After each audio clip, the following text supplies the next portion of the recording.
is that trying to demilitarize any group that might have weapons, like it just said, kind of like Lebanon is dealing with? It just says demilitarize the Palestinian state for Canada. Yeah. The wording. Yeah. Doing good. Hope you're well. And then Palestinian governance reforms. I think they can do that. I'm not, like I said, it's kind of vague, so I'm not exactly sure. I feel it's a setup, personally. Like, you know, you're saying it's vague. I feel it's very vague too, and I feel it's a setup, and I don't believe they'll be able to meet the criteria. There's a couple more qualifiers that are more important. What are those?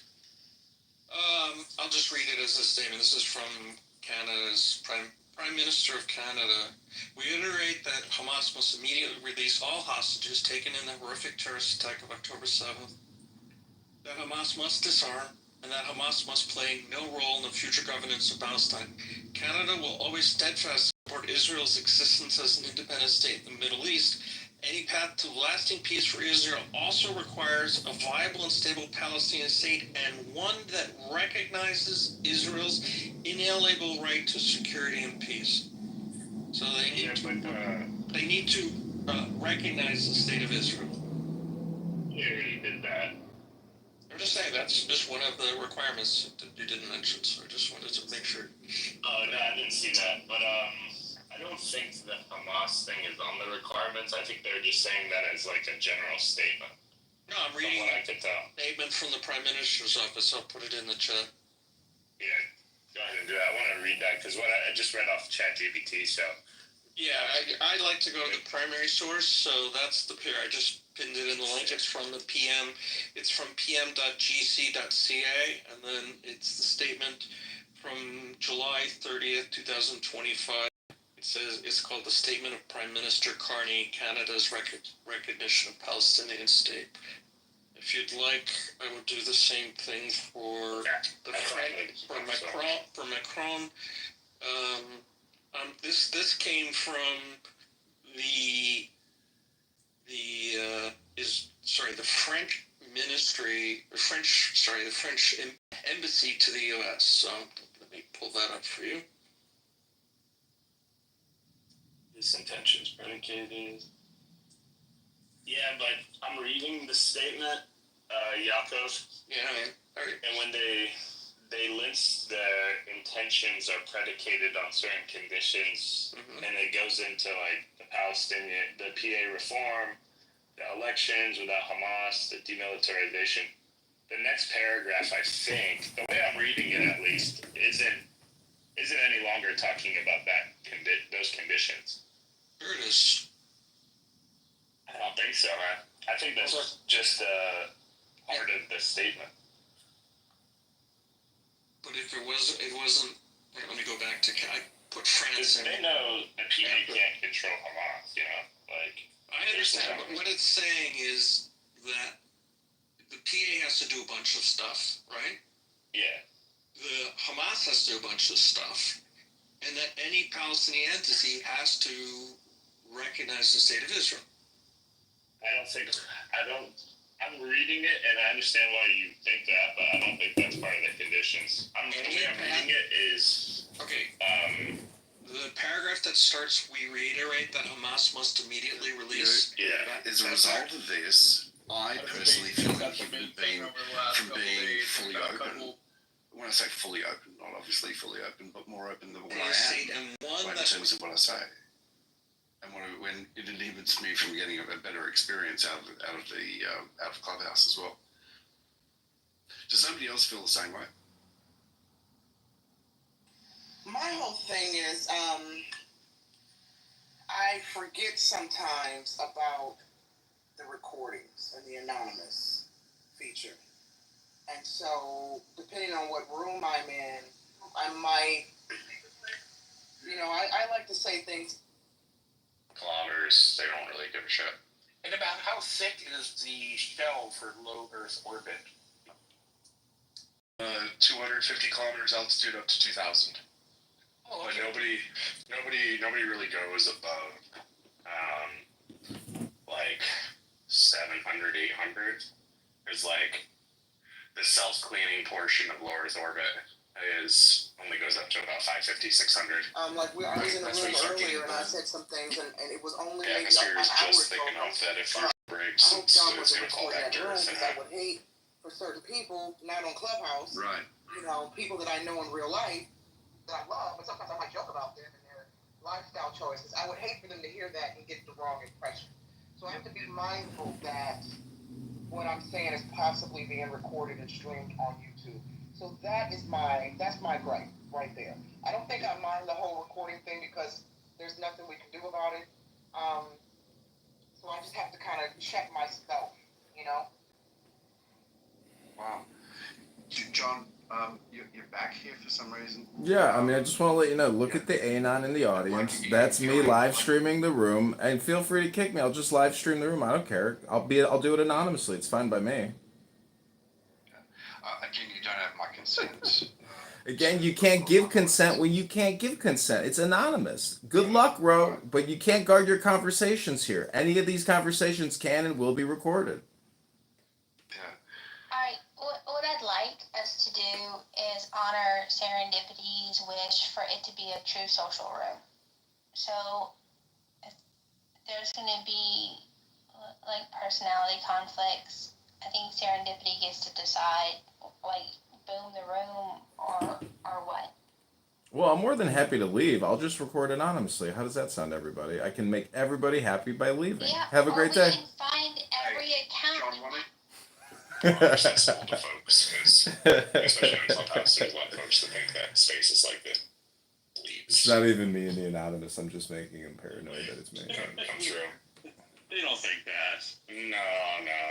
Like instantly mentioned that I work like have a political plan with the UN and like have a security clearance and all that. They get all really freaked out that I'm some sort of like deep state plan here to like.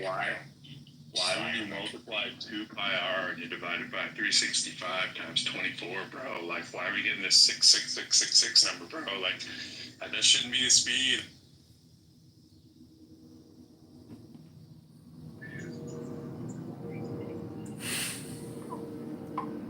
I mean, there's like the legal part of it, but there's also the, you know, if somebody asks not to be recorded, I think it's kind of just destructive to keep recording them. Yeah, because John Kitover is a jerk. Oh, you're no gentleman. You're no gentleman, sir. Jerks. Only jerks call people jerks, sir. You're no gentleman. You are harassing. I request you cease harassing us. You're harassing yourself, sir. I'm merely recording anonymously. You're no gentleman. We right at the top of one of They kicked me. we said that the professor's last name was Seitzman. So we said that 666 meters was equal to 1 Seitzman, and did the entire assignment in Seitzmans as our unit of length. Jeez. He got a good chuckle out of that. I'll go into the rooms in here occasionally, whenever they get into the numerology or astrology or whatever, and it's just like, you try to make that point about the arbitrary nature of numbers and base systems, and it's just, you talk about communication, like, I think I'm doing a fairly decent job of communicating that point, saying it like where the goats can get it. Like, hey, did you ever think about, like, if you were in a different base system, like, I don't know, let's go crazy and say binary, like, that number would look different, right, completely, and it wouldn't mean the same thing, like, right, that's the pushback, right, but you're talking about the sacred sanctity of the number itself.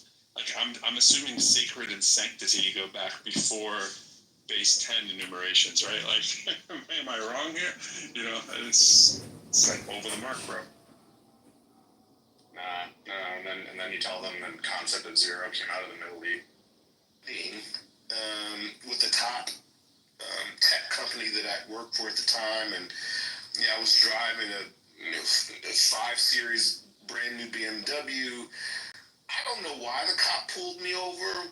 Honestly, it was a brother. I still don't know why he pulled me over. I think he was maybe curious. I think that he was maybe curious, but ultimately it led to nothing. But I think, in short, the point that I'm making is that, yeah, racial profiling is an issue, but I think that if you're within a certain class or demographic, then you're a bit more protected. Let me ask you a question with respect. Because it was something I thought really sad that I never heard of. And I would love, you can be touched. Within the black community, do you feel that's a real thing? I don't know that it is, but I think that broadly, I think that I think that the outcomes of being profiled and pulled over by a black cop, sort of the outcomes are much better versus if you were pulled over by like a white cop. Like let me give you guys a quick example, and this is back in my college days. I went to Morehouse, which is an HBCU, all-male. With your permission, sir, we made a selection of some of the more promising. And I remember driving back, and at the time, I was driving south in college. I was fucked up. I came from a fucking frat party. I was fucked. Good morning, sir. The fuck up. My son. And I was about a mile away from my exit. And it was a sheriff, a black sheriff, that pulled me over. And you never get close to nothing. so we came in my car, it was clear I was fucked up. And I even admitted it. I was like, yo, bro, I was like, listen, I'm a Morehouse grad. I just came from a frat party. I literally live in this apartment complex less than a mile away. He let me go. And I know the only reason why he let me go is because I was black, I was Morehouse, because I was driving south. If it had been a white guy, they would have fucking handcuffed my ass in 2 seconds. So I think that there's this nuance that exists within racial profiling that may give the very few black people that may be perceived to be in a certain class based on my experience. And I'm just speaking for me.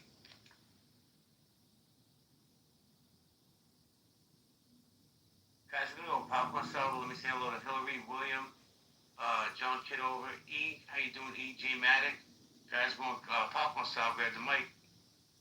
And if anybody's gonna speak, maybe give us a solution to the problem, because it seems to be systemic through the country. I want to agree with the person who was just speaking before me. As far as I think that social class has a lot to do with it. If not more than, or as much as, because if you see somebody dressed to the nines, that looks like they belong, they're driving a really nice car in a really nice neighborhood, doesn't really matter what the color of their skin is. You see somebody driving a really nice car in a really nice neighborhood that does not look like they belong behind the wheel of that car, you're going to get pulled over. You're going to get questioned. I mean, God only knows how many times I've been questioned about, like, literally, back in New Orleans, just all the fucking time. And, it didn't have anything to do with the color of my skin. It had to do with the fact that I was very young, driving a Porsche, So, I got pulled over a lot. And I think that, I think I agree that there's a classism that runs parallel to the racism of it. The only thing about classism is that when you look at stratification across race, is that the chances of coming across a black person who's in sort of the higher levels of wealth are not, the data doesn't prove it.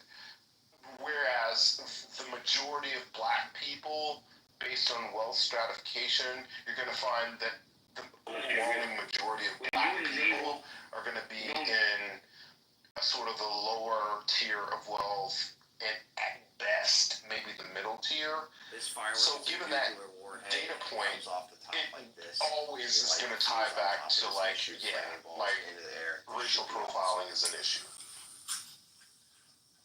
I find it's more here. Okay, so I live in Houston, but I grew up in New Orleans, and in New Orleans, I just don't think it was.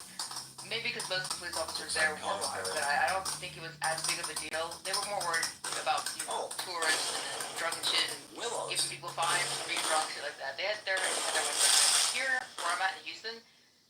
Like look up Jersey Village.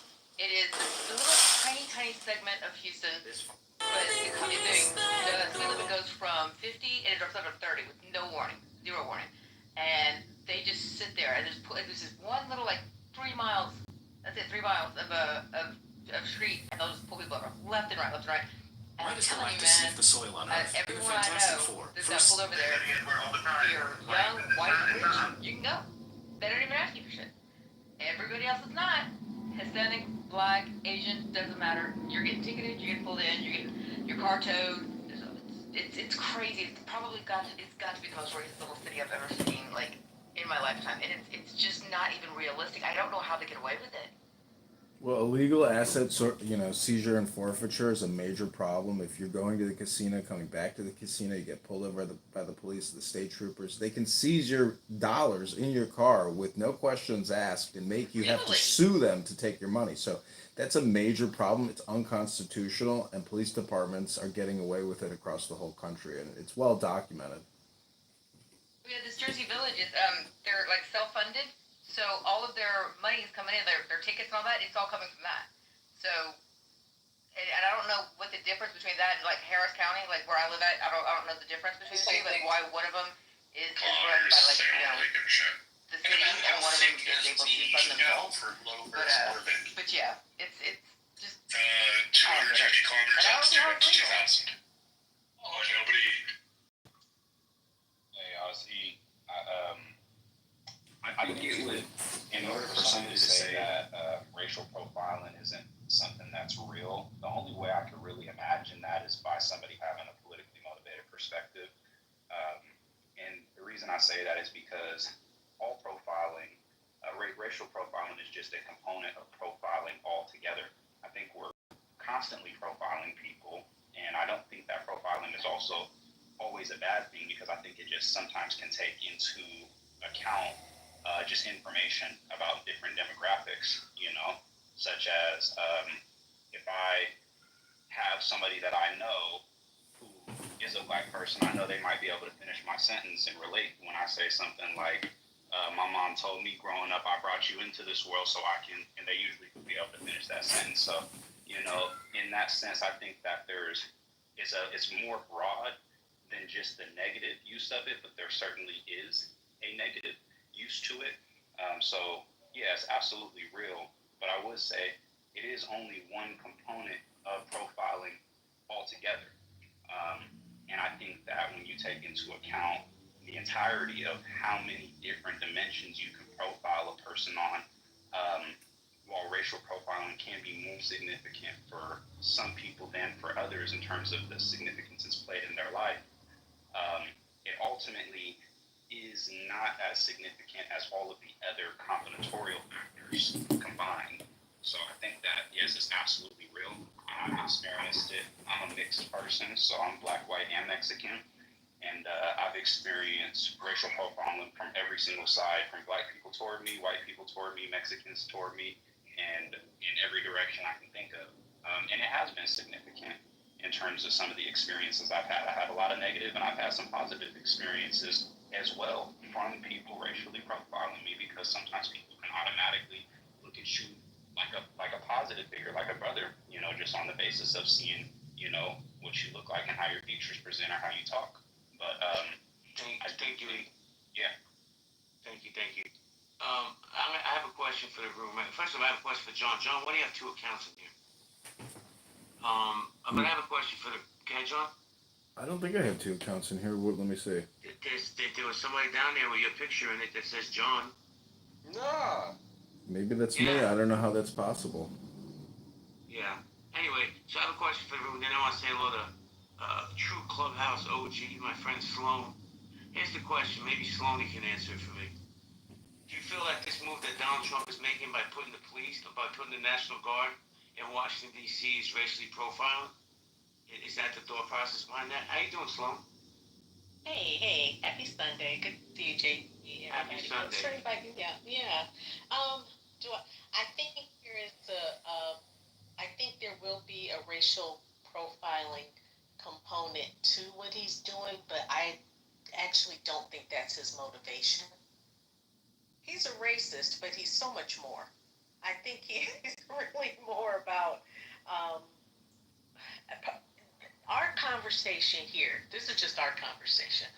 Um, Around DC, it's more about he's a real estate mogul. I don't care if he's president. He is who he is. He loves real estate. We think there's something behind it related to real estate and taking control of the territory in some sort of way, fashion that would benefit him. I don't think this is purely about government.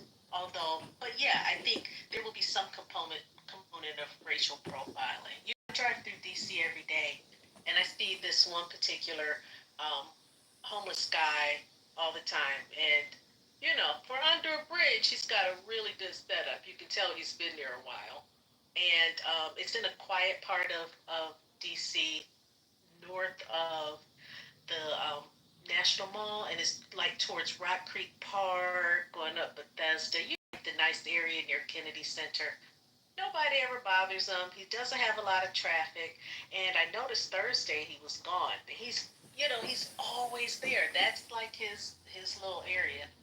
I think this is a bigger conversation than just about um, racism. But of course, I do think there's a component of it. But yeah, that's where I'll stop. Thanks. Hey, Sloan, let me just give me a second, John. I'm gonna be honest with you. I specifically threw that question out there because I know you go through DC. That's right. Yep. And I wanted to get you engaged, so I'm glad you're on stage. Hang out for a while. John, you wanted to say something? And then we'll go to Craig. Yeah, I don't agree with Sloan said, but I'm not going to attack the person. I'll just attack the idea. I think deploying the DEA, I don't know if you know this, but the DEA is now in control of the Washington, D.C. Police Department. They've taken it over. And so Donald Trump is using federal law enforcement in a way to take over the D.C. in a swarm type of way that has never been done before. And it's indiscriminate. It's not racist. It's not profiling. They are merely swarming Washington, D.C. Stephen Miller is claiming they're even going to get rid of all the graffiti in Washington, D.C. So, in terms of domain or real estate, Donald Trump is officially declaring Washington, D.C. his capital, and he's taken it over. And I hope he rolls it out to Chicago, L.A., New York, Seattle, Portland, wherever Antifa and wherever agents of chaos are ruining these streets or have ruined these streets, or wherever sanctuary cities are, in whatever city. I hope he swarms those cities as well with the same forces that have taken over DC. I think this is like a king in the castle strategy. People may not like it, but I think after Biden and the invasion of millions of illegal aliens, I think it's necessary, and I think he's going to roll it out. Congressman, land your plane. So let me go to Craig, because Craig's patiently been waiting. Craig, the mic's yours, my friend. No, the only reason why that's not going to work, John, is because Washington isn't from DC, or not from DC, but from LA, Chicago, and all those other places. It's because Washington, that's a federal state, right? So everything that's going to be happening over there, no matter what type of crime you get, it automatically becomes a federal offense. That just wouldn't work in California. Wait, Craig, is that true? If you get arrested in DC, it's a federal crime? For the most part, just depending on what it is. DC's not a state. No. There's parts. Yeah, if you do something, say on the National Mall, on Martin Luther King Mall, you do something that there are pockets that are federal territory, and it's only. Yeah. Okay. Yeah, I think that if you're on federal territory, then you're probably more exposed to being federally prosecuted versus being on non-federal property or territories in DC. Yeah, and also the mathematical matters the nature of the crime. So if you're doing more intelligent crimes, for example, like embezzling or fraud or things like that, those are more likely to be federally prosecuted, as opposed to like if you get arrested for domestic violence or something like that, that's more likely to be considered a state crime. Thank you, everybody. Slow down, Sony. Yeah, I mean, well, there's not much that's going to happen on federal property, really, because, obviously there's federal law enforcement always right there. The most that happens is that you illegally park, and so your tickets are different from a ticket that would come from DC, District of Columbia Police. So that's what I'll say. That's not true because like airports, for example, like Reagan or Dulles or any airports around the country are sort of like, I don't know, quasi sort of federal entities. And so if, we've heard about the no-flies list, like if you go and start acting real stupid in airports that, have FAA and other federal agencies, then there's a huge chance that you're going to be prosecuted federally. So I wouldn't sort of dismiss, the role of federal properties and not really being held to the high standards of federal prosecution versus local ones. So that would be an example. I did not dismiss it. I said that given his example about domestic violence on federal land, that was the example. So I'm like, the most that typically happens around the federal lands in DC are mostly either drinking or the kids stay out too late or parking illegally. That's what I said, and that's what I'm referring to. Just real quick, I wanted to address something from John, or ask John a question. John, do you identify as a Republican, more on the right side of the aisle or the left side of the aisle? Just before I ask the question, I want to know where you're coming from. I'm running as a Republican in the 16th District of Illinois as a fiscal conservative.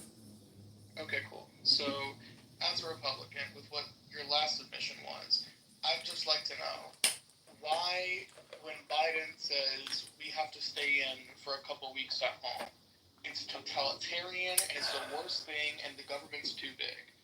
But Trump wanting to take over cities and make it his own, as you said, quote unquote, is completely fine, and you want to see him do that in other places with people that disagree with you. Why is big government only a problem when the Democrats enforce things that expand governmental power and not Trump? Well, I think you might be talking about the COVID-19 vaccine lockdowns as opposed to ridding our streets of crime and illegal alien invaders.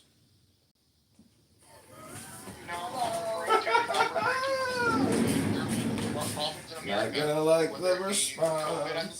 Or whether it be crime, and seeing how the principled Republicans, quote unquote, the ones that always stand on small government, we know big government, the government's already too big, drain the swamp, are not the number one people that are now siding with the feds, now being like, okay, yes, we need more government, we need them to go into these cities, we need them to exert more power, etc., etc.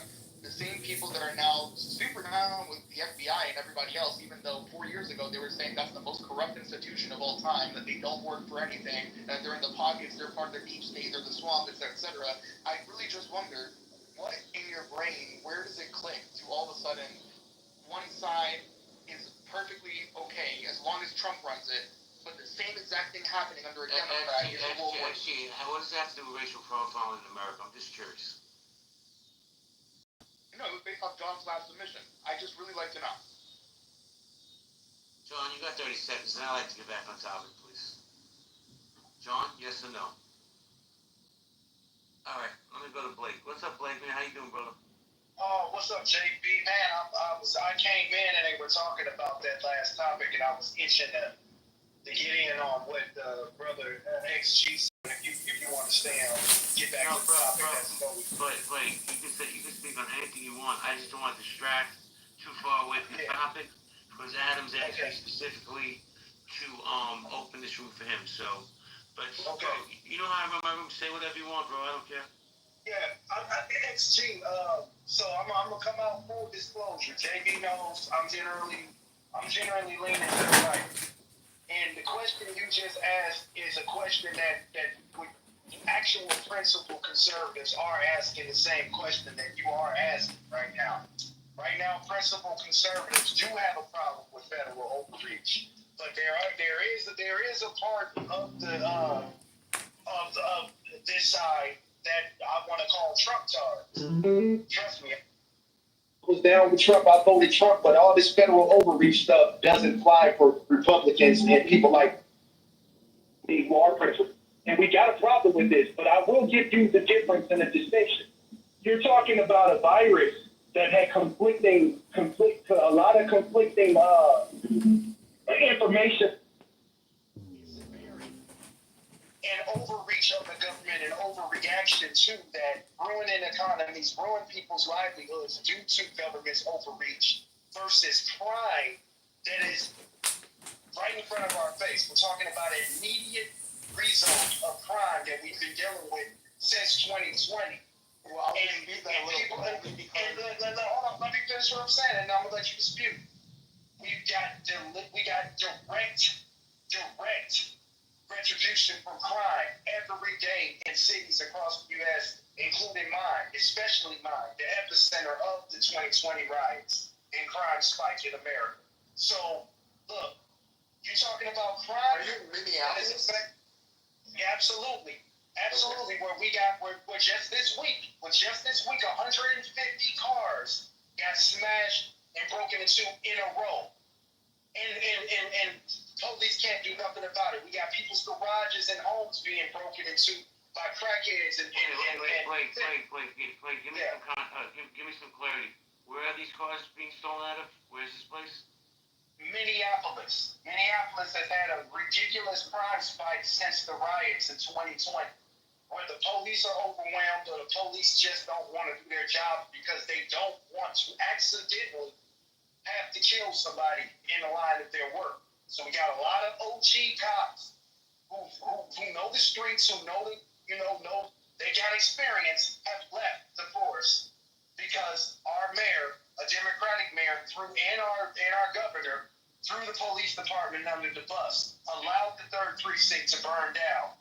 And police have been like, why am I going to stick around and lose my pension and lose my opportunity to retire after all the work I've done in this city? I might as well just cash it in right now. So you got a lot of OG cops with experience that have left the force. You got a lot of cops that are just hanging on, that are just milking it. Like, you know what I'm saying? Hey, Blake, I just need you to land your plane. Yeah. So the point back to the point XG's making, like, no, man, principal conservatives are not okay with this federal overreach. And I say that this overreach is a result, pendulum swing, and a result of the way your side run your cities.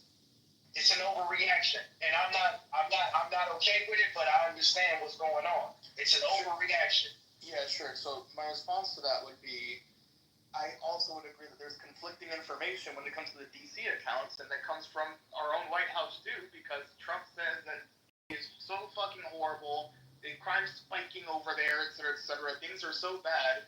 Yet on January 3rd of the same exact year, we get a report from DC saying, let's see, this is from the United States Attorney's Office from the District of Columbia, quote, total violent crime for 2024 in the District of Columbia is down 35% from 2023 and is the lowest it has been in over 30 years, according to data collected by the Metropolitan Police Department and announced by the United States Attorney Matthew M. Graves. A breakdown of the data is available here. In addition to overall violent crime reduction, homicides are down 32%, robberies are down 39%, armed carjackings are down 53%, assaults with a dangerous weapon are down 27%, and compared with 2023 levels, with the district reporting the fewest assaults with dangerous weapons and burglaries in over 30 years. So I'm really questioning, what's all the federal overreach needed for a place that has a 30-year low in crime?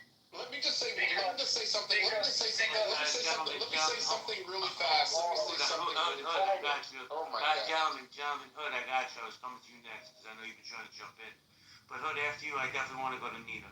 So go ahead, Hood. Yeah, so listen, again, as a 25-year DC resident, homeowner, just sort of like land with those demographics. Like, listen, I'm split on this issue with, sort of what Trump's trying to do and what I consider abject failure of liberal politics and Democrats to DC. And what I would say is that, listen, don't throw out these statistics on how DC has improved and how, crime is down 26%, and as a 26-year resident, because those statistics are only anchored in the fact that they're throwing out the criminals and the degenerates of DC because they're bringing in wealthy people, wealthy liberals who live in Capitol Hill, wealthy liberals that live in Columbia Heights. Wait, wealthy. Let me finish. Wealthy. You gotta take a breath. I have a question for you, man. Let me finish. Okay, but let me just tell you how I run my rooms. You get it? You can't go on these long-winded soliloquies and not ask people to jump in. I get it. You live in DC. I don't. I live in Brooklyn. I got my own crime. The only thing I wanted to ask you is, you see they're getting rid of people. Where they're putting them? This is healthy debates. We go back and forth. You're more than welcome to come back up. But show a little decorum, man.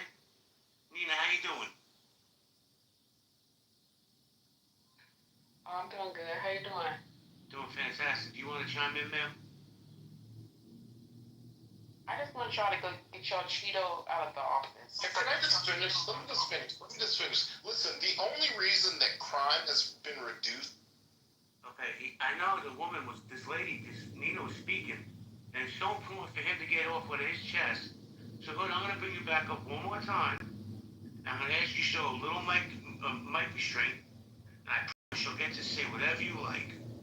But we definitely don't interrupt the women on you. Nina, go ahead, ma'am.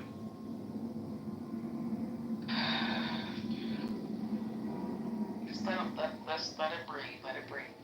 I just think that, like, whoever's in office right now we're going down the rabbit hole. Are we gonna be able to pick this up? Y'all gonna be able to fix this? Nope. I mean, we survived Bush, man, so. That's true, Chris. But I mean, to be honest, like, do me a solid. Yeah, my bad. No, it's okay. My bad. I want to go to Hood because I was a little rude to him. I apologize, sir. But I just run my room a little different. So just get familiar with the lay of the land, and I'll let you speak all night, I promise. But go ahead, Hood. Yeah, let me just finish. Listen, the only reason, which is, like, I don't play this game with, like, white liberals and, like, white conservatives when it comes to the black population and, like, who's better than the other, because I think that white liberals are as racist as fucking white conservatives, and that ultimately the two play good cop versus bad cop when it comes to the needs of black people, especially in DC. And the point that I'm making is that as much as, like, you white racist liberals, because I think that you're as fucking disgusting and as racist as fucking white conservatives, the only reason that, like, crime is down in DC and you want to beat your chest about it is the fact that white. Let me finish. Is that racist white liberals are the ones who are gentrifying DC and pushing poor black native DC people out of DC. That's the only reason why your numbers are looking good. Like, racist white liberals are no fucking better than fucking racist white conservatives. Like, you guys are as fucking disgusting as you claim racist white conservatives to be. So don't fucking come in to me as a 25-year DC resident black one and homeowner bragging about the reduction of like crime rates in DC, because the only reason why crime rates are being reduced is because racist white liberals are coming into DC and essentially eradicating and weaponizing ethnocide against the native black American population to force them to areas where they can't afford. And so you're no better than like racist white fucking conservatives, in my opinion. And I'll I'll let you go in a second. I have to say. I'll let you go in a second. I have to say something. Thank you. Adam's crazy, Sloan. I hate to do this. I need to step aside for 2 minutes. I got to swim with my puppy. Can you guys run it? Just for 2 minutes. Thank you, Sloan. Yeah, no problem. Yeah. Mm-hmm.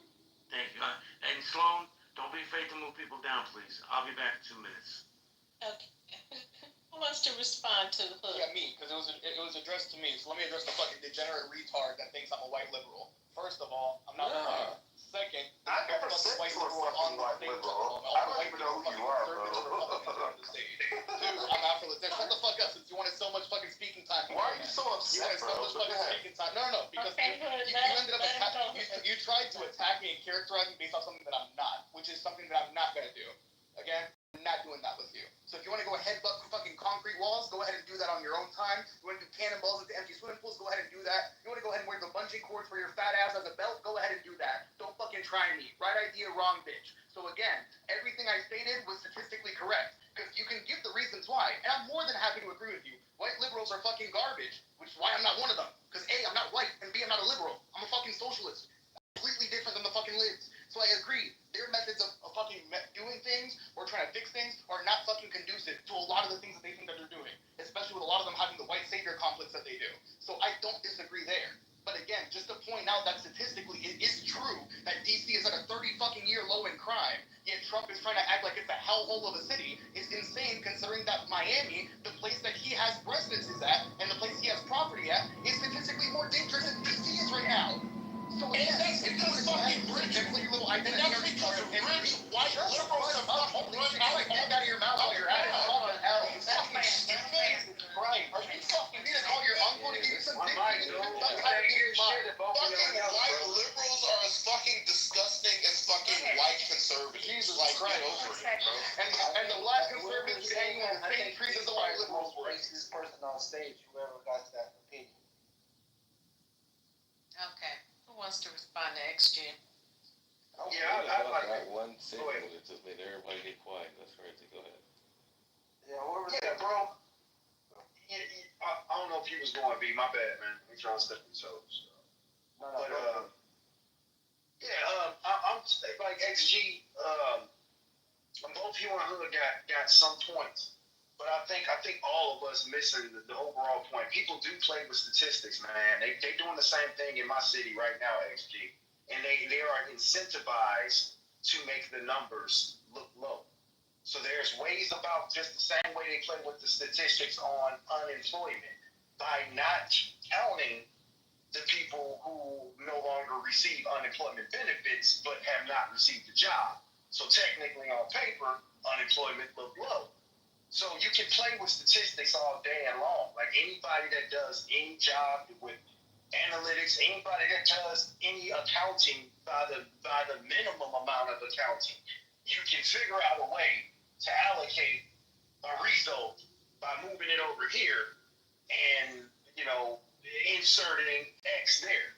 So statistics ain't gonna tell you what people actually are experiencing and dealing with on the ground, bro.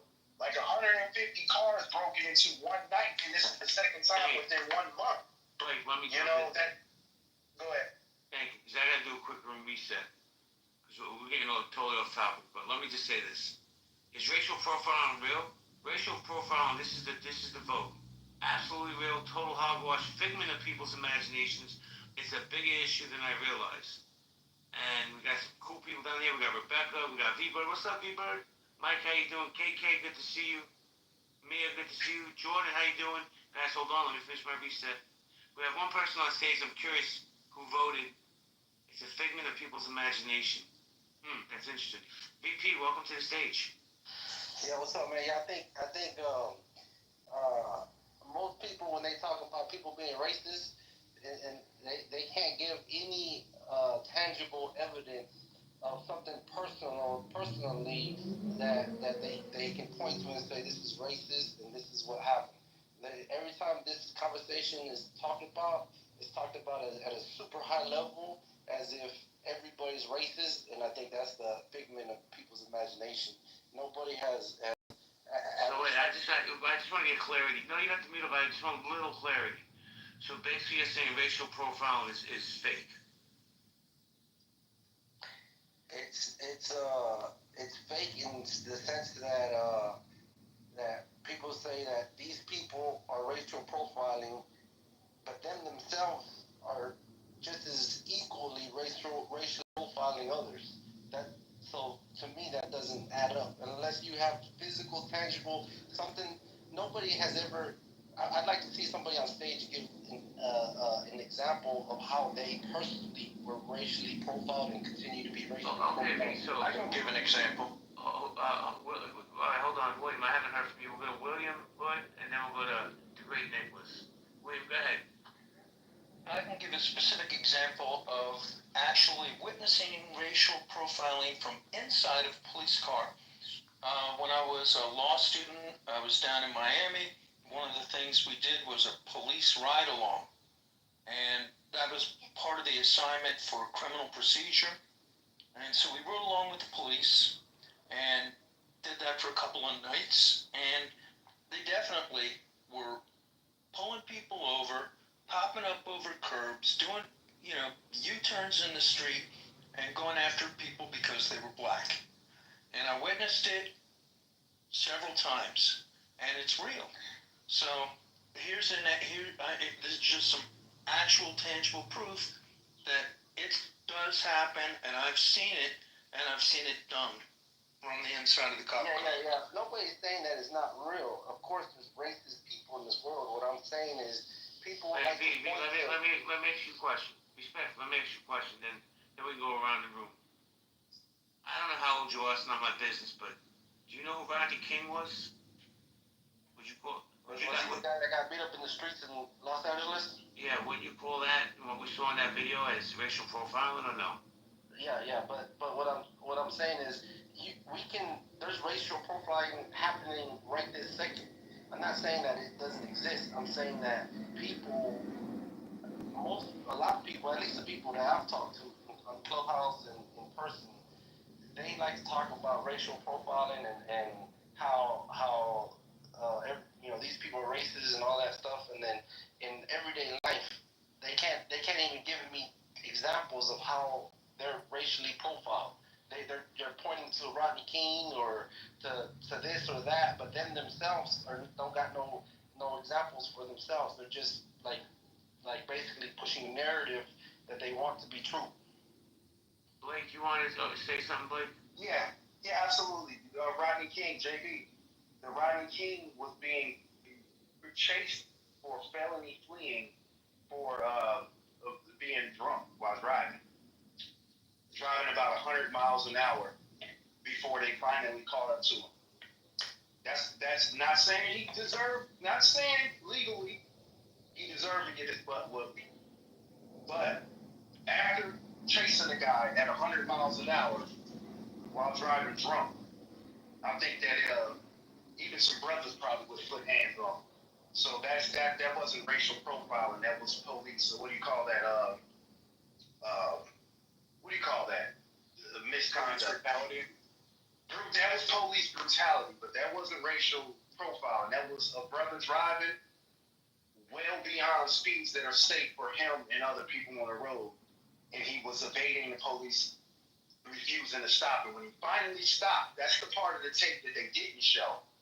They didn't show the chase. They didn't give America the context. They showed the car get pulled over. Okay, so I used a bad example. Yeah. Can you give a better example of racial profiling? Well, hold on. Can someone just give an example? You've got one already. If you want an example of racial profiling, just look at Obama's 2008 campaign and the birther movement. Yeah, but I mean, you're talking about people who personally experienced it, right? I mean, I can give extensive examples of where I personally experienced it. We already answered your question. You want people to keep answering your question? There's people waiting to talk. Well, it'd be nice for somebody to give an example of how they personally have to go through it every single day. Sure, this is easy. I'm not going to say that I have to go through it every single day, but I live in California, and once again, I had said earlier, I'm mixed. I was in Roseville a couple of weeks ago with somebody. There was a ton of white people out there, and they all start calling me a nigger and start calling another black guy that I was with a nigger. So that's something that actually does happen out here in California, especially in certain demographics or certain areas. So that's something I've experienced. But another thing, when I had went to a part that was very close to that city, I was talking to a couple of guys. They were friends of a friend, and they just make little passive suggestions that are racist. They made an implication. If you're familiar with Sacramento politics, they made some implications like, are you part of this particular gang and stuff like that, that they obviously wouldn't make toward any other white people. Also, it's the racial profiling that you can experience is not just from white people too. Even black people experience racial profiling from other black people. I've had people walk up to me and ask me, where are you from? Trying to figure out what set I'm from or where if I gangbang or anything like that, or if I'm neutral or anything like that. Whereas they wouldn't have done that with somebody who's white, and that's experienced regularly out here. So like if you are somebody who has experienced actual racial profiling, I'm not saying that it rules my life or anything like that, but it's definitely something I have to be aware of. If I go to certain neighborhoods and certain bars or certain establishments, if I go to the club, there's been mass shootings out here that have happened just from people getting into it, trying to figure out where somebody's from. And then there's also, of course, pockets of white people, and I'm not a racist toward white people or dislike white people, but there is some racism that does go on. And it can be something that's very regular. So yeah, I think it does affect people's lives. I'm not talking about people getting hurt because of someone called them a name. I'm talking about someone actually have like some type of consequences in their everyday life. I have an establishment that I've never been banned from. I'm talking about. Hold on a second, because I'm gonna tell you one thing, man. The great Nicholas, he's been very patient, but I'm telling you, the dude won't wait much longer. The great Nicholas, the mic is yours. Okay, I was gonna say, so first of all, I think the question is really silly, right? You're setting up this impossible scenario where someone has to be racially profiled every single day for it to qualify as racial profiling, which I find to be ridiculous, to be an expectation from the start. I think that question is just silly. And the second thing, I actually want to back up real quick to Brother XG. You really should go on the Google and do your research before you talk about certain cities' crime rates, because DC has 2 times the amount of violent crime as the city of Miami. And also Doral, where Trump's golf course is 5 times safer than the city of DC, both in violent crimes and in murder. So check your facts before you come for my city. DC is way more... Per capita? Yes, per capita. DC is way more violent than Miami. I'm done.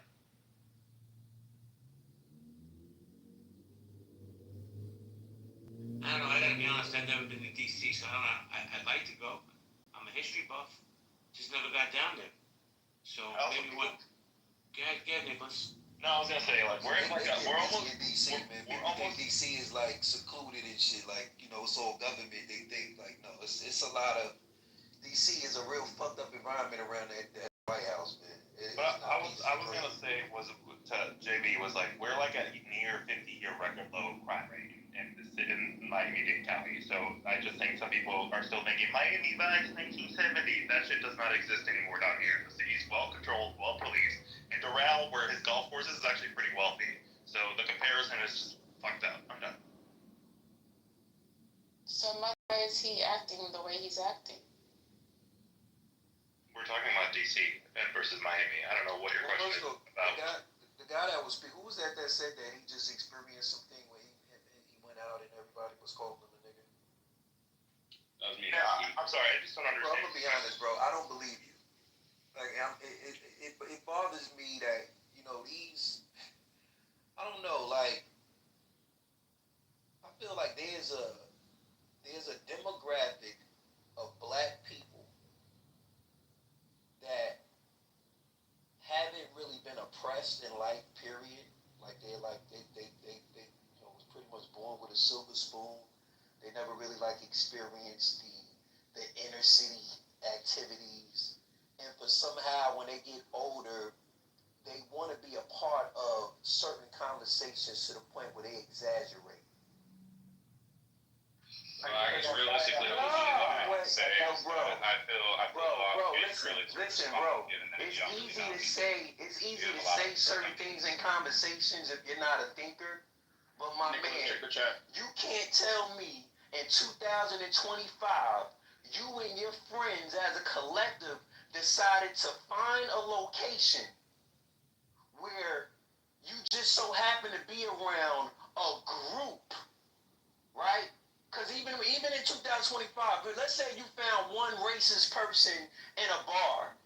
You telling me that the whole fucking establishment was calling you a nigger? Like, what the fuck are we talking about? Like, that's just so fantasy. That's TV shit.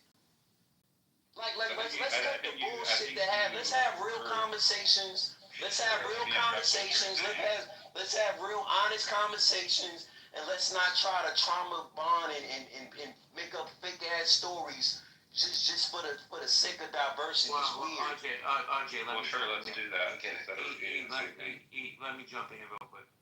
RJ, first off, man, Brooklyn Love, it's good to see you. I haven't heard from you in a minute. Hope everything's well with you and your family. But I have a question for you. Is racial profiling real in America? And does it only impact the black community? Does the Latino community also get racial profiled? What do you think, RJ? I think that America is still a baby to civilization, and it was built literally on racism, and we haven't been far removed as of yet, right? We only like maybe 150, 200 years where it even started to stop. So I feel like we have a lot. We're still going to have a lot of prejudice towards one another. There's still going to be conversations about, how you feel one group may act, or you could identify someone and often in your mind you're prejudging what someone is like. That's going to always be a thing, and I think that we still need at least about 200-300 years for us to not even speak about race at all. Thank you, RJ. Man, I appreciate you. Hang out for a while. We're having a great conversation here. How dare you host a space like that? Easily, I opened up the room and people showed up. That's how I did. Where do you get these riddles from? Hold on. V, hold on a second. Hold on. So I got to say hello to Vero real quick. I was almost saying good morning. How you doing, Vero? How dare you? How dare I? The cracker in the corner is talking race relations in America. What am I thinking? But Vero, do you think racial profiling happens in the Latino community as well? I mean, I'm a white passing Latina, so I think so, yeah. I think so. Not as much as in the black community, though, for sure. I just saw ice rain down the street. Like, it's crazy out here. That's profiling. What's up, Chris? How you doing, Chris? It's your little Chris and Marcus. Chris, how you doing, man? I'm good, brother. You want to chime in on the subject, sir? Yeah, so I would say this. One, racial profiling is absolutely, positively real. And it's not just for black folks. Because, like, when you grow up in certain parts of places, like where I grew up, it was a lot of blacks and Mexicans, and they treat the Mexicans just like they treat us. Even if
from every race does it at the same time. Does that make sense?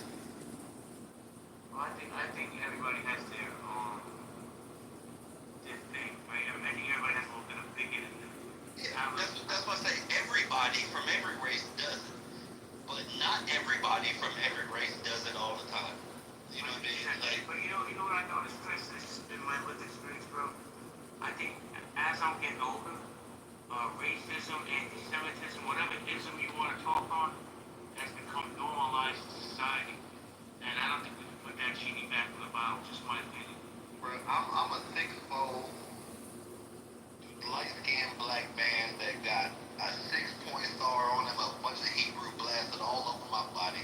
So I get the point of racism from every different direction.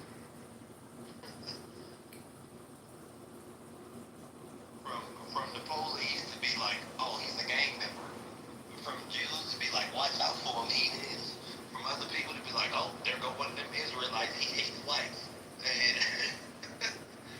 Well, thanks to TC, Chris. I go around the room, let everybody speak once, and then we go popcorn style. I want to say a little Marcus, and then I want to say a little Pharaoh. Marcus, how you doing, man? Why you say Marcus like that? I mean, shit, you know what I'm saying? Yeah, shout out to y'all, man. Happy Sunday. Racial profile all the time, man. You racially profile, not just driving, in the workplace, education. When I went to Houston Community College before I got rich and started She's Happy here, and she got all these degrees. I got out the Navy, and I went and tried to go straight to college, right? They was like, well, you didn't take the SAT. I was like, well, I took the ASVAB.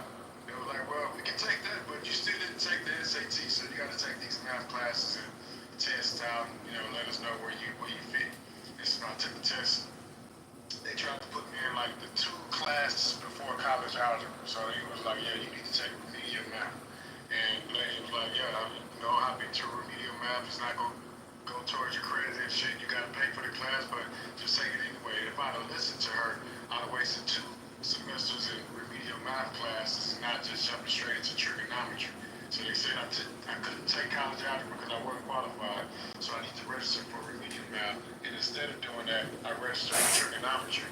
When they found out I was already past the trigonometry, so they had to leave me in the class. So the point I'm making is you don't always have to listen to the people. And it might not be a black and white thing, but I don't think everybody always got to take these extra courses and shit when they don't have to. It's a recommendation, so I wanted to throw that in there. Driving. Man, I don't even drive fancy cars. I drive a little Toyota Tundra, man, a little regular vehicle. Just for that reason. I don't want to get pulled over. I don't even want the people looking at me to rob me. I don't want to get profiled at all. You know what I'm talking about? So don't profile me when I'm driving. Don't profile me in the retail store, in the car lot, and definitely not on the college campus. But yeah, it exists. It's happening. You know what I'm saying? Everybody going through it. But some people respond to it differently. I just keep it moving. You know what I'm saying? Like, profile me. Oh, this is my last point. When I get racially profile driving, because I don't never do nothing wrong, right? Like, when you pull me over, I had that energy, like, what the fuck did you pull me over for, right? But instead of having that, I let them know, like, hey, you know, I'm a veteran. And then the profiling stops. You know what I'm saying? Let them know, like, I'm a veteran. Look out for your boy, man. They ready. Who y'all? And then they let me go sometimes. Thank you, Marcus. Hold on, Chris. Nina, how was I supposed to say his name? I know you said Marcus. That's that New York accent. That's that New York accent, man. I liked it. Thank you. Pharaoh, what's good, bro?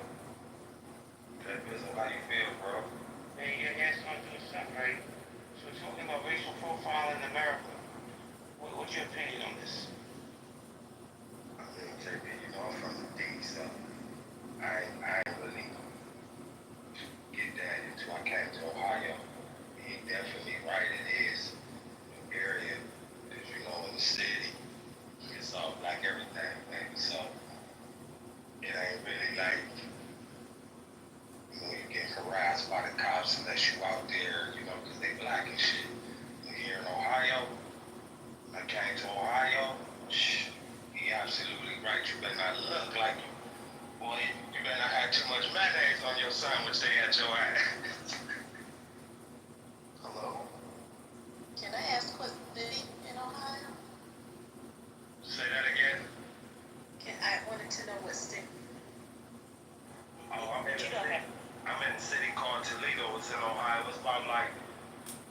5 minutes from the D. Yeah, right outside of Detroit. Yeah, Oh, y'all familiar? Y'all familiar? Stay away from here. you don't get it in Cleveland, you don't get it in Columbus. You kind of get it in Cincinnati. Yeah, I'm a Buckeye. Yeah. I think it's in Midwest though, like, you know what I'm saying? Let's say hello to Jamal before I'm trying to explain to say. What's up, Jamal? How you doing? Peace, what's up? Good to hear y'all voices. Can y'all hear me at all? Yes, sir. The mic is yours. Racial profiling. If it wasn't an issue, you wouldn't have to ask about it. I think it's as simple as that. If you have to ask, then you already know it's an issue. But at the same time, I think that it's ingrained in the fiber of our culture, American culture, and I don't think unless white people really had a long look in the mirror, and I don't think they're looking anywhere close to a mirror, it would ever be fixed with this country. So I just think it's just a part of the United States, like the Rocky Mountains or the Mississippi River. It's just a part of where it's at, like the Washington Monument or the or the whatever. What's the place out there? What's her name? It's got that Statue of Liberty. Empire State. You know, I think the Statue of Liberty. Yeah, it's the same. It's just as American as any of those things. It's as white as apple pie. And I think that... Jamal, let me ask you a question. And I think we're all in agreement, right? We have one person on stage that said this is myth. But let me, that person's an idiot, right? But let me just say that actually, listen, we know that racial profiling is wrong, and it definitely 1,000,000% impacts your communities. How do we fix it? What's the solution? Is there a solution? I think the only real solution, there were a couple of countries that I've heard about had reconciliation. I think one of them was in Asia, somewhere in the South Pacific, where they basically put a board of people to fix the racial problem. They made it into the government, and then I know I think South Africa may have tried to do something, but in order to fix the racial problem that America has, they would have to take a really deep, long look at themselves. And I think you have a better chance of getting rid of guns in America than you do racism. You and I both know that. You and I both know that's not going to happen. But before we get to that, So I have a follow-up question to you, and everybody will get you my popcorn stuff. But Jamal, here's a follow-up question. Is racism only rooted in the white community, or is it rooted in all communities? Be honest with Jamal. I think, well, I'm going to be very honest. No one else has the power to push on racism other than white people because of white supremacy. I think other people may be prejudiced, and I think our prejudices are real in black community or Mexican community or others, but no one else has the power to administer racism other than white people here in America. And so that's just the reality of being a part of this country. And I think as black people, we live with it throughout the nation. So I don't even know how I would feel if it was any other way. I wouldn't even trust it. I'll land there. Thank you, Jamal. Chris, you want to jump in? I just wanted to say, for your landing point, Jamal, you're absolutely right. You touched down on like the literal definition of racism as a form of, being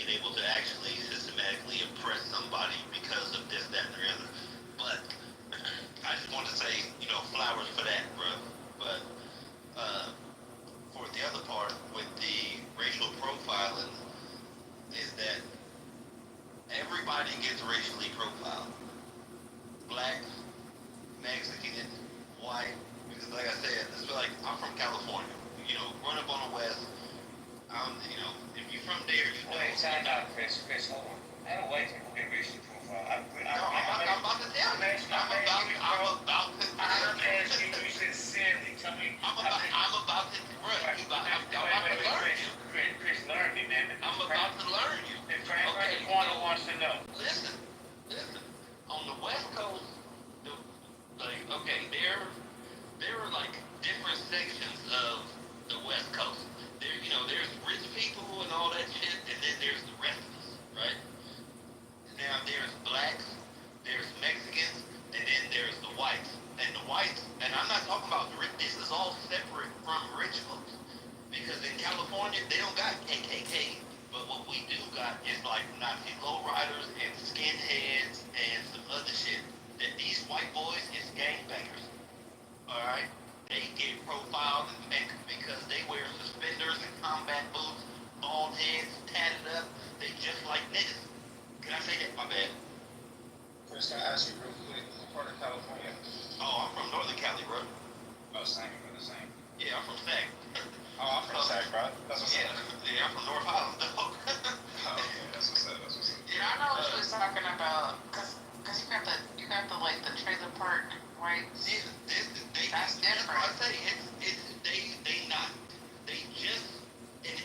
not even necessarily the trailer park. I know some gangster white boys that they don't even like black folks. I can't even say they don't like black folks. Well, I live near Orange County. Have you been to Orange County? They don't even like. My family from Antelope Valley. The rest of my family from Dixon Gardens, bro. I am California official. My daddy from Fresno. I grew up in Sac. My people in LA. They in Frisco. Yeah, you can't even go to Huntington Beach. You got the white Roseville type of races too. Yeah, no, but what I'm saying is, I've met white boys that I won't say they like look or dress black or anything like that, but they look and dress a certain way to where when people see them, they like there go one of them, the same way they do one of us. Does that make sense? Absolutely. They keep learning to craft what they can take their clothes off.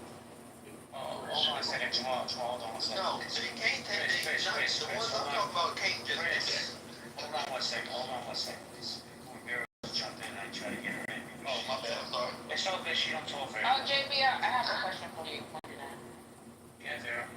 Yeah, no, for sure. No, it's just to kind of plant the foundation where to be racially profiled isn't necessarily a negative thing when you're profiling someone. It's just to kind of create stereotypes. So when you see like a white man with a puffer vest and a white checkered shirt and some slacks and some tennis shoe loafers, you know the finance group. We just profile the fuck out of that man, so it's not necessarily a negative thing.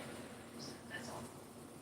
Thank you, Vera. Nina, hold on, gentlemen. Nina had a question. Nina, go ahead.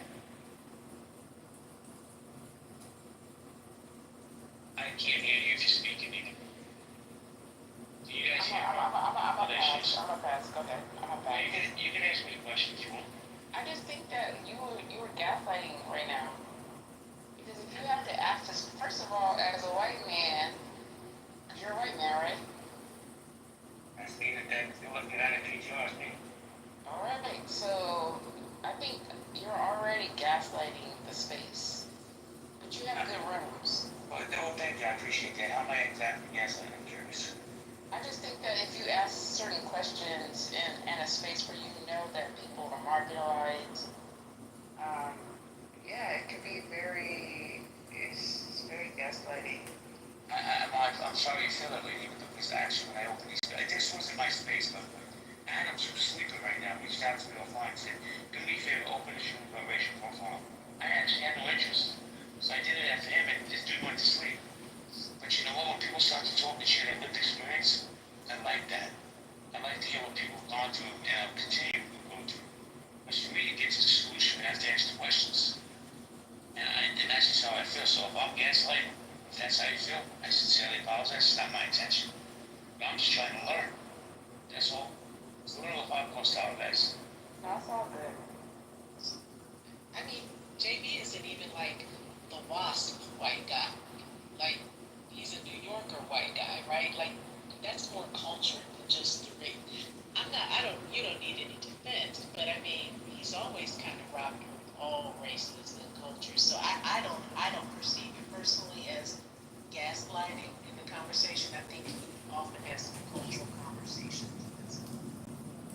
I think there's some people who don't understand the differential between white people that don't like black people just because they black, and white people that say, you know what, I just only want to be with white people because I know black people that only just want to be with black people, and I got white friends that only want to be with white people, and actually some of my best friends, they fuck with black folks all day, but they just don't believe in like interracial mixing. Does that make them racist? Well, Chris, they're entitled to that perspective. That's what I'm saying. Does that make them racist? I don't know if it makes them racist or not. But small point. Let me. I can give you any feedback, please. But man, you spoke. Touched on a good point. Right? New York is a different beast because we are a melting pot. We don't live. We're not spread out like Houston's a very big city, spread out. So you can stay away from white people. You can stay away from Spanish, black, and so on. Here in New York, we live on top of each other. So either we're going to learn to live with each other or we're going to learn to kill each other. That's just how I've always felt. But here's a question I have to do with this. And I've found it before. I've found it before where people say, white people should be in rooms like this. I'm like, really? Why? Why can't I learn about a community? Now, a person wants to open a black space and not welcome any white people, be my guest. But let me tell you something. One thing I learned on this app after 5 years, one of the hardest spaces to run is race relations. And I have to say, this room is running pretty smoothly.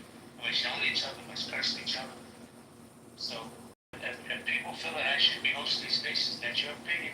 The best feature that's ever invented on this app is the leave quietly button. So, Who's that bad? okay, come on. Do your shit, JB. You've been doing a great job, Exactly. though. JB always got nice You've been spaces. doing your shit. So, and like, honestly, even if you were a racist, like, I'm not saying you are, but if you was, you conduct yourself as a professional to conduct a space with race issues. So, But I still think it's a little gaslighting. Like, racial, profiling happens. That's what I meant by gaslighting. Like, the answer is yes. I know you know that. So everybody might know that they know that, but if you look at the top of the room, there's only 88% of people know that, and then 6% people say it's something else, and 6% of people say it's something else, and then 2% of people say it's something else. So everybody don't know that. Well, this is how I see it, right? Everybody doesn't know because it's not their lived experience. Chris, you know it's your lived experience. Neither is yours. It's Sloan's, it's Daryl's, it's never been mine. I don't think I've been racial profiled. I've been profiled for other things. But you can't, because you're a white man. Okay. You profile white men all the time. Let me say this. How is a white man going to be racial profiled? I literally gave a whole breakdown as to how white boys get racially profiled. Yeah, me too. Well, let me just say this real quick. There's a section in Brooklyn here, right? If you're in New York, you understand. Well, Williamsburg, very gentrified area, but there's a small pocket in there, right? That is very religious Jewish people, right? Very secular people. I don't care if you're pink, polka dots. If you walk through there and you're not a Hasidic Jew, they are following you around everywhere you go. Oh, yeah. So there is. You're getting profiled by that community. So, look, I'm not necessarily pricing white people get profiled. I'm sure we do. I get profiled for other reasons, not because of my skin color. But let's go popcorn style, guys. Well, that's kind of the whole point, too, on what Vero was touching on when she was saying that profiling encompasses more than just race and that it's not always negative. Like, when somebody says, for example, when you said, how could you have experience that you're a white man. And then you just got to look at what profiling is. It's just analyzing and assessing something about somebody's psychology and their behaviors. So, and then you're doing it on the basis of something racial. That's not always negative. You might assume something that could be true on the basis of something like that. But yeah, of course, everybody's going to experience racial profiling because we're always going to be profiling people, and of course, we're going to incorporate race into that analysis. Hey, that was a great take give. Thank you, Pete. I'm going to give you a little peek. It's just my opinion. I don't speak for all white people. But I think white people are afraid and intimidated by black people, and that's why they racially profile. That's always been my opinion. Wake it up. Wake it up. I don't think that really has much to do with it. I think it's an economic thing, and it's a way of keeping order so that they can administer, I guess, their white supremacy onto the country, because they have to keep blacks at a certain mind state and level, and a level of respect so they can sleep comfortably. Because God forbid if blacks ever decided to revolt or really act a fool, then they would only have their dogs and guns to protect them. And so I think the racial profiling and the racism and the way they conduct all their business here in America is so that they can sleep comfortably. So they don't have to worry about going to war because they don't want to go to war, although they're all armed and they're all ready for war and anticipating some of them, but they really don't want that. And so I think they do racial profiling and amongst other things to try to keep blacks in line. I'll land there. I want to ask you, Jamal, just curiously, like I don't have like any opinion, or I do have a little bit of an opinion, but more so curiosity. What like percentage of the general white person do you feel like is in that mind state necessarily, versus kind of like what Chris was touching on, where sometimes people just prefer to associate within their own demographics and people that they find culturally related? I would know the answer to that is about as well as I would know what goes on at Christmas dinner at a white person's house, or what goes on at Hanukkah at JD's grandmother and granddad's house at Hanukkah time.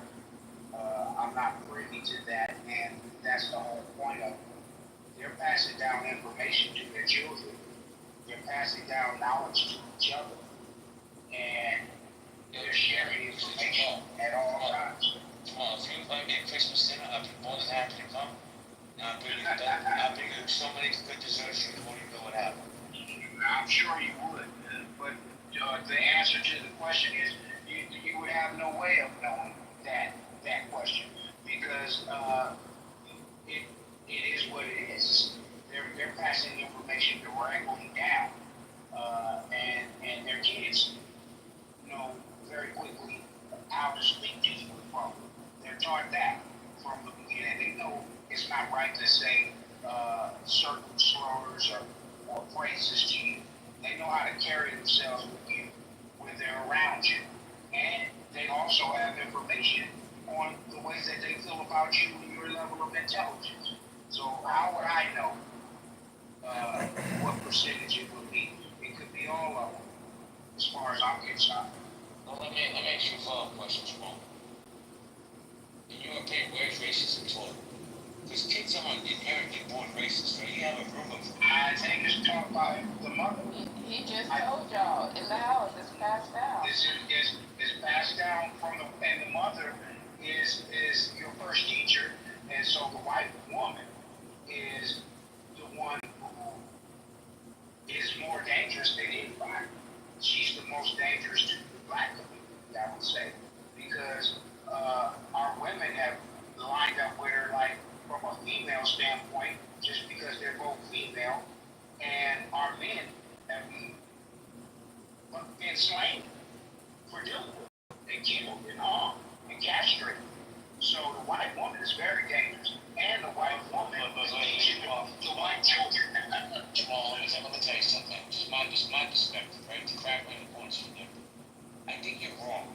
And I'm not about it being taught at home. I think it's definitely taught at home. And now it's also taught on social media. See, social media wasn't around when any of us were growing up. Well, maybe actually. But I think racism really comes from the fathers. It's the white guys and the other groups that are racist. They teach their kids. They drop the N-word like it's nothing. And I'm just telling you that's what I believe. I could be wrong, but I think, and I'm not gonna lie, I think it's the fathers that teach them more than the mothers. Just my opinion. Well, you would know better than I do. So if you say that, then I don't have any argument for you. Hey, this is John. I think I can put in the queue. It's your turn, John. Yeah, I don't think profiling is really the big issue. To me, it's representation. Meaning, if you think we live in a structural white racist society, well, then it's not just profiling that should be the issue. It should be representation on the board of directors at the Federal Reserve, Bank of America, J.P. Morgan Chase, Pfizer, Moderna, Coca-Cola, J&J, etc. If you want your seat at the board of directors and you want equal compensation based down on racial breakdowns, well, that's an argument. I mean, so I'm just saying the real racism isn't from profiling. The real racism is from lack of representation in the Fortune 500, proportionally. That's fine, John, that you think that. But do you understand what we're speaking about? Yes, I speak English and I understand what you're saying. Real profiling. Yeah, I have a profile on this app. It's called John Kitover. You have a profile named Nina. Is anybody racially profiling you right now in this room? So I want to ask you a question. Do you understand that there are people that are subjected to inequalities that you might not have to experience? Yes. Okay. And sometimes they look like brown people. And you know that, right? Is that a serious question? Yes, again. I'm serious. So then why would you just come off the mic and act like profiling doesn't exist? Because representation is a bigger issue than profiling. I hate to break the bad news to you. Oh, God. But you know why there's not representation. Well, I'm making a case that if you believe there's structural racism, well then profiling is not a primary issue. Representation is a more primary. Is there structural racism that's happening? You tell me. I'm not the one that's in charge, so you tell me. Well, I'm not in charge either. I'm running for Congress to try to get in charge. If you want to donate to the campaign to elect John Kitover, I'll be happy to put the link in the chat, and you can send $10 and we can help you can help organize and get started right now. No fundraising, please. Let me do a quick reset. John, I promise I'll do a room for you one day. We'll give you some money. Guys, this is not the debate. Is racial profiling real? Racial profiling is absolutely real. Total hogwash, a figment of people's imagination, or a bigger issue than I realized. We got some cool people in the room. We got Ash, we got Mike Moon, Lady MD, love that PTO. Jane, how you doing? Keith, how you doing? Guys, if you want to come up, you're more than welcome. If you have a pink ticket, cash it. Yo, MJ, you said I am a professional racist. I believe those are the words. MJ Israel. You're more than welcome to come to the stage and expose me for the racist I am. Please, by all means, you're more than welcome to. But let me welcome Nine to the stage. I'm happy to hear because I didn't even want to open this room. But, Adams is Adams. Hi, Nine. What's up, JB Adams? What's up, Sloan? What's up, Stage? Hey, John. What's up, Congressman? Bouncing around these rooms. Happy Sunday evening, everyone. All right, guys, we're going to go popcorn style. Slow dance on. Yeah, so, I mean, I think while John makes a valid point, it is a misplaced comment for this conversation. Thank you.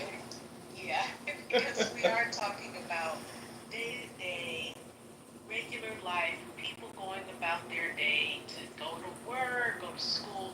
We're talking about just a regular old day. The systemic racism, the systemic issues, they exist, yes, but that's not this conversation, John. But yes, there is a place for what you're talking about, and the bigger issues very important issue, just day-to-day racial profiling. But the bigger conversation, yeah, that could be had. Just it's not right in this one, but yeah. Well, I mean, in defense, all I would say is that the title is all or nothing, is racial profiling. It doesn't open up the room for any other conversation. Okay. Yeah. Well, Chris Bassman, popcorn style. John, I think that they were just addressing the particular concerns that they were addressing were more on a localized level rather than a systemic level.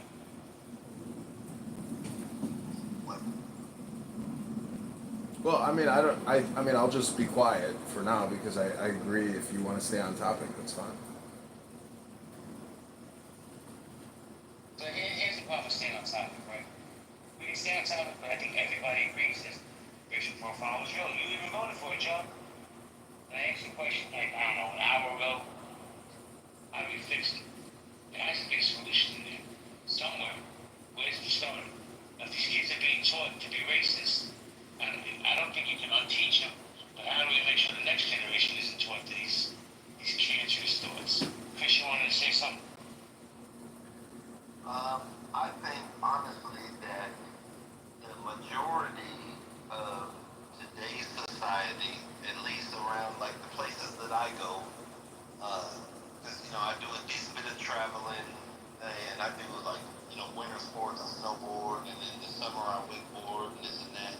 And I'm a little older, so I run into a lot of younger people. I don't think that racism today is like something that is like predominant. Like, is it there? Yes. And is it still being taught? Yes. But I think it's also fighting a losing fight. Let me jump into 2 seconds, Mr. Speaker, for a second, Chris. John, you put in the chat education. I'm going to tell you why education doesn't work, in my opinion. When we're not going to be honest about the black community's history and teach them the real history, and we're teaching them the bullshit that we teach them now, how's education going to work? When we don't even let them learn about their own history. So you actually won't. That I believe to be a fact. Go to these schools where they teach these kids about black history. Maybe everyone knows they're teaching lies, but that right there is why it's systemic. That's something that we can't change. But what we can change is how we raise our children, the way our children perceive other children, and the way we interact with people of different cultures. We can't change the systemic part because everyone knows that black history is a monumental history. And it was erased and turned into a history of slavery. But that's a whole different subject. Hold on, Jamal.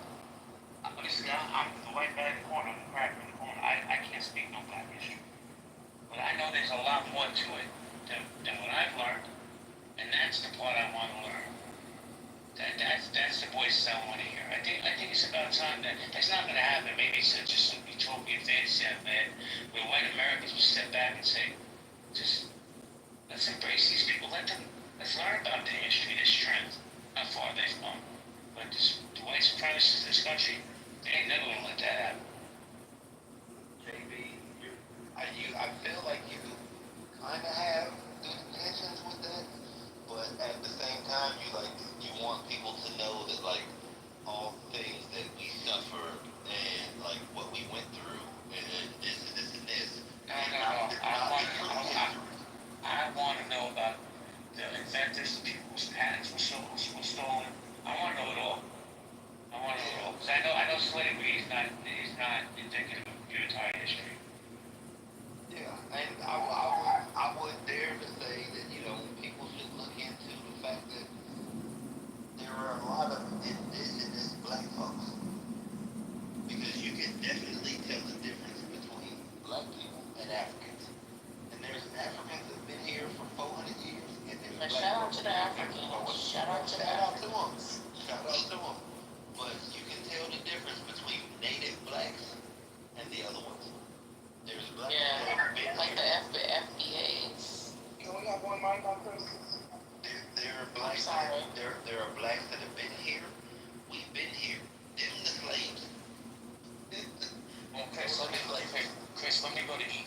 only getting like 20 minutes. Yeah, man. You know, I was just responding to what you had said earlier when you said that you had mentioned something about racism, and I think that I just wanted to differentiate the difference between racial profiling versus racism, because I think racism is problems, like we had talked about. Racial profiling is just a subcomponent of profiling in general. We're constantly profiling people, and of course, we're going to take race into account. So I don't think that racial profiling is necessarily the problem, because oftentimes the purpose of profiling is to gather accurate information about an individual. I do think that education could play a negative role in it if you have stereotypes that you automatically think are going to apply to all groups of the demographic. But I think the racism aspect is a little bit more problematic as opposed to just the profiling. I think profiling overall can be useful. And I think that is something that, once again, we do every day. When you see somebody, you're going to take into account what they're wearing, how they talk. Like when I talk to you, I can automatically hear that you're from New York. You know what I mean? That's profiling based on the way that you talk. And I'm gathering accurate information as a result of it. That's not negative, but I think the racism component of it is actually the negative piece. And let me say it with a little Keith and then Concrete, and then we're gonna go pop what's up. Keith, what's up, man? Hey, what's up, JB? How you doing, brother? Pretty good, man. You wanna chime in? Yeah, on the topic, I just think that, like what he just said, the profiling is pretty good if you get more information about that person. Just come up with, you from New York, or you from this place or that place. But what I think is, it puts us in a box. I was speaking earlier, and I was telling them how I came from nothing to where I was successful. And I was in another room, is what I'm saying. And when I told them I was light-skinned, hazel-eyed, but at the same time, I identify as a black person, because both my mother and father was both black, but I just happened to be light-skinned with hazel eyes. I started getting profiled by my own people. And they started saying, hey, you like this or you like that? And it was crazy, because they knew what I was making yearly with my company, and I probably shouldn't have said that, but it came out, but it was coming out in a way that I was saying, look, I'm not educated, but I still got myself to a certain point where I was successful. And then all of a sudden it was profile. But I don't want to get on that note. I just want to say that a lot of times I believe in the profile, it hurts the person who profiles. It hurts the people that does it, because the rich will always get rich. It's a numbers game. The more that we come at each other and we separate ourselves, because you from the east side, I'm from the west side, you dark, I'm light, you Jew, I'm not, whatever the case may be, the rich get rich, because at the end, to me, and it's my opinion, it's the poor and it's the rich. Well, I think that classism is really torn this country apart. But guys, before I come back, let me say hello to Concrete Sonic real quick, and then we'll go popcorn style. Concrete, how you doing, man? What's up, Jimmy? How you doing, bro? I'm doing fantastic. Do you want to chime in on the subject, sir? I just came in the room, just make sure I get the topic right. Just so I understand. Well, we're talking about racial profiling real in America. Talking about from like an law enforcement standpoint? From any standpoint, have you experienced racial profiling in your life? I'm sure I have. When we used to shop in department stores.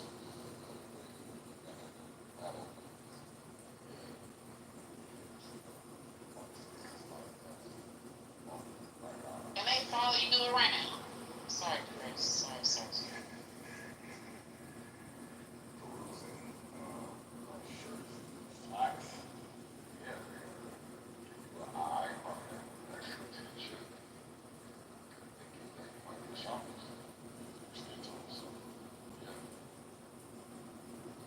Concrete. Let me say hello to Seneca. What's up, Seneca? How you doing? Hey, doing pretty well. How you doing? I'm doing fantastic. Do you want to chime in, sir? Yeah, I don't really think, racial profiling, it's not a systemic phenomenon, so it can be considered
kill my heritage.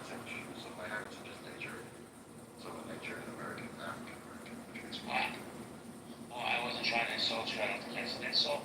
No, you weren't trying to. I'm saying they're black people that call themselves black, which is such a disgusting word to call people. But I can take it as an insult. Thank you, sir. So, sorry, before you continue, I need to step away for 10 minutes. Can you run it? Okay, yeah, Senator, did you Thank you. I'll just land by saying that, if you walk like a duck and act like a duck, people are going to treat you like a duck. So don't come out here speaking that ghetto slang, blasting your trap music, dressing like a rapper with a long chain and everything, expecting people, the law enforcement, not to target you. That is absolutely ridiculous.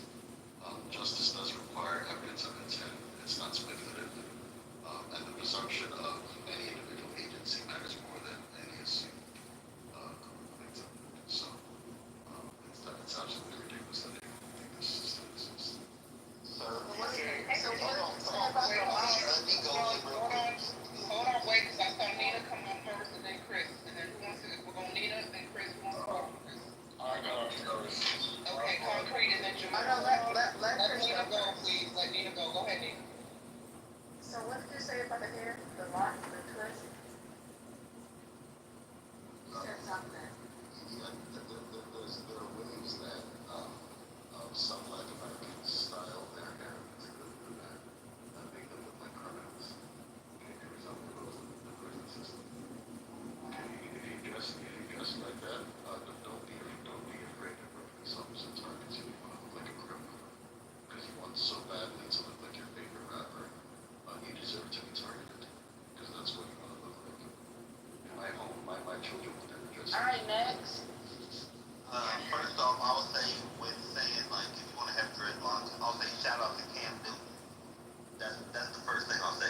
Shout out Cam Newton, a brother with dreads who's a superstar and who is the opposite of everything you just said about looking like a criminal.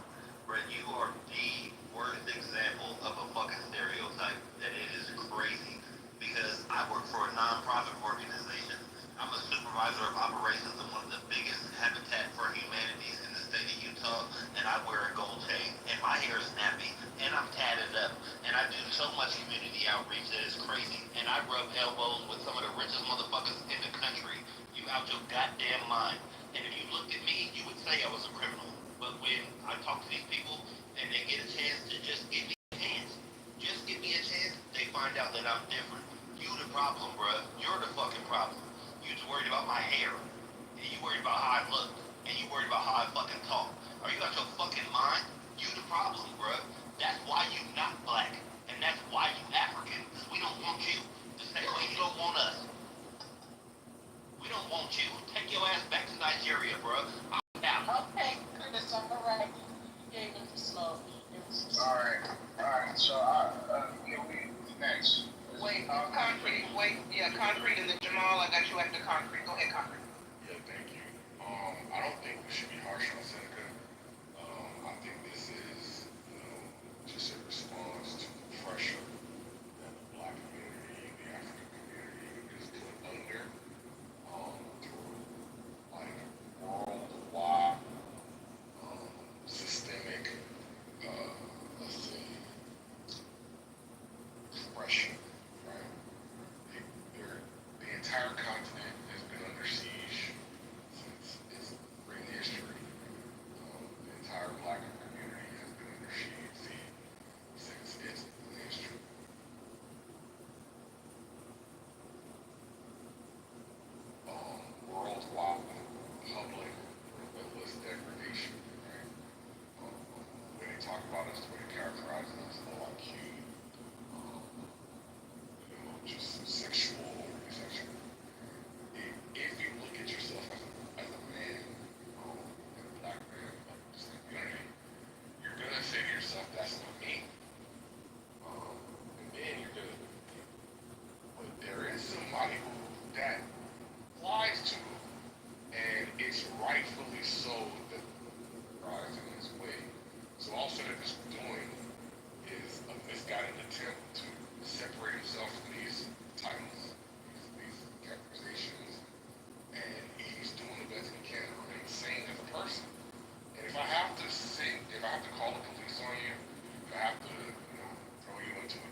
something you want to leave. Okay. So, the point that he made was hairline criminal, right?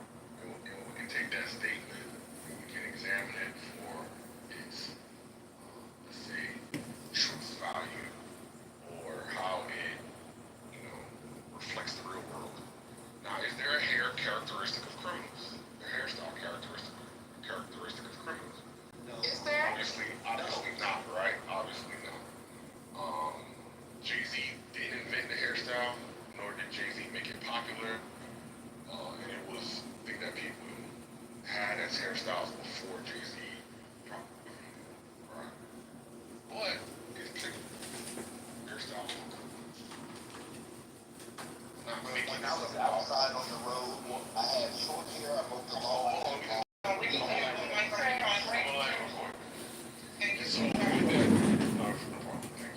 So with that statement, the glimpse into his psychology, into how he is navigating this world, right? And that's why we should not be upset with him, because obviously that wasn't like a well thought out statement. That's like an emotional reaction. And whether or not he's intending to trigger, he's definitely intending to separate himself. And that separation is, in fact, a defense mechanism. Because the world is shooting at black people. And he's saying, not me, them. Stop shooting at me. Right? And I understand it. And like I said, there's something that should be pitied. Because obviously he has in yourself, but I appreciate your point. So let me just say this real quick. He wanted to know about what I felt or what we felt was a remedy to racial profiling, and we went in another rabbit hole. But I'm gonna try to bring it back. I think the only real remedy that, in my mind, I can see is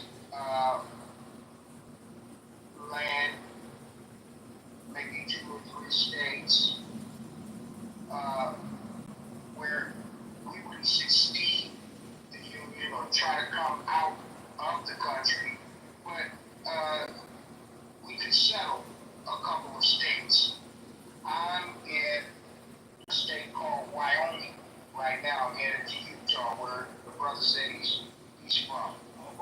I'm right by Evanston. What do you mean? Okay. I mean, this is the point, Chris. Yeah. All I'm saying is, as I was driving on Highway 80, headed west, I seen a Walmart distribution center that's hiring for $30.65 an hour.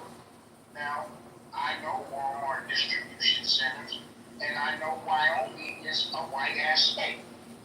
So they have settled certain areas of the country, and they have business in those areas. They're still Americans. I'm saying all that to say,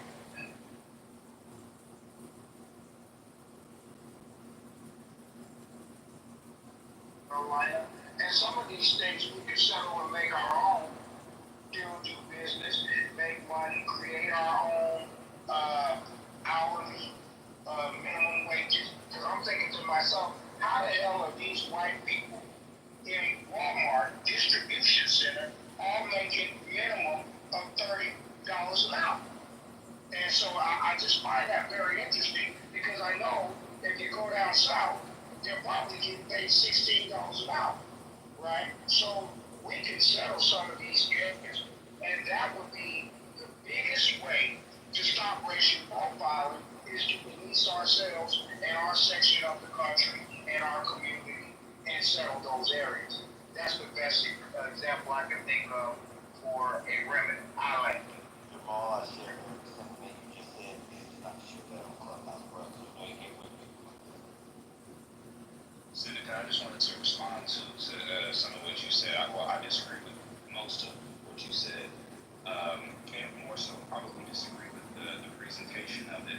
And it just feels like it was a little too broad, and it wasn't as precise as what it could have been. And I think that's the problem where stereotypes can come into play. But there was one thing you did to say that I somewhat agree with in terms of the words black and white. I think that they're overly used. They're speaking for different black country or African countries, and there's about 44, 48, somewhere like that, European countries, and they all have different histories, different languages, and each influence the culture. So I do think that the point that you made that was really good is to take into account, if this is what you're trying to make, is to take into account people's individual history according to where they do come from and what your actual ancestry is. So I mean, I agree with that, but I think I disagree overall with the presentation of it, and I think it is problematic. It's just gives me a little bit of Candace Owens type of vibe. I'd like to respond. Oh, who's that? Yeah, no problem. Sloan, I'm sorry, I didn't mean to cut you off. Go ahead, Sloan. That's okay. Yeah, I'm just gonna. So this is. I just have to review judging the book by its cover. That's what I have to do, and then it's hidden in the guise of some sort of elitism or racism against the black. There's nothing wrong with using the term black or a person of color. And specifically if a person, however a person chooses, I challenge your belief system is what I challenge. And what I will say is I met a couple that they had tattoos from their neck all the way on both of their arms, down their legs. They had nose rings in, and they had four little kids. And guess what? They go to my church. They go to my church, and imagine if I had judged them for how they looked. Just imagine. You think they would feel love or anything like that? No, they wouldn't. But you know what? Who those people are, and however their life brought them to decide to tat their body or whatever they did, I don't care. They reach people because for my Christian belief, it's important to reach everybody and love everybody. So, but they can reach people I can't reach because I don't look like that. And so you judging people like that and then choosing to say you're elite. And coming across elite, we know you're not elite, but it, yeah, you need to stop. You really just need to reconsider what your beliefs are. John even gave you a little hot pepper, like that was a spicy comment. No, because how you dress, how you look, it's how you act, and what your character is what really matters. So what if somebody's playing their trap music and they have tattoos? Big deal. That's not what you judge people on. And if you don't have the wherewithal to take time to know, then just keep going on with your life. You don't need to create opinions and put people down because it doesn't bring you up to put people down. It really exposes who you actually are. Okay, thanks. Okay, so we want to give the Senator a chance to respond. Go ahead, Senator. I just like there's a community of people that listen to the devotion. Like I'm just first of all, I'm so glad I'm grateful that I'm informed by my heritage. My heritage and my religion can give me definitions of who I should be and how I should respond in circumstances, how I should dress, what I should eat, how I should speak.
we're gonna let Seneca Lane, first you'll have a chance to respond. When you go and you look at all the list of people for the Black Lives Matter, all the people that were killed, you do not find one Nigerian, you do not find one Somali, you do not find one Canadian in that list. Not one. Not one. All that were Black Americans. All of them are Black Americans that don't have a heritage, don't know their culture, don't know where they're from, and are not informed by any culture other than being as ghetto and niggerish as possible. Okay? Okay, I'm next. I gotta go again. Hold on. Oh, Sloan. Hold on. When Seneca lands, we go to the mods first. So we'll go Seneca, and then of course Queen Sloan, and then Chris. I know you want to respond. So Seneca, let's let him land first, please. Okay, yes, I'm going to land here because I know you have the Black Americans have self-respect and self-control. At the end of the day, Seneca, hold on. I have a question. I stopped eating listening to you talk because you're blowing me away with what you're saying. And keep it real with me because we always have good conversations. Do you actually believe everything you're saying right now? yes, because I'm tired of people acting like animals, and I'm not. If I was Black American, okay, and I didn't know my heritage to inform my values, I would be Muslim. Okay, because at least there's a community, there's the Ummah that will inform me and provide a culture that will ensure that when I meet a police officer and that position of Read that man bio. He is Muslim. He lying. Yes. When I am Muslim, I'm not lying. What are you talking about? I never said I was. Don't worry, I'm gonna cook your ass in a minute. As soon as I get this mic, that's I'm okay. gonna cook That's your okay. ass. You can Hold be on, denied. Chris. That's okay. Stand down, Let me Chris. Hold land. on. Just let me pretend you can control yourself. Okay. If I was Black American, okay, and I didn't have a heritage, I would adopt the cultural values of Islam, the Ummah. Okay, that teach me humility and modesty, that teach me to dress in a hijab. Okay, not in a hijab, to cover everything from my navel down to my knees. As a woman, to wear a hijab if you're a woman. Okay. Tell the other truth that if she believes the game. Chris, let him land. And to respect authority. These Black people do not respect authority. They act rambunctious. They act like wild hyenas and animals, and then they expect to be respected. And that's just not how the world works. If you respect yourself, people respect you. If you act like you don't have a heritage, you didn't come from a home, you want to have tattoos all over your face and then put a chain on your neck and then go into corporate America, no, they're gonna kick you out. You don't belong there. Okay, if it walks like a criminal, acts like a criminal, it's a criminal. I respect my life. Thank you, Seneca. I think Sloan wanted to go, and then we'll go to Chris. Anybody want to speak after Chris? I have Q. E, I see E. Anybody else? I do too. That's Keith. Okay. Anybody else after Keith? All right, cool. Please don't interrupt as the speakers come off mic. Cool. Sloan, you got it, sis. I'm not even going to say very much because I just don't really need to give my energy to ignorance. I really don't. He believes what he believes. I gave a very good example of why you should not judge people based on appearance, and he chose not to even acknowledge that. That's fine. But you see, and this isn't to talk, I'm not even talking to him, and I'm not going to center myself, but I will say that it is important to know that Blacks in this country may not know their heritage, not through any fault of their own, but through the capitalism called slavery. And that is important to know when you decide to pass judgment on someone that doesn't know their culture. And let me be clear, I am Black. I am not African American, and I'm okay with that. In fact, after meeting you, I am more than okay with not being African American. I am Black, happily Black. And to further make my point, I'm actually, I am in the lineage of George Washington. My She's a Black woman and she's George. My family is on the slave side of George Washington. We're in the Smithsonian Historical Museum for African American History and Culture. So when you say people don't know their culture and they act a certain way, yeah, things come with that. And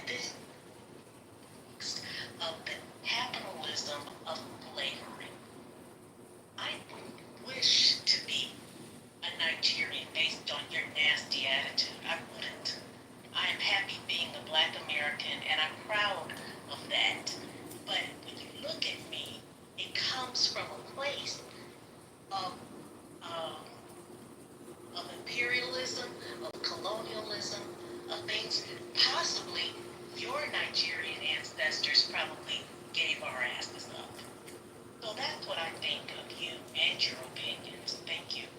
Well, let me jump in here real quick for 2 seconds.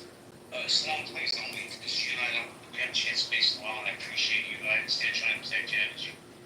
But I appreciate being here. Let me just say this real quick, because I know there's people blow back from this room, right? Healthy debates does not endorse anything that's being said by individual speakers. I'm not signing off on any of this stuff. So before you guys go up rooms that healthy debates is hard-written or racist, I don't want to hear that shit. For the record, before we go to Chris, for anybody keeping tabs, I personally don't identify as Black, African, or Negro. I'm the Time Lord from the planet Gallifrey. Thank you. Go ahead, Chris. Well, me, I'm just another brother from Kathy. So I love what you said. It's just amazing to me. So, like the sister said that, her family it got something that goes back to George Washington. So my great grandmother, if you ever go into Texas, my last name is Gardner. My family, the whole town in Texas, and they black. They not African. I don't know any Africans. None. In my whole family. Zero. And it's crazy to me that this man can sit and talk like that. And say, oh, well, because you look like this. Yeah, I'm tatted, bro. I'm 6'4", I'm 270, and I'm tatted. Tatted up. And if you see me outside, you'll probably turn around. But if you took a second to stop and say hi, you'll find out that I'm actually a nice guy. You are just afraid, bro. You're afraid, and all your people are afraid. That's the problem. You a bitch. I don't even know how else to call it. I don't mean to be disrespectful, but all you've been doing is saying like, oh, if you look like this, you act like this, and if it's a duck, it's a duck, it's a duck. Well, if it bleeds once a month and it looks like you, it must be a hoe. I don't know. Well, I have a question. Chris, instead I can answer your question. Sure. Thank you. And I'm just trying to get some clarity. Were you born here or you were born over in Africa? I was born in New York City. Oh, New York City. Okay, gotcha. We had a conversation about, East New York. Yeah, I'm kind of surprised about the things you're saying because, I don't feel that energy here in New York or that vibe. I mean, listen, you're going to believe what you believe. I know I'm not changing anybody's mind. But you kind of knocked me for a loop tonight because that energy doesn't live here in New York as far as I know. Yeah, I mean, there's a lot of different cultures in New York, and the different areas that were being struck by immigrants, right? But even, JB in Brooklyn, right? The Trinidadians, the Jamaicans, right? They're not sad. Most of them are not. Some of them smoking weed and stuff, but they're not like out here acting like criminals, sagging their pants, out at wee hours of the night. Seneca, that don't make sense. What if I work graveyard? What if I work a graveyard?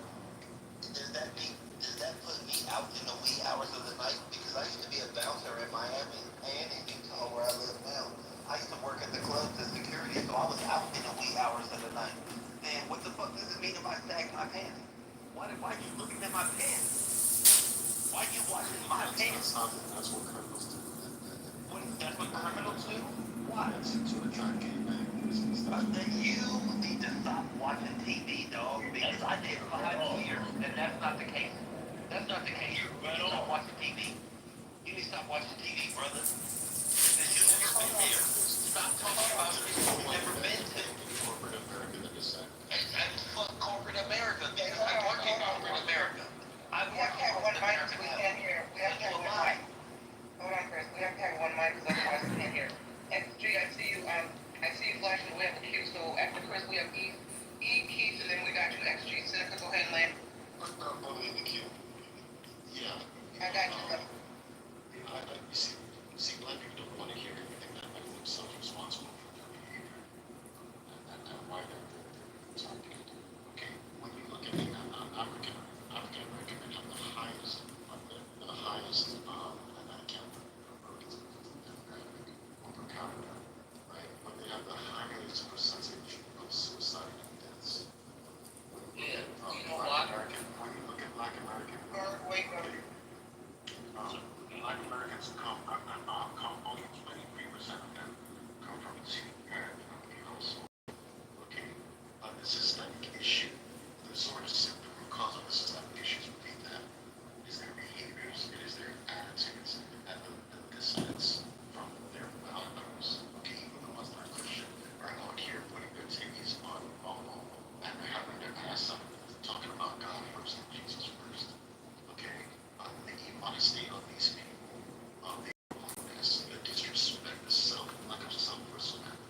architects, doctors, engineers, successful people. Same thing. A lot of other Africans, when you see all the list, when you look down the list, only one demographic is on that list, on the Black Lives Matter list. It's all Black Americans. It's Shani, was it the Shani Basin, and Jamal. I can't wait to get in there. Okay, so Let's just be honest. Can we just be honest in this room today? okay, let's be honest about. Okay, hold on, let's Let Senator Lynn explain, please. I'm glad that they're not going to accept it. It's to be black is to not accept your responsibility. Well, how many black Wait, we're gonna make, we're gonna, everybody keep their submissions under 2 minutes, please. Let's go, we got E, Keith, XG, and then Thug. Who wants to go after Thug? I'll go, John. Put John in the queue. Just put me in the queue and let me know when I can go this Chris. Okay, so Chris, hold on, after Thug, we have Chris, I think I saw Sean come off mic, and then Bert. Go ahead, E. So Seneca, I'm just gonna say that I think that while I'm not particularly offended by what you're saying, I think it is understandably offensive. And I also am gonna say that I fundamentally don't think that your intentions behind what you're saying are actually bad. I think it is really a misguided attempt at accountability. And I think it's a bit of an overcorrection. I think what you're pointing to is examples of, you can have real life examples of people, for example, who will go to a store and say, and have stole something, and then get in trouble and say that, oh, this is only because I'm black or something like that. I think you're pointing out examples like that where accountability could be taken.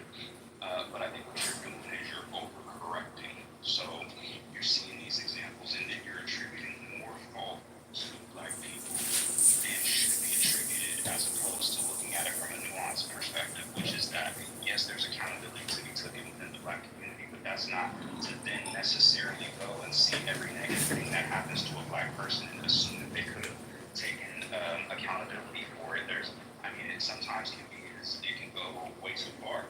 That's like, I live in California. That's like an earthquake happening in California, and somebody saying, well, you should have known about fault lines and tectonic plates and shouldn't have lived in California.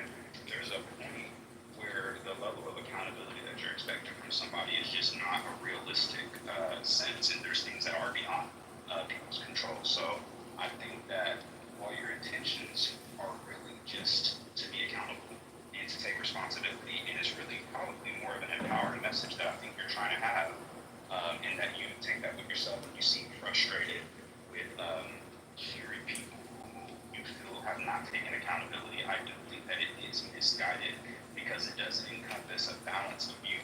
And so that's pretty much all I have to say about it. Keith, go ahead, Keith. Yes, I just wanted to say that, Senator, man, I like, part of me, like, I understand I'm the same as he, but the other part is like, bro, you kind of coming at black people with this generalization, meaning the same thing he said. You taking one situation and you putting it on all, and just saying this is who you guys are, and it's no Nigerians. They got in the black, live movement and all of that. But I just want to say, in my profile is my son. He got the locks. He went to school to Xavier, had a 3.7. His father, so I'm the stepfather, is a sheriff in Cleveland, and his mother, who I'm married to, is a nurse, and they are African. I just came back from Africa, and he was wearing the locks out there, and they did tell him, they said, hey, look, down here, as he was free and he walked around in Africa, he did get the freedom as a black man and not getting profiled by, people, because everybody was out there was African. So that was real good, and he enjoyed that. But they did say, hey, you got to be aware of your environment. They did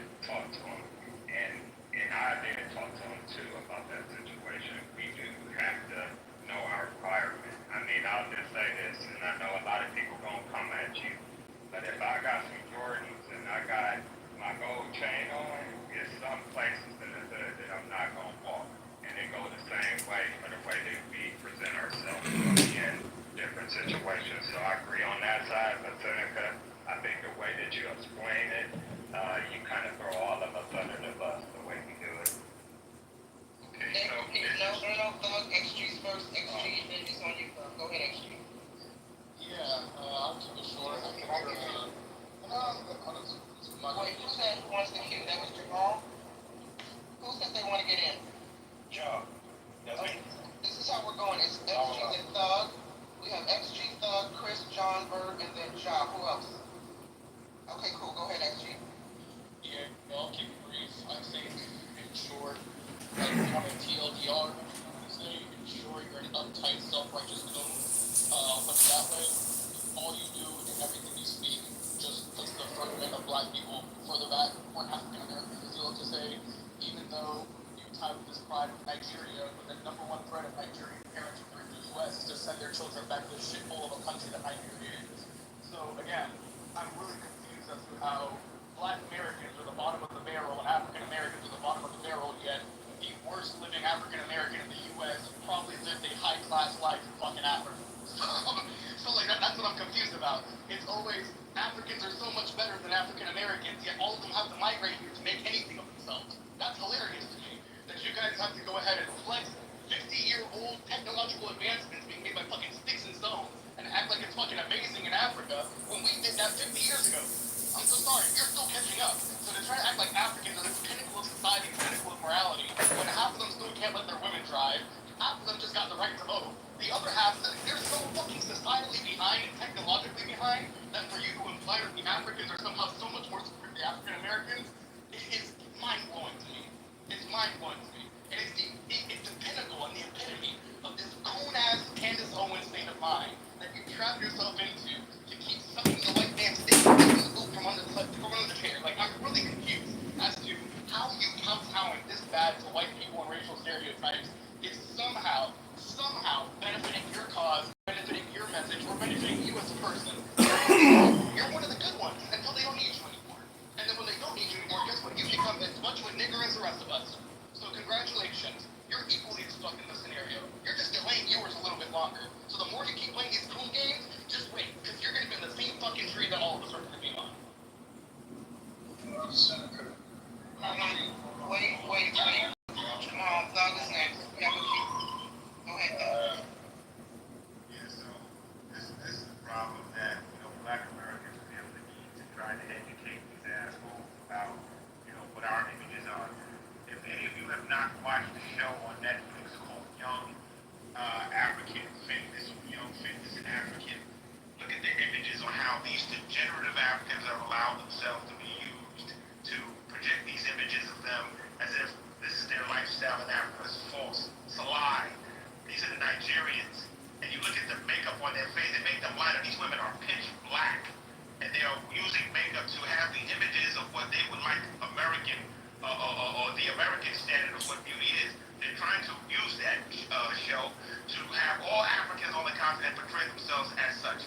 So this whole idea that he's trying to make it seem like black Americans are the worst degenerative images on the world, your allegedly best people are trying to portray those images. They're trying to look exactly like the degenerative thing that you're saying that we are. And your children are growing up that way. Your children are growing up loving hip-hop, loving sagging their pants, loving rapping about killing motherfucking Africans and doing all the rest of the stuff. They love that shit, right? So it just behooves listening to people like him, right? It only further gives me the ammunition to prepare my next generation to know that don't ever let these fucking niggers, because that's what you are, don't let these niggers, use their survival tactics of, saying all these black terms or trying to pretend to be cool because they're educating with you in school. Fuck them, right? Fuck them into the next century. I'm done speaking. Okay, John, we have a queue. I keep telling you have a queue, and it's going Chris, John, Bert, and John. So I'll put you in after John.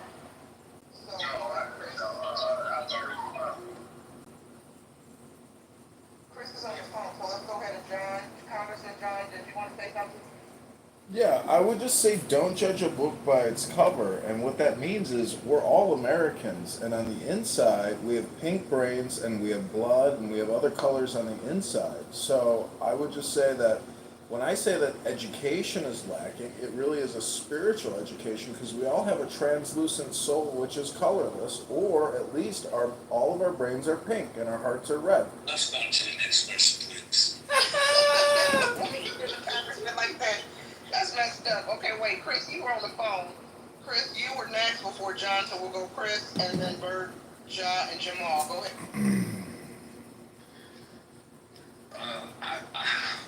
I can't even think of anything else to say except, man, that man crazy. And I will just yield my time to the next person. Because, like I said, I was on the phone, so I can't even deal with that right now. No problem. Thank you, Chris. Go ahead, Bird. You. What's good, Bird? Yo, Bird, I need you to do me a solid, bro. Catching that pink ticket thing. I got you. That is my fucking land. You know what I'm saying? I have owned it. That's some of it I do. Some of it actually do own legally. So you own this because you bought it, not because No, I didn't buy it. I did not buy it. I inherited it. I inherited. There's no law that says that just because you live someplace is your place. Yes, it is. Natural law. No, It's natural law that says. Hold on a second. Oh no, you're a lawyer. Ain't you some kind of attorney? Well, Lord, I would have to, like, natural would also be, like, the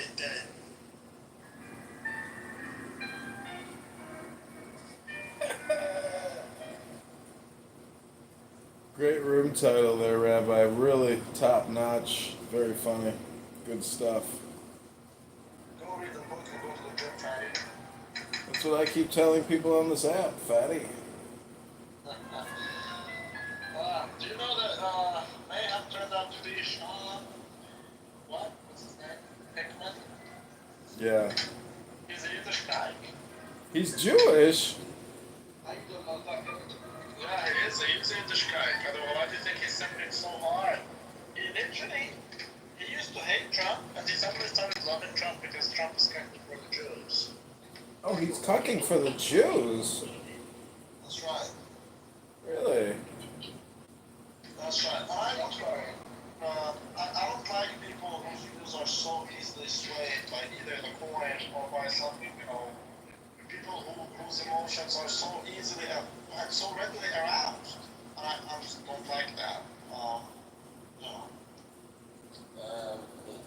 the root of the issue. I think you're very surface level with it. Surface level, ignorant, damn near MAGA. No offense to anybody else who's MAGA. Just trying to make a point. So yeah.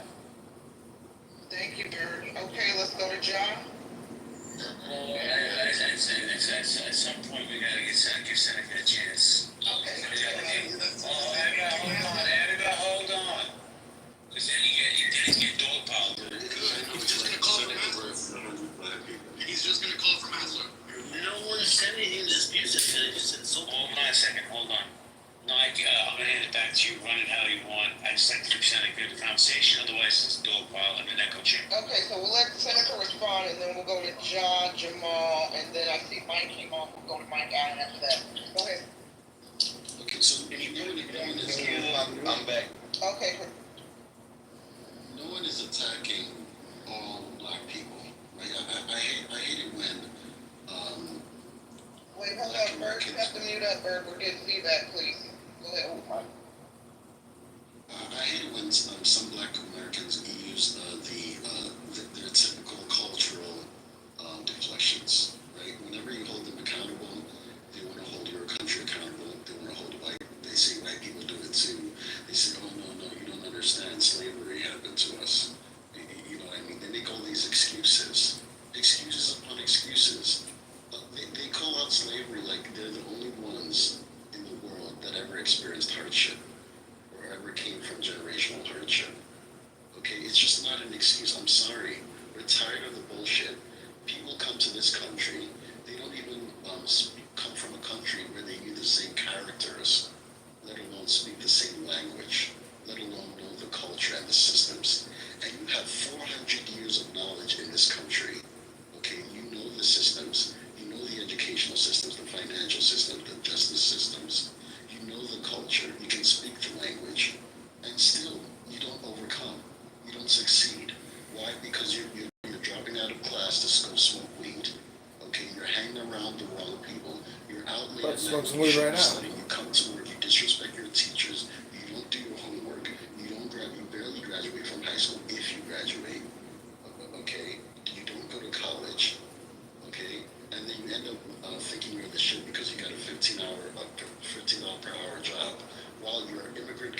graduates are going to college, getting engineering degrees, getting accounting degrees, coming out making six figures, okay? And then you want to whine and boo-hoo, okay, that it's not fair, and blame slavery for your lack of discipline and lack of self-respect. No, we're sick of the shit.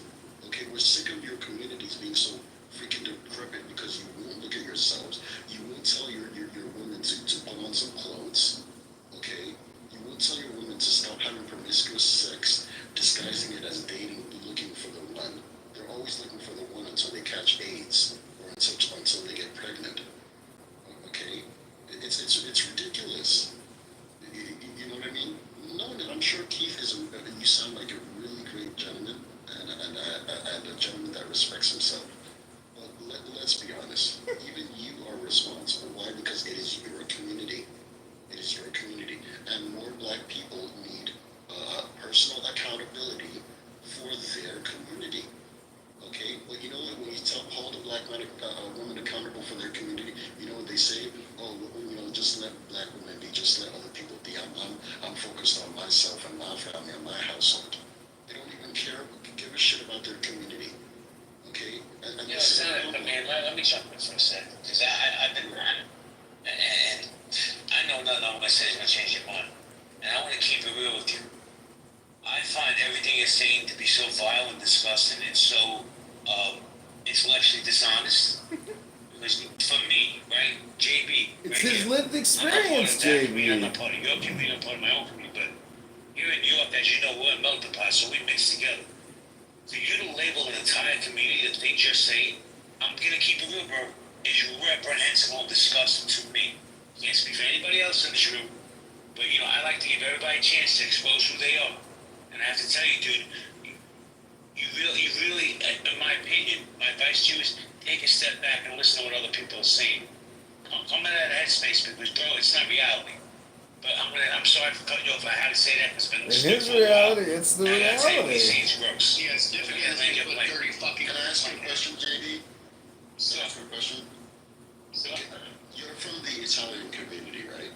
Yes, Italian Jewish. Italian Jewish, okay. Do you see a difference in the behaviors and the culture of your community and the Black American community, and how it has made your community more successful? What I see, I've seen beauty in the Black community, man, here in Brooklyn. I go to Bed-Stuy, but let me, you ask me a question, let me answer it. I don't see any difference with all communities, right, but all people. Listen, Doug and I argue every fucking day, bro, and I still will have a fucking drink with this guy. I don't give a shit. Let me find out the context of the person, not the whole community. I'm not going to paint the entire community because one idiot did something stupid. That's just ridiculous. Listen, look at the narrative we have in this world right now. The Jews own the media, Jews own the banks. Guys, we're not going down that rabbit hole right now. Just using this example. It's ridiculous, man. I'm not going to sit here and paint an entire community because one person made a mistake. Because there's plenty of people in my community, I guarantee you, Santa Claus, making mistakes today, they'll make them again tomorrow. Does that make me the same person that person is? I would hope not. But guess Santa Claus, your plan. Well, I have no further questions. I was hoping you would acknowledge that your community has been more successful because you act like a community. You come together and support each other. Okay, and you take responsibility for your growth. Yo, Santa Claus, listen, I'm not going to say that the Jewish community hasn't been successful. Let me say this to you, bro. I've been ostracized by my own community more than any other community. See, there's hypocrisy in every community. That's why I get smoke from my community, because I call them out on their bullshit. Right? They don't want to hear that. They ostracize me. That's fine. I'm still a proud Zionist, and I will be till the day I die. and let me just give you this little example, Senator. He's not if a you're driving Zionist. down the road, the cop pulls you over because you're Black, because we all know that happens. That's the title of the truth. You think you can tell me, no, officer, hold on, I'm not Black, I'm African. You think he's really going to believe that bullshit? No, he can tell by the way I speak, the way I conduct myself, my behaviors. I call him sir. Even if he's angry and rambunctious, I de-escalate. He knows that that's not the behavior of a Black man. And 9 times out of 10, JB, they let me off with a warning. Even when I am speeding, they let me off with a warning because I'm so respectful. That's disagree. I absolutely agree. Everybody mute up. Everybody mute up. Please become a statistic. Please become a statistic. Guys. We have a cue. I'm going to hand it back to Nye, but I want to say hello to MG real quick. MG, put your seatbelt on because we got some craziness going on here. Hi here. Hey JB. Hey Nye. Hey Alex. Hey beautiful. Alright, please, I don't know what your cue is. It's on. I just want to do a quick room reset for folks who came in. Healthy debates. We're talking about racial profiling. We have a poll at the top. Absolutely not is leading by 90%. If you don't see the poll, you have to go out, update the app, come back in. Absolutely not. Total hogwash. Figment of people's imagination. Bigger issue than I realized. Those are your options. Please vote if you haven't voted already. Folks, I know everybody's heated and passionate and spicy, but we have to honor the queue. We have Jaw, Jamal, Mike, Chris. Trap joined the stage. Trap, do you want to get into the queue? If not, just let me know when you're ready. Okay, so we'll add Trap after Chris. So let's go ahead, Jaw, and then Jamal. Before we're going to John next, but John, can you do me a solid, bro? Please cash in your pink ticket. Thank you, JB. Jaw, the mic is yours. Please, everybody, remember, keep your submissions under 2 minutes. If there's anyone worthy of being doxxed, it's him. No, we ain't doing that block party. We ain't doxing people. That's not cool. Man, John. No, because, I mean, I'm South Sudanese, so, like, I'm African, South Sudanese. I mean, I see African Americans, you know what I mean, stuff we agree with, because, I mean, we both get drunk, we both like to fight, so, you know what I mean, but, like, stuff that's African American, I don't get, that's their problem. Who me, you know what I'm saying? Sometimes that's their issue. I sit back, like, you know what I'm saying? Like, what am I gonna do? It's their problem to solve. Like, I just sit back, like, you know what I mean? Why would I go in there and start talking shit? You know what I mean? Make it work? No, it's that you can't. You know what I mean? They gotta solve it themselves. You can't really tell people. Alright, I'm done. Thank you, Jamal. Jamal. Our community is a piece of shit too. Okay. We do some bullshit too, but they don't tell us all the bullshit we do. They just be like, yo, yeah. Thank you, John. Thank you, John. Go ahead, John. So I hope y'all can hear me clearly. I'm using my other headset. Seneca has touched on and articulated very well a lot of my own personal feelings, and I'm from the United States of America, the foundation African American myself. I am, and I agree with him. I know that he is gaslighting a lot of it, probably, and upsetting people, and the way that he said it so smug and matter of fact, and it's a little disrespectful the way he said it. But everything he has said is right, and I agree with him. And I think we as African American, Black people, foundational Black American, we have to come to terms with some of this stuff in order to really, really go back to the title. And the title is about this racial profiling. There's a way that you have to deal with police. And what he was describing is exactly the way that I handle business. There's a way to deal with this white supremacy that we live in, you know, and the best way to do it, we've learned, and we can see it from the Chinese, we can see it with the Nigerians, we can see it with the Indians.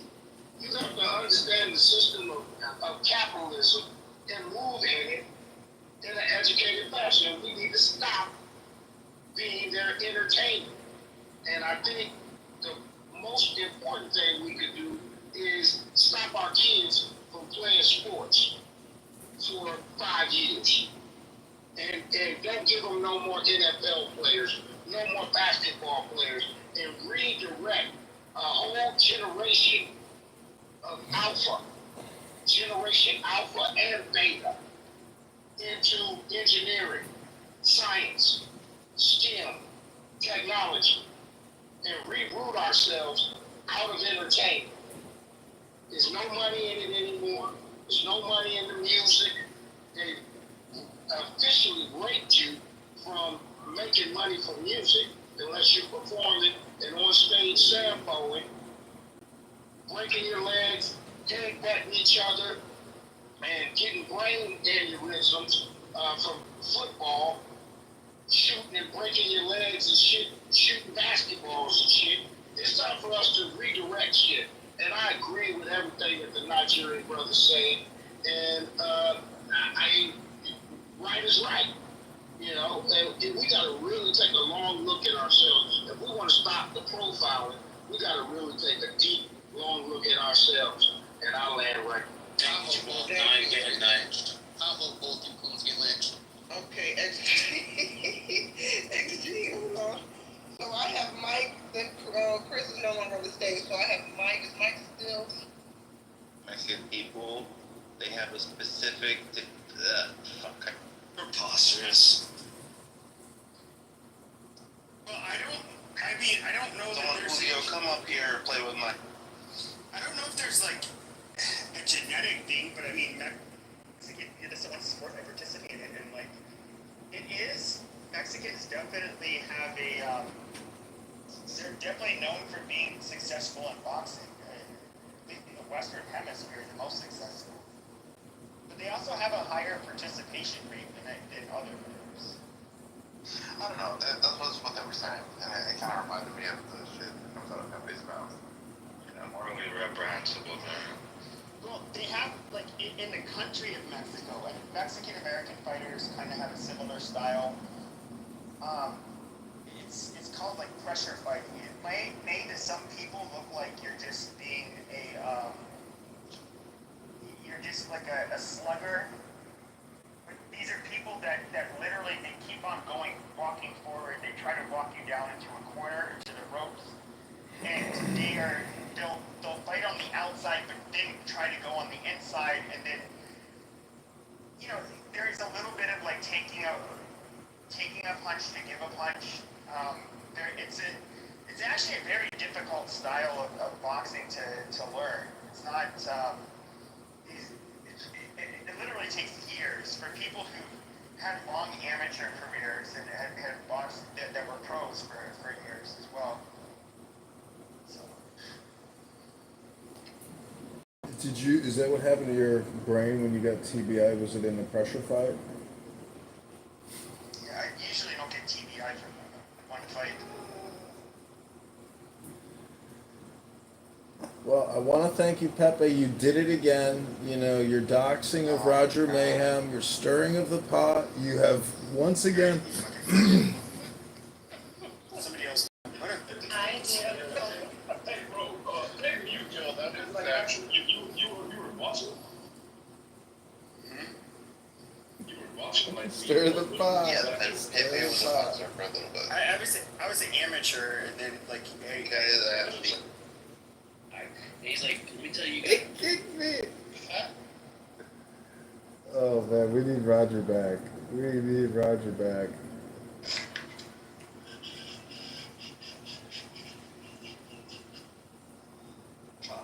Charles. Ooh, child, things gonna get easier. Ooh, child, things are gonna get harder. You can kick the nigger. Can we kick the nigger? If you want to, we Ooh, can kick. child, Roger Mayhem's gonna get fluff you out. I like it over. I like it over too, but here's the thing. If you want, you can kick it. When are you guys gonna donate to the campaign to elect John Kitover? I am a guy like over. Oh, that's right. You're Canadian. You can't donate to the campaign anyways. Why not? I actually could through the, there's some sly roundabout way I could. Got it. I miss my man. Bring him in. Bring that faggot in. That Pokemon faggot. I saw him on here earlier today, but I didn't see the room. He's no longer showing up to Cuck House until he deleted this, Twitter because he's been exposed as an English guy called Sean Hickman. And he misspelled Sean.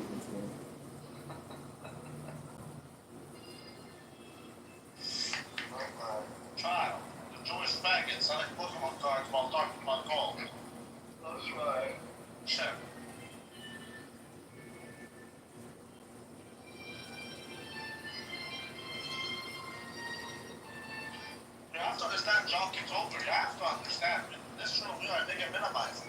right. We are studying FIFO, LIFO, and specific identification as far as inventory management. That's right. We actually do finance, unlike Arthur Faggot Mayhem, who actually Pokemon cards while talking about quotas not owning. That's right. We finance it. And we don't do niggas. We're nigga minimizing. Okay, so these are privileges just for you to know. So you should feel more than lucky to be at the McDickus and Tosha Shaker Farm. Oh, but can we what? So this Muslim chick on Hinge is like, what are you looking for on here? I said, whatever you're looking for. She says, I'm looking to get married. I said, we shall see if that's in the cards. She wrote, you're Muslim? I said, no, but can we ummah and do 2 wives? I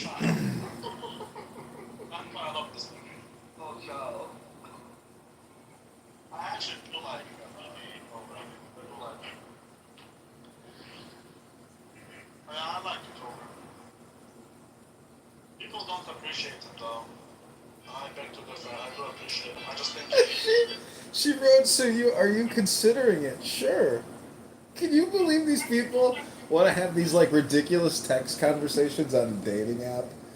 People are really fucking stupid. And this girl is a physician, a fucking doctor. That's why I give no credibility to the medical industrial complex. It's just basically people who tested well and now they work in consumer packaged goods. That's it. I completely agree with that.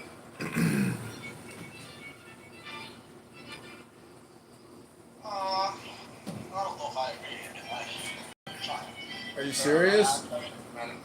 There are aspects of medicine where critical thinking is required, but that's like those are specialists. It's not like hospital. It's not it's like that's like your fellowship, but.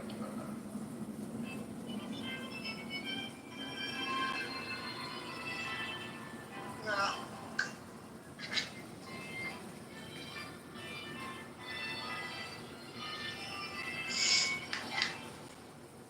That's right. I mean, heck, it is what it is. It is happening.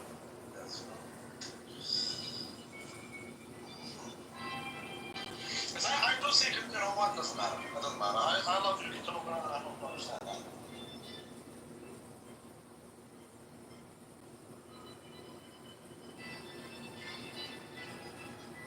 That's right. I hope Kitover understands that. I like Kitover. Well, Rico Bosco, you should consider contributing to the campaign to elect John Kitover. Let me put the link in the chat, Rico Bosco. You should become a donor to the campaign to elect John Kitover.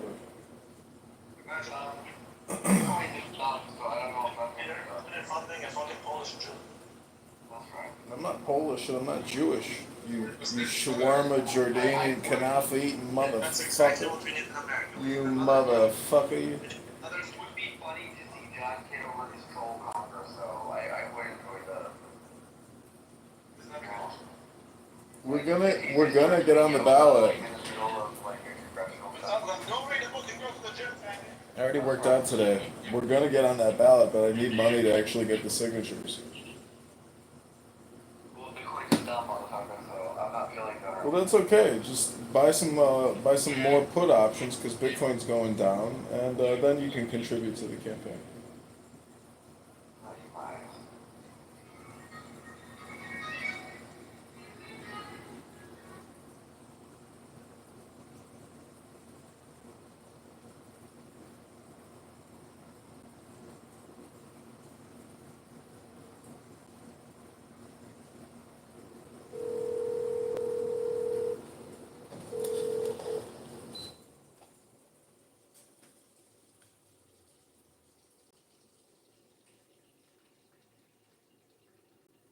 Hi, you've reached 1773913.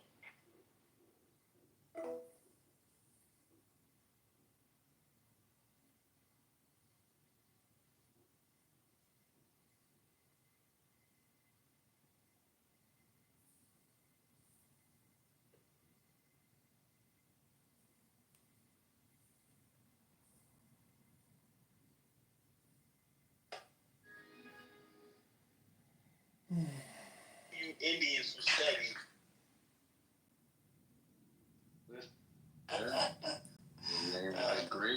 think we are brother and sister. I'm with you. I'll go along the road. I like that. You got a husband? More than one. What's a brother and sister? More than one. You said brother and sister, and now you going like you have a husband. No. I'm asking.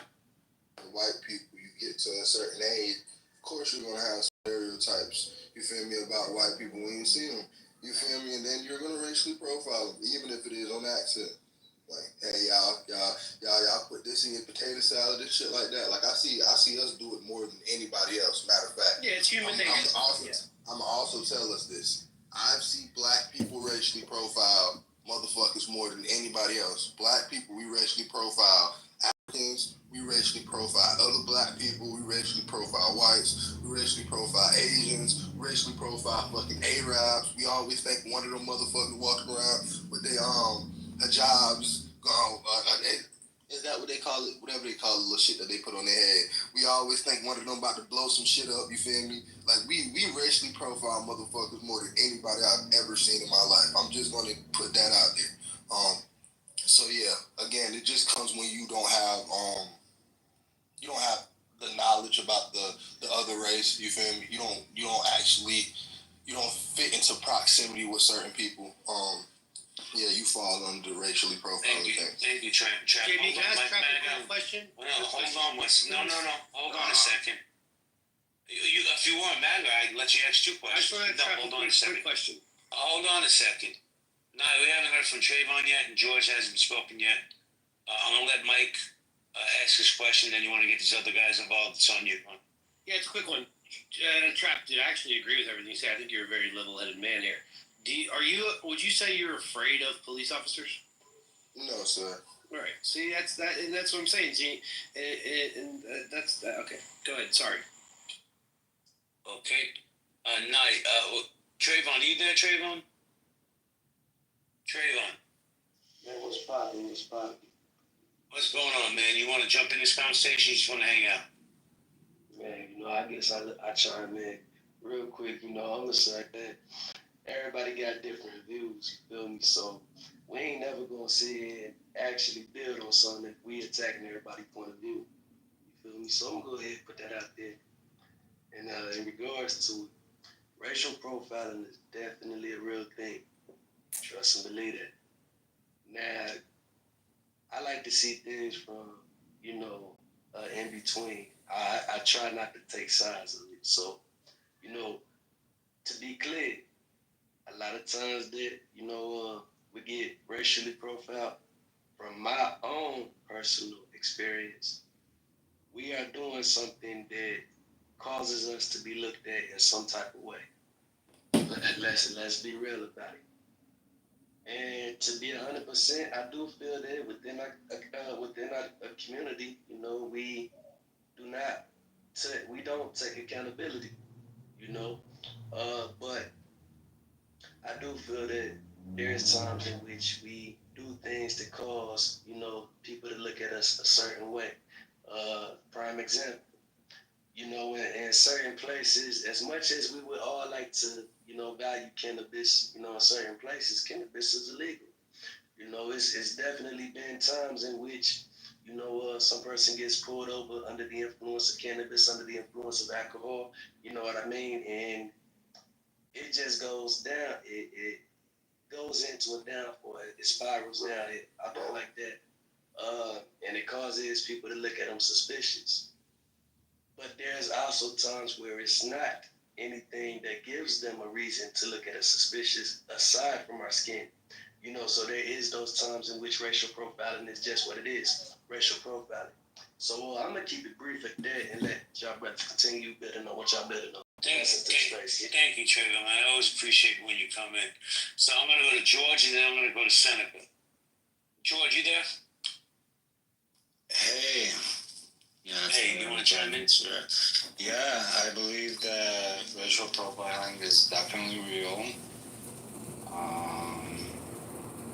I think there will always be racism in the state of affairs. I also think that people should be on their best behavior, of course. I mean, it's just good strategy. And you're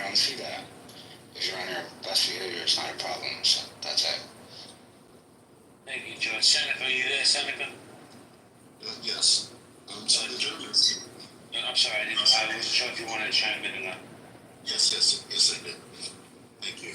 So the gentleman earlier, I think it was he said that you don't have to show your license and it's your right, right? And you don't have to show your license to a police officer, and so therefore Identification, not license. Your identification, right? Um, but here's the thing. There's certain things that we don't have to do that we ought to do, right? And there's certain things that we can do that we probably ought not to do. For instance, yes, we have the right to freedom of speech and freedom of expression, and anyone here can say anything that they like, right? But if, say, Mike Allen or maybe another white man calls someone in this room a nigger, right? Does he have the freedom to do that? Yes. Ought he do that? Probably not. Okay, probably not, because it's very disrespectful.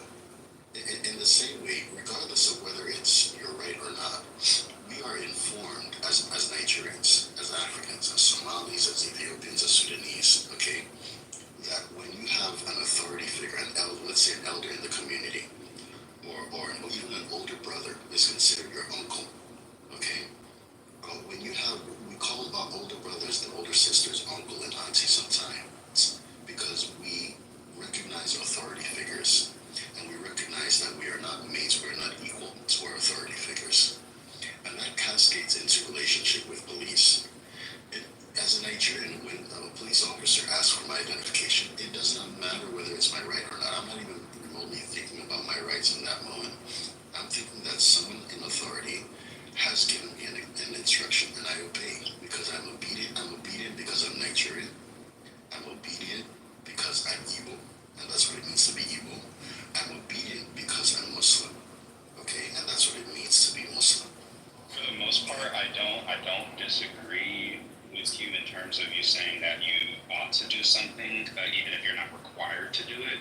I think the problem is that you seem to be, and correct me if I'm wrong, you seem to be supporting arbitrary punishments that people could inflict as a result of somebody not having done that. So if I am not required to present my ID, there's times where I may not want to present my ID because I might feel that my rights are being encroached upon. I mean, I've had times where police were involved in something where police did put me in handcuffs simply for recording them, when the whole reason I was recording them anyway is because they came off aggressive, they came off more hostile than was necessary. I felt like I was being treated unfairly, so I wanted to record for my own safety. And then I was arrested, or not arrested, but detained and put in cuffs for recording. So I think that sometimes people are exercising their rights for their protection, and while I do think it is the decent thing generally to comply, there is also, you have to take into account human nature, that police officers are not perfect, and some of them are wrong and corrupt as well. And those are the times to exercise your rights, and that's what rights are for. Rights are for preventing against being encroached upon unfairly. So I don't think that I don't think it's the decent thing to do to let a police officer search my vehicle if I haven't done anything wrong, because I don't think it's the decent thing to do to go search somebody's vehicle that hasn't done anything wrong. So to some extent, common courtesy, and there's decency, and there's I generally will comply. I'm not gonna lie, I got pulled over by the police like a week ago, and I actually I said, I apologize, sir, maybe I was, going a little fast, whatever it was, and I completely complied with him. He said, well, you're being cool with me, so I'm gonna let you go with the ticket. I could give you reckless driving because you were going like 95, but, and so generally, yeah, I showed him my ID. And I did, I complied with him in the ways that I should have. But there's also been other circumstances where police were very hostile, very aggressive, and I don't think that you should unconditionally just bow down to people. So I think that's where I more so take issue with what you're saying, is that I think people should be able to have their rights and not have to, they don't have to. Thank you. I think nice thing. Okay, so now we got a couple of new people on stage. We got CM. We got Bella on stage. I'm gonna hand it over to you. I'm gonna sit back and listen for a minute. By the way, now you're doing an amazing job today. Yeah, you are crushing it. You're great. Thank you, Mike. So listen, guys, I know this conversation is very heated, so I just want to keep it orderly and run a queue. The queue list is ended, so I'm going to start a new queue. Please let me know who would like to speak. Yeah, I know there's people looking for us to jump in there, but let's leave it with them. Yeah, swing me back in there. Hold on. We have Seneca, then we have Mike. I see Trump wants to speak. So Seneca, For sure, but I'll wait my turn. The people that were here first. How he takes a couple hits from his pen and all of that. So as the like proliferation, sorry, I'm still high. As the proliferation of marijuana like starts becoming legalized, you see a lot.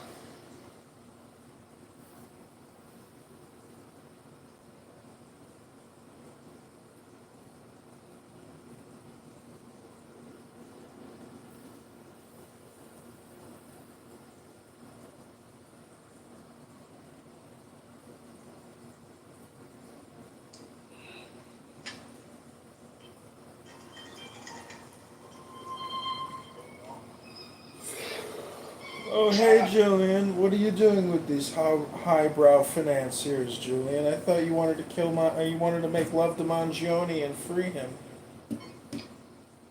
Oh, hey, Edmund. Hey, Edmund.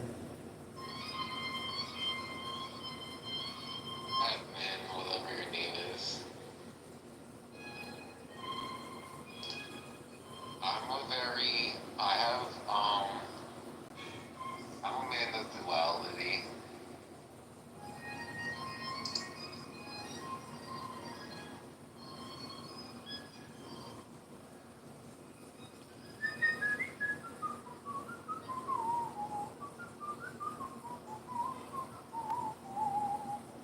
Mangione came from a lot of money. I do this being fun, but this is the music Kitover listens to as he goes to Capitol Hill. Not to riot, but to take, to sit on his seat.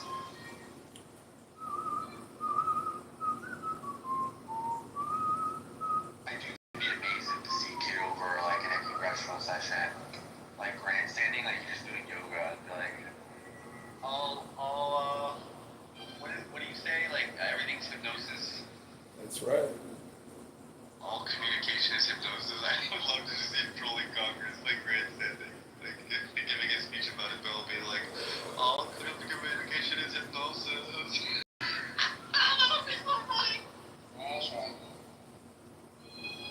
Oh, all you have to do is give $10 to the campaign to elect John Kitover. Link is in the chat. I don't think he would do that. I think he really got, and he would be like a total cunt for his stuff. Just like all of them. It's like, it's not gonna be any different from anyone. That's right. Israel's my number 2. America's my number 1, baby. No, Israel's their number 1, and America is their number 2. Nah, you Jordanian shawarma eating motherfucking faggot.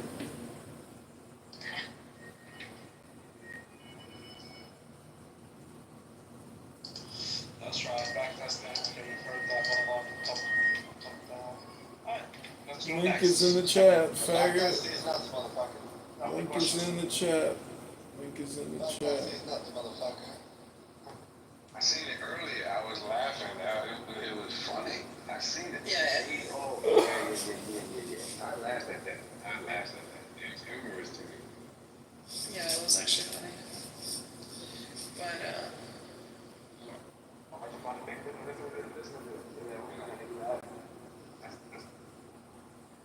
It's sad though on how they, hang on to. They don't play the whole way. But I can tell y'all well, y'all know what y'all saying, and y'all just having to deal with a breed of people who came up under a time where they were told y'all oppressed them. And you got people raised up. sad. There's that. Sad. There's a time for everything that can happen. And it is a time when these people are going to start terrorizing y'all. And they're going to be safe to come in there. Where are they in America? That's how they want to try to do it. They want to get it so we can devour each other. So we're going to have all the blacks saying they want revenge for slavery. And they want to try to get it by. But not you, because you've got reparations, so you're strong, right? Not reparations, so I'm trying to help people how to get without shedding not one blood. Well, I think whatever we can do so people don't shed blood is good. Like, come and get some bloodshed.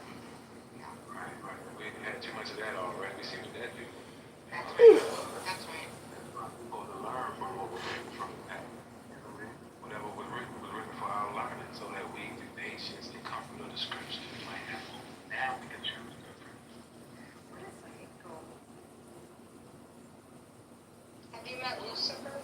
Oh my God, yes, I have. Come up here. Who's Lucifer? I have Lucifer. Oh, let me see Snorkel.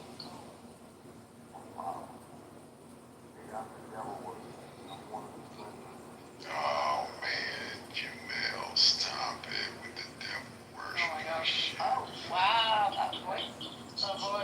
And you know, really, he's worshiping the devil by hating me. I love your hate. I love it. So just keep hating me and dividing amongst each other. Keep your biases. I think that being prejudiced is healthy. I really do. You guys are entitled to have your preference on staying within your groups. I think you should stay in your groups. Love the way you sound. Thank you, Stu. I love you too. You know what? You might believe this is like, I think that might really be good. Jamel, Lucifer is real. Come on. You know God is just a hokey dokey piece of shit. No, Lucifer. No, baby, you believe in God? Lucifer, do you know what a djinn is? That's me, baby boy. I'm a djinn. Oh my God, Michael never felt better in his life. I feel amazing. So wait, Penny, you believe in God, baby? I do. Oh my goodness, interesting. Okay, well, I mean, is God outside of you or inside of you? I'm going inside. Yeah, come on, inside. Is God inside of you or outside of you? All right. Is God coming inside? No, Lucifer. Okay. Yes, ma'am. Behave. What's wrong? Behave. Oh, okay. Usually when I hear someone wanting me to behave, it's almost like I could trigger other people, is what you're saying. So I could get inside of other people, possibly. They're going to blame it on me, though, right? That's pretty sexy. All right, I'm going to be nice. I'm going to just keep my mouth closed. I have someone for you here, Lucifer. I think. Oh, what? Danny. Oh, Daddy. Danny? Daddy's interesting, yeah. I've talked to Daddy a few times. She's been very helpful with me getting acclimated to the Jewish community. Don't say that. Daddy is a Jewish ambassador, and she's No, I'm not. No. Daddy, stop, honey. You're representing No, awesome. I'm not, and I told you I'm not. I told you I'm not representing anything. I've been so clear with that. Daddy, you did say that you were Jewish. No, I'm a black Hebrew Israelite. Wait, now, wait a minute, damn it, Jenny. This is actually sexy. Now you're a black Hebrew Israelite. I'm loving this shit. And you know what? And I am a fairy. I'm the fairy godmother from the Wizard of Oz. Lucifer, I'm an NOI member, so just FYI. What's an NOI? Nation of Islam. Oh, you're Mr. Farrakhan guy. Kitover is here? That's what's up, man. Nation of Islam in the building. Shout out That's to what's Allah. up. You know, they say that the devil doesn't live outside of you. The devil's inside of you. Congressman John Kitover is here, ladies and gentlemen.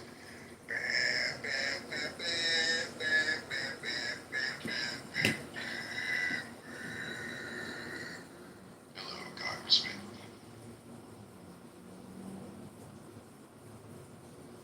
You guys know Congressman John Kitover. He's my motherfucking dude. That is the hippest, that is the blackest white dude that you'll ever meet. John Kitover. He is a nigger for real. You ain't black if you don't vote for John Kitover for Congress. Hey John, that would be funny as shit if you did that. You should put some humor in your campaign, brother. Some real raw humor. Like shock jock humor. You're too scared to do that though. You're a politician.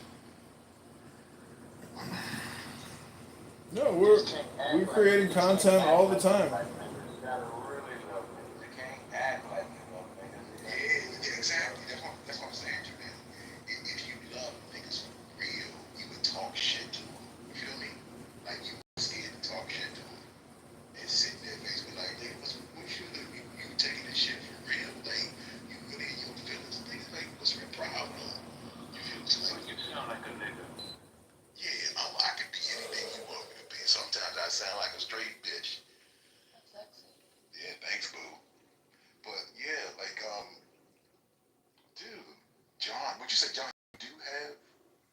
saying I do a lot of comedy. I mean, I'm filming myself 18 hours a day and putting it on 10 different YouTubes. Provocative content, John. It's pretty provocative. 18 hours. No, what's provocative, John, is you going to the hood, nigga, and playing basketball with the hood niggas and calling them a bunch of niggas and dogging them and dunking all on them. Well, I'm running against La Hood. His name is Darren La Hood. Okay. You're getting close. Okay. That's what I'm talking. What I'm saying, John, is okay. You're a congressman, so you're a people person. So you got to be able to smile with Karen and have potato salad with raisins, and then step over a few blocks down the street and motherfucker shake a tail feather with Keisha and them. You feel me? I feel you. Alright, guys. So you need me. You need this. Anyway, you know you can always call me for advice, my nigga. So you're gonna need advice when you're in that office. Some nigga advice, some brotherly love. Well, I'll be sure to look up the Love Hard podcast on Spotify. Yeah, look that up or look up Love Hard Network, because you know I am a synergy specialist. I'm a consultant, so you can hire my services. Yeah. Well, how do we get Pennywise to Chicago so we can get married and start a family? Who's starting a family? Me and Pennywise. Oh shit, Pennywise! Congratulations. She recently broke up with her Michelin Ashkenazi boyfriend. Wait, dude, you don't want no rebound pussy. Have you seen how hot she is? Yeah, but I don't give a fuck how hot she is, John. Don't do it. It's not rebound pussy. She's a real woman. She wants to free Palestine, and together we're gonna free the world. John, just call me on the back end, dude. Like, if you're being serious right now, like, okay, fuck that. I love you, John. You know I do. I knew it. Lucifer has a thing for John, and he's trying to psyop John right now. Stop trying to cock block him and let him shoot a shot. Yeah, let me shoot my shot. I'm trying to get some John dick. Damn, girl. Somebody told me on my YouTube channel that I'm not funny. Well, John, what does Penny think? Penny, is he funny? She's lying already to you, John. Don't fucking do it, bro. Unless you like a liar. Now, if you like a liar, which they could be very spicy and very, like, being with a liar, because it's very, you don't know what you're going to get, right? You never know. It's so inconsistent. It's so inconsistent, dog. And it is actually, it's fun. It's really fun. So, I really, you know, what the hell? Make sure you guys just, like, videotape your escapades, your love. I think if you put it on the Congressman in Love on YouTube, I think that is television. Can you sing, Lucifer? Baby, I can do anything. Okay. She's almost up singing song. Ain't this some shit? Yeah, sing first, please. Oh no, not right now. No, come on. It's too early in the evening. I don't sing. I only sing around angelical hours around 3 a.m. 3 to 6 a.m. That's when my wings come out. My wings.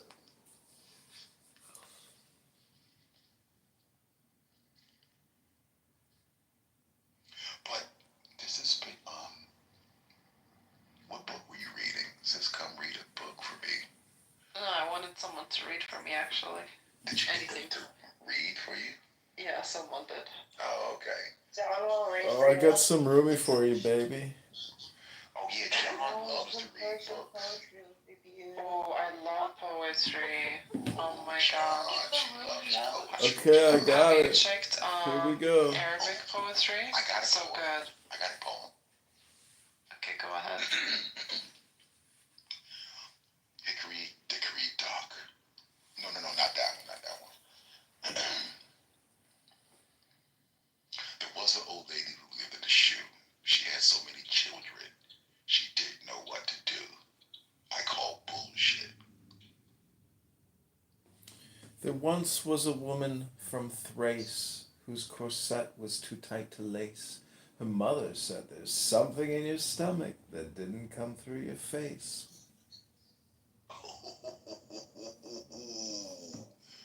Little Jack and Jill went up the hill to fetch a pail of water. At least that's what those freaks told y'all. They went up on the hill to get busy.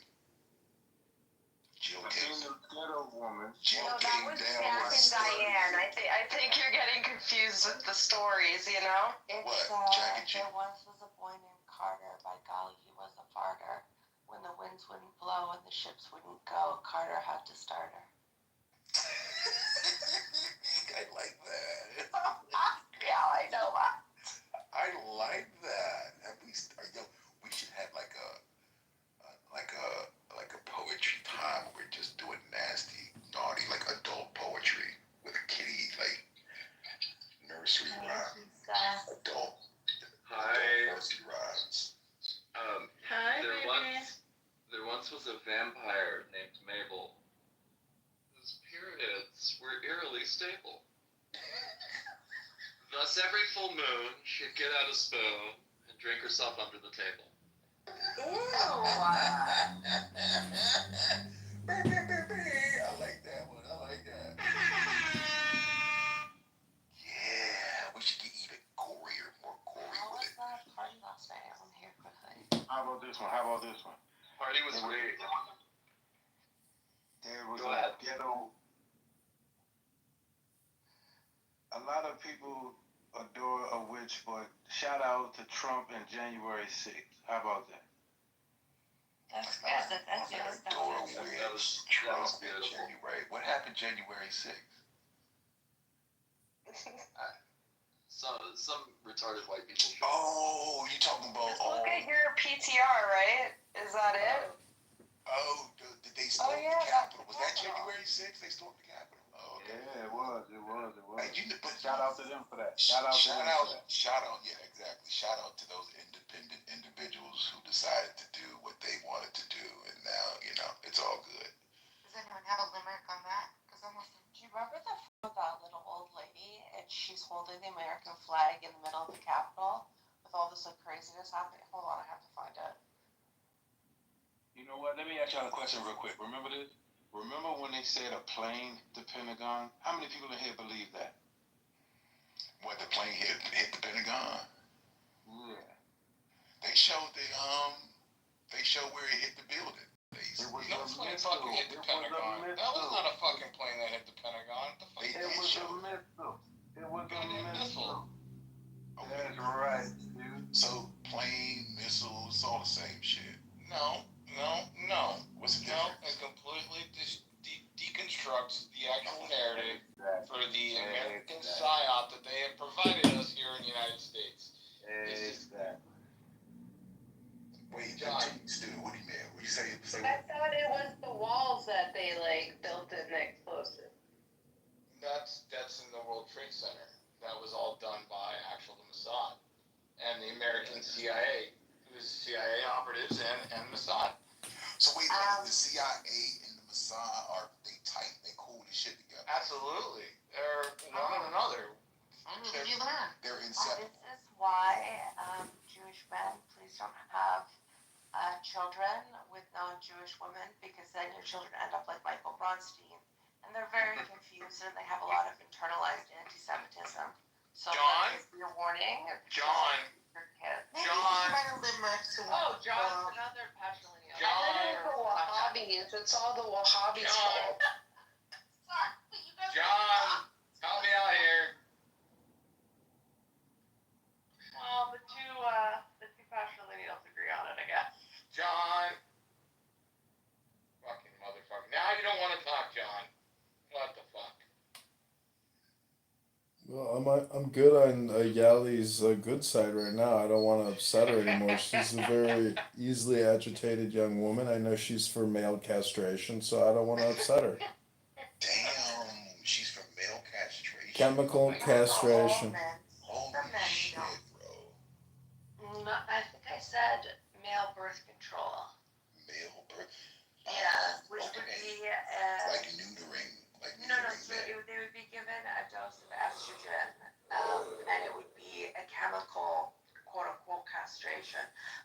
not a permanent one. It's sort of like what we do now anyways. You add extra hormones to prevent pregnancies. Men can do the same, but John is horrified by this.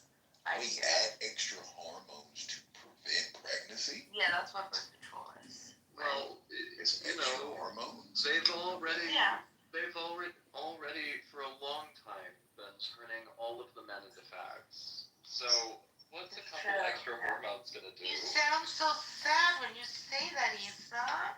No, I'm sick of fags. I hate fags. I'm so sad when you're Wait, sad. Issa, I No, can that's fuck the you. only thing that the God of Abraham and I have in common is we both hate fags. You know something? That's not the only thing you have in common. Mm-hmm. What? Wait, I hate fags because they're always performing. Why do I hate fags? Abraham hates fags. I don't know. Lucy, you try dating a fag and let me know. Oh my god. What happened, I Issa? dated a bunch of Oh, them. they're awful. How many fags have you dated? Too many. They're not awful. You're being But how do you know you're not projecting and it's a you problem? He's just playing. He's just Oh, it's 150% a me problem too. well, Because it's I'm always also awful because I'm a fag. See, that's just self-hatred. That's what it is. When I say all fags are awful, I'm including myself. Right, but awful. But you know what? This is not bigotry. It is just observational. But you know what? I think, Issa, you're right, Issa. And I would like to say that I commend you on the I owe you guys, all of you, the whole LGBTQ community, get awards for the performing arts.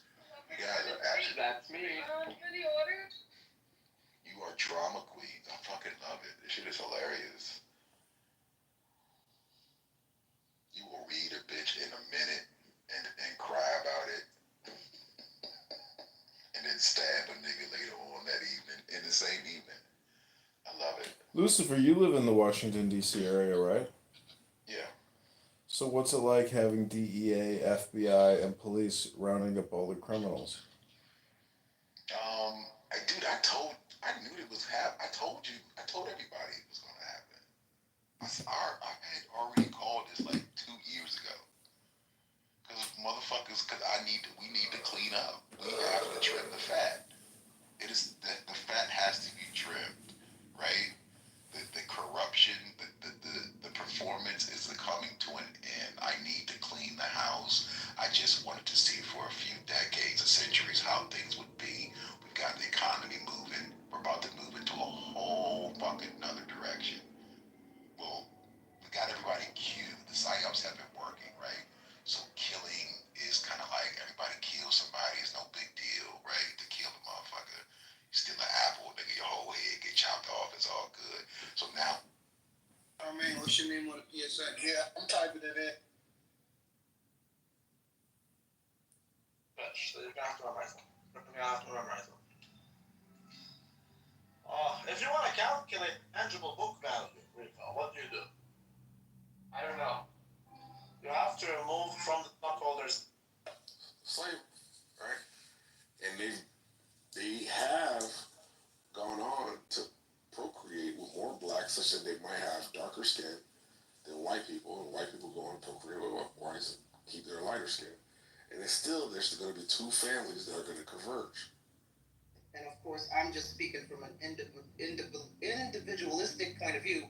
I want to make it home at the end of the night. I'm not arguing with the police. You dig? Take the ID, do the background check if you have to, and let me go on about my way. I'm not going to stand there and start quoting the amendments and all this other nonsense because I want to go home. Y'all, whatever y'all want to do with your encounters with the police, that's cool. And then if you get your wagon knocked the fuck off because you've encountered a cop with a bad attitude, or he's racist, or he doesn't give an F about you reciting your rights, then don't call on me to be mammying and windmilling and marching in the streets because, another black man or a black woman statistic, and then we see the police body cam, and y'all are combative and argumentative when all you had to do was just hand over your ID. It's not about being defeatist. It's not about bowing down. And let's really get to the nitty and the gritty. Elect better political officials. You want police reform, elect better politicians, and demand tangibles. Demand police reform. We vote blue no matter who in these liberal, urban, big cities, and it's your politicians that you vote for that enable these police. Elect better politicians. These politicians don't give a fuck about us. They protect the cops, right? We see what happens if one of us gets shot or beat in the street. What happens? They barely get convictions. They barely serve time in jail. It all goes back up to the top. So never mind what black people are supposed to do. Hold your politicians accountable. How about that? So sometimes, and I agree with comply, but sometimes it can go further than you just comply. So if you are obeying all the laws and a policeman pull you over, you have the right to ask, why am I being pulled over? You're right, I agree. That can often, and I've seen it, turn into something else. I'll tell you in a minute. License and registration. You hand them the license and registration, and you're still asking, oh, okay, well, why did you stop me, officer? Did I do something? I'll tell you in a minute. That right there tells, what is the harm in the officer saying, I pulled you over because you blew the stop sign? Or, and then it goes further. Do you mind stepping out of the car? Why am I stepping out? Now, you're saying comply, but at some point, there's a violation to where you haven't told me why I'm being stopped. Then you're asking me to get out of my vehicle. Now I am feeling threatened for my safety because this can go left really fast. You haven't even announced what the offense is. And so I've seen this over and over and over again, even under someone who has handed the license. And it's basically, to me, it just seems like a slave patrol to where now I have to tell you, oh, well, where are you headed? Where were you coming from? If I got a damn ticket, give me the ticket. Don't ask me where am I coming from, where am I going? What business is it of yours if I did a violation, a traffic violation? And that's where I understand the brother saying, do you give away your rights? Or basically what he said. Now I want to give an example. I was arrested, right? I was arrested one day. I had some illegal shit in my car, right? And the police, confiscated the illegal stuff that I had in my car. So when I got to the judge, my lawyer, right? Now they allegedly pulled me over for a traffic stop. These are narcotics undercover police that just so happened to pull me over for some bullshit and found some shit, but it was allegedly a traffic violation. So my lawyer to the judge said, Your Honor, our president, and it was Obama at the time, he said, our president passed a law that says that once there is a traffic stop for a traffic violation, that is the extent of a police officer's investigation. Like, there can be no further. There's no search and seizures. There's none of that, right? A traffic violation is a traffic violation. That is it. You cannot go further. You can't say, I smell weed. I can't do none of that shit. If you pull me over for a taillight, illegal turn, whatever the traffic violation is, that is it.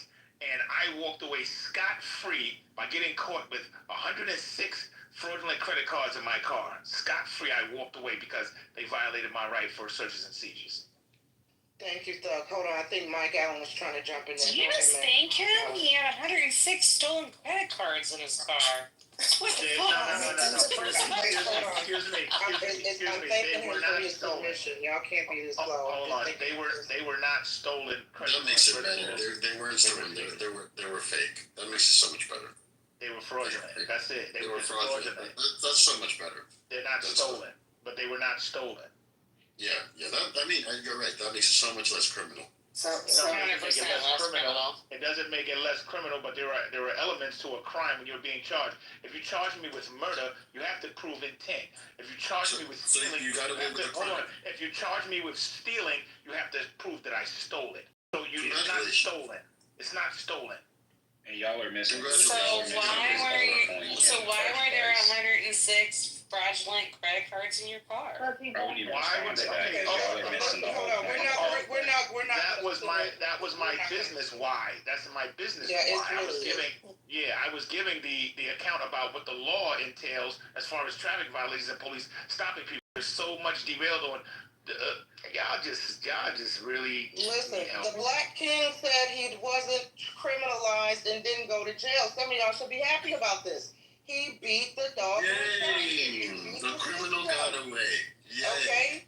So we're not gonna interrogate him over his credit cards. If y'all want to know, I didn't get away because I wasn't committing a crime. The police violated my rights, and the judge, according to my lawyer, right, saw that my rights were violated, and I walked away scot-free. You weren't committing a crime with 106 fraudulent credit cards? Okay, watch this. Okay, watch this. Let's just say it wasn't credit card. Let's say if it was a gun in my car, right?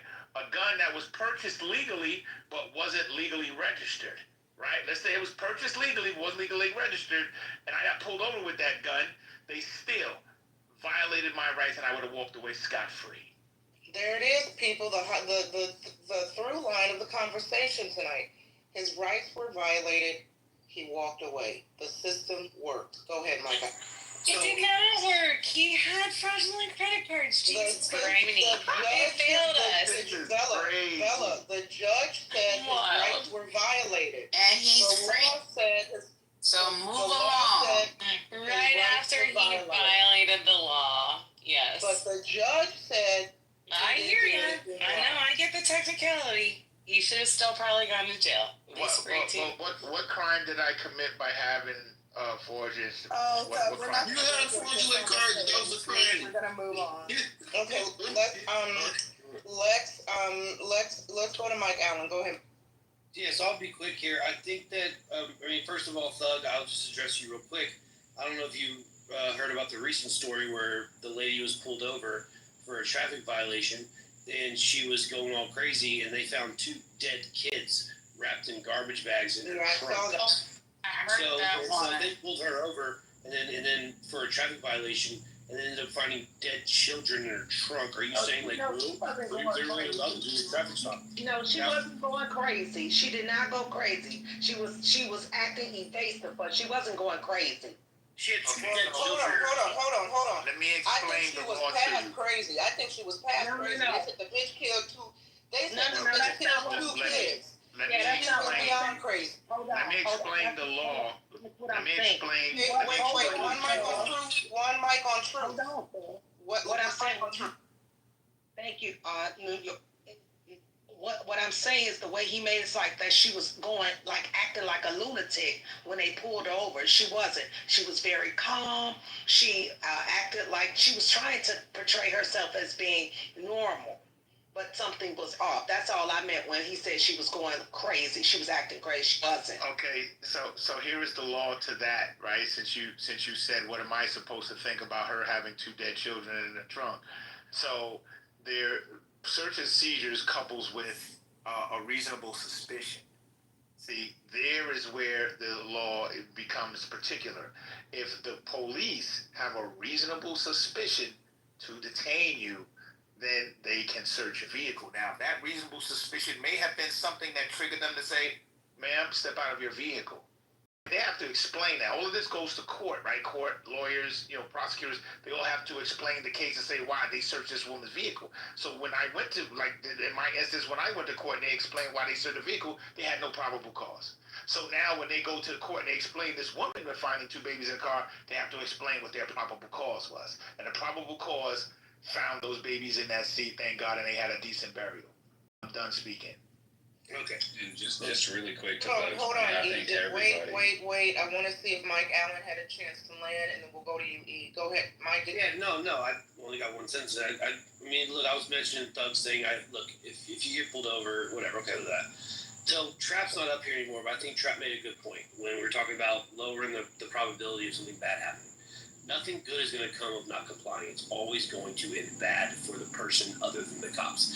And what I think is not getting mentioned here is, look, if the cop asks you to identify yourself and you say no, the only people that say no are people that have shit to hide. If a cop's going to search my car at any point in time, They're gonna waste their fucking time. Go ahead, cop. You're about to waste fucking 20 minutes searching my fucking car, you dumb fuck. Go ahead. You want to fucking run my ID? Go ahead. The only people that don't do that shit, and you know what it always ends up happening? They have warrants. They have other shit going on that they don't want to be found out. They have a suspended license. They shouldn't be driving in the first place. There's no reason other than you're trying to hide something when you say no to a police officer for anything. And I'll land right here with this. My next door neighbor's a cop. Now, he used to do he's older, so he does forensic accounting stuff, so he's got a desk job. But he used to be a patrol guy, whatever. He told me this. He goes, the two most dangerous calls a cop can respond to are domestic violence, because everyone at the domestic disturbance is in a bad mood, and none of them want the cop to be there. And the second most dangerous one is traffic stops. When that cop walks up to your car, they are walking in blind. They have no fucking clue what is about to happen to them. And you got to think about that for a second. Imagine if you let some guy, like, say you get a minor fender bender, and you get out of your car to check your damage, and the other guy doesn't want to get out of his car. So you got to, like, walk up to his window to be like, hey, man, we got to exchange information. You know how fucking, like, terrifying that would kind of be? You're like, yo, who the fuck is this guy? And by the way, the lady that mentioned that, I would say this to you. Every video I've ever seen, the first thing the cop says is, do you know why I stopped you? And they explain to them, I stopped you for this. Every time. That's like protocol. Do you know why I stopped you? You ran a stop sign. You have a taillight out. You were speeding. You were this. They tell you, now I need your license and registration. The reason they need their license and registration is to make sure they are willing or capable of driving a car with other people being on the road with them. So, like, not complying with the police officer is the worst decision you could possibly make. They don't want to be there just as much as you don't want to be there. They don't just pull people over for the fuck of it. They pull people over for a reason, and they want to see who it is. Bam. Here you go, cop. Bam. Bye. You're wasting your fucking time dealing with me. Sorry I sped. Give me my ticket. Most of the time when you're nice to them, they let you off with a warning. Can I speak? Because can I speak to what he's saying? Really quickly, Truth, I was next in the queue. I do want to hear what you got to say. I just wanted to respond really quick. I do feel like mostly everybody missed what Thug's whole point was. It had nothing to do with whatever he had going on at that point in his life, why he had those credit cards, but it did have to do with the reason it got dismissed is because there is a due process to things and there is a proper protocol that's supposed to be followed. So there's one thing, like, I can't speak to whether he's right or wrong for what his situation was, but I can speak to the fact that I absolutely agree with it getting dismissed if the evidence was wrongfully obtained. There's all types of things that people do. The cops swear an oath to literally uphold justice, which means that when they go, I would have no issue with compliance, and I don't have an issue with compliance, which I've said multiple times. What I don't is that people should absolutely have to comply when it's not appropriate. You should not just have to get your property searched or seized. You should not have to speak, and there's all types of reasons why these rights are why they came up with in the first place. For example, the Fifth Amendment rights probably one of your most important rights because anything you say can and will be used against you. Something like 10 to 15% of people who are actually convicted of criminal cases actually were not even guilty in the first place. They just take plea deals because they're scared of what's going to happen if it does go to trial and they're wrongfully accused. So whether they're guilty or not, you got people who take plea deals all the time, and it's absolutely in their best interest to exercise their rights. And in fact, if you have an attorney, that's the whole purpose of an attorney's job is for you to help you exercise your rights to the fullest extent. And they're going to tell you all of those same things. They're going to tell you don't answer any questions. They're going to tell you that, generally be compliant, but, if it's not in your best interest, don't. In that same regard, yes, you should be generally compliant with police officers, but at the same time, yeah, you do have rights. So no, I don't think that. And to your point, Mike, when you're saying, do you understand how scary their job is? It seems like they don't understand how scary their job is because you know what? As a police officer, that's what you sign up for. You're dealing with violent crime. You're dealing with all types of shit. That doesn't give you a right to violate people's rights any more than if I sign up to go to Afghanistan. I don't get to go shoot civilians just because I'm scared that what if they got a bomb strapped to their chest? That's what you sign up for. You sign up for a very specific job, a difficult job that you have to be properly equipped for. And if you're not properly equipped for it, that doesn't mean that you get to break protocol, violate citizens' rights because you're scared. So I just don't think that that's a logical argument. Thank you, E. Hold on, Truth. I know you wanted to go after Truth. We're gonna pass the mic around to some of the new speakers. Frank B's on the stage if he wants to speak. Welcome Gildas to the stage. Black Girl, Concrete is back. So go.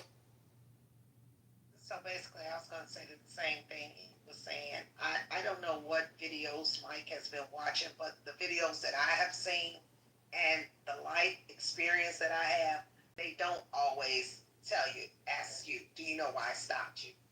They come up, license and registration. Do you have license and registration? So I guess it depends on what channel or station you're tuned into. The other thing is, you ask, well, why wouldn't I want someone, why wouldn't I just let them search or whatever, comply? Because I don't have to, is my answer. Even if I'm doing nothing, I don't have to agree for them to search. I don't have to step out my vehicle. I don't have to, if I'm in the passenger side, present an ID. For what? I am the passenger. You stop the driver. It's just a total violation.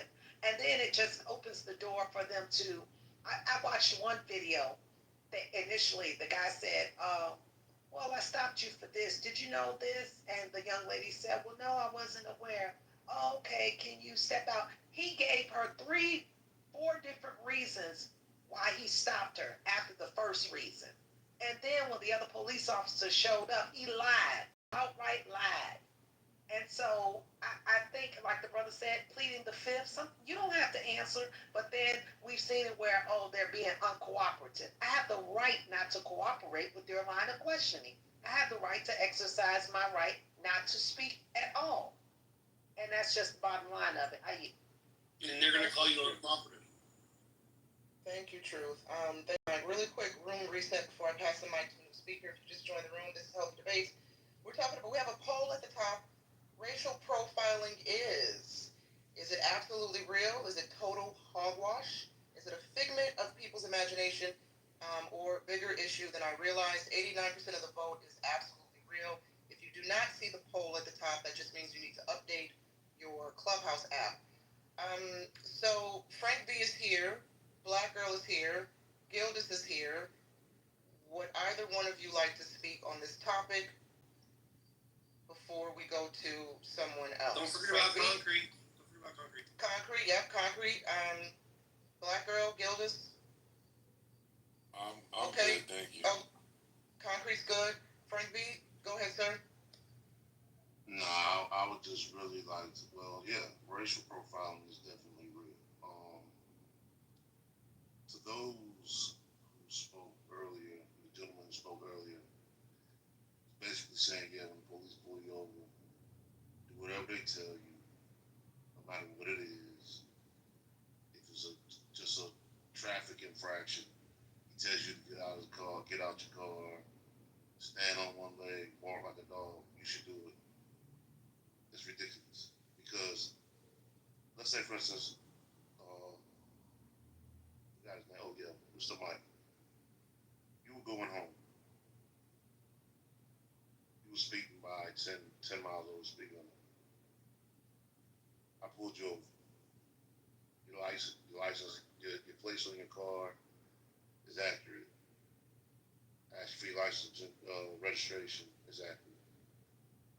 But for some odd reason, I want to say I smell weed in your car. I know you ain't smoking no weed. You still gonna get out your car and feel like you this is due process, or I'm actually policing the situation as an officer. No. And the thing that it seems like when I just hear you speak, and I guess you have your own opinion depending on where you're from, where you are. But for most of us, it's not the same reality. And when I hear people like, I don't want to say people like you, but when I hear the statements that you make, it helps me understand that you don't either understand the reality that we're speaking from, or you don't care. That's all I wanted to say. Thank you, Frank B. The stage is open. I think we'll go popcorn style. I don't have a cue, but please don't speak over each other. And so, yeah, popcorn style. Whoever wants to take the mic next. New York, I forgot to say one thing. If I just wanted to, yeah, go ahead, True. Thank you. It slipped my mind at first. You know, I was riding through Virginia, a town in Virginia, and I got pulled over on this road. And I complied. I pulled on over once the car got behind me. When he came to my window and I asked him, why did I get pulled over? He said the reason he asked for license and registration, I handed it to him. I still had my Illinois license at the time, and my vehicle was still registered to Illinois. This fool, skinhead, said to me the reason why he pulled me over was because I fit the description of the registered owner of the vehicle. I will never forget it. I said, excuse me? He said, the reason why I pulled you over is because you fit the description of the registered owner of the vehicle. I said, give me your badge and your name. I said, this is nothing but profiling. I was going to White Town. He saw a black person coming down the road. I saw him park, and he got behind me. This is the stuff that we're trying to talk, that we're explaining to people. You can comply all you want, but when someone is profiling you, they will make up stupid reasons to say that they want your information. Anyway, I deal with that. That's all I want to say. No, and on that note, and I'm glad you brought that up, and what I'm about to say is in no way to minimize that experience and that share, but that example highlights why, for me personally, that type of cop encounter, and I'm not suggesting you did this, Truth, but for me, if I had that type of cop encounter, and I recognize I'm being racially profiled by a very problematic and seemingly racist cop, I'm going to do everything I can to make this encounter as short as possible. I'm not going to argue with him. I'm not going to debate laws. Run my plates, run my ID, and let me go the fuck home.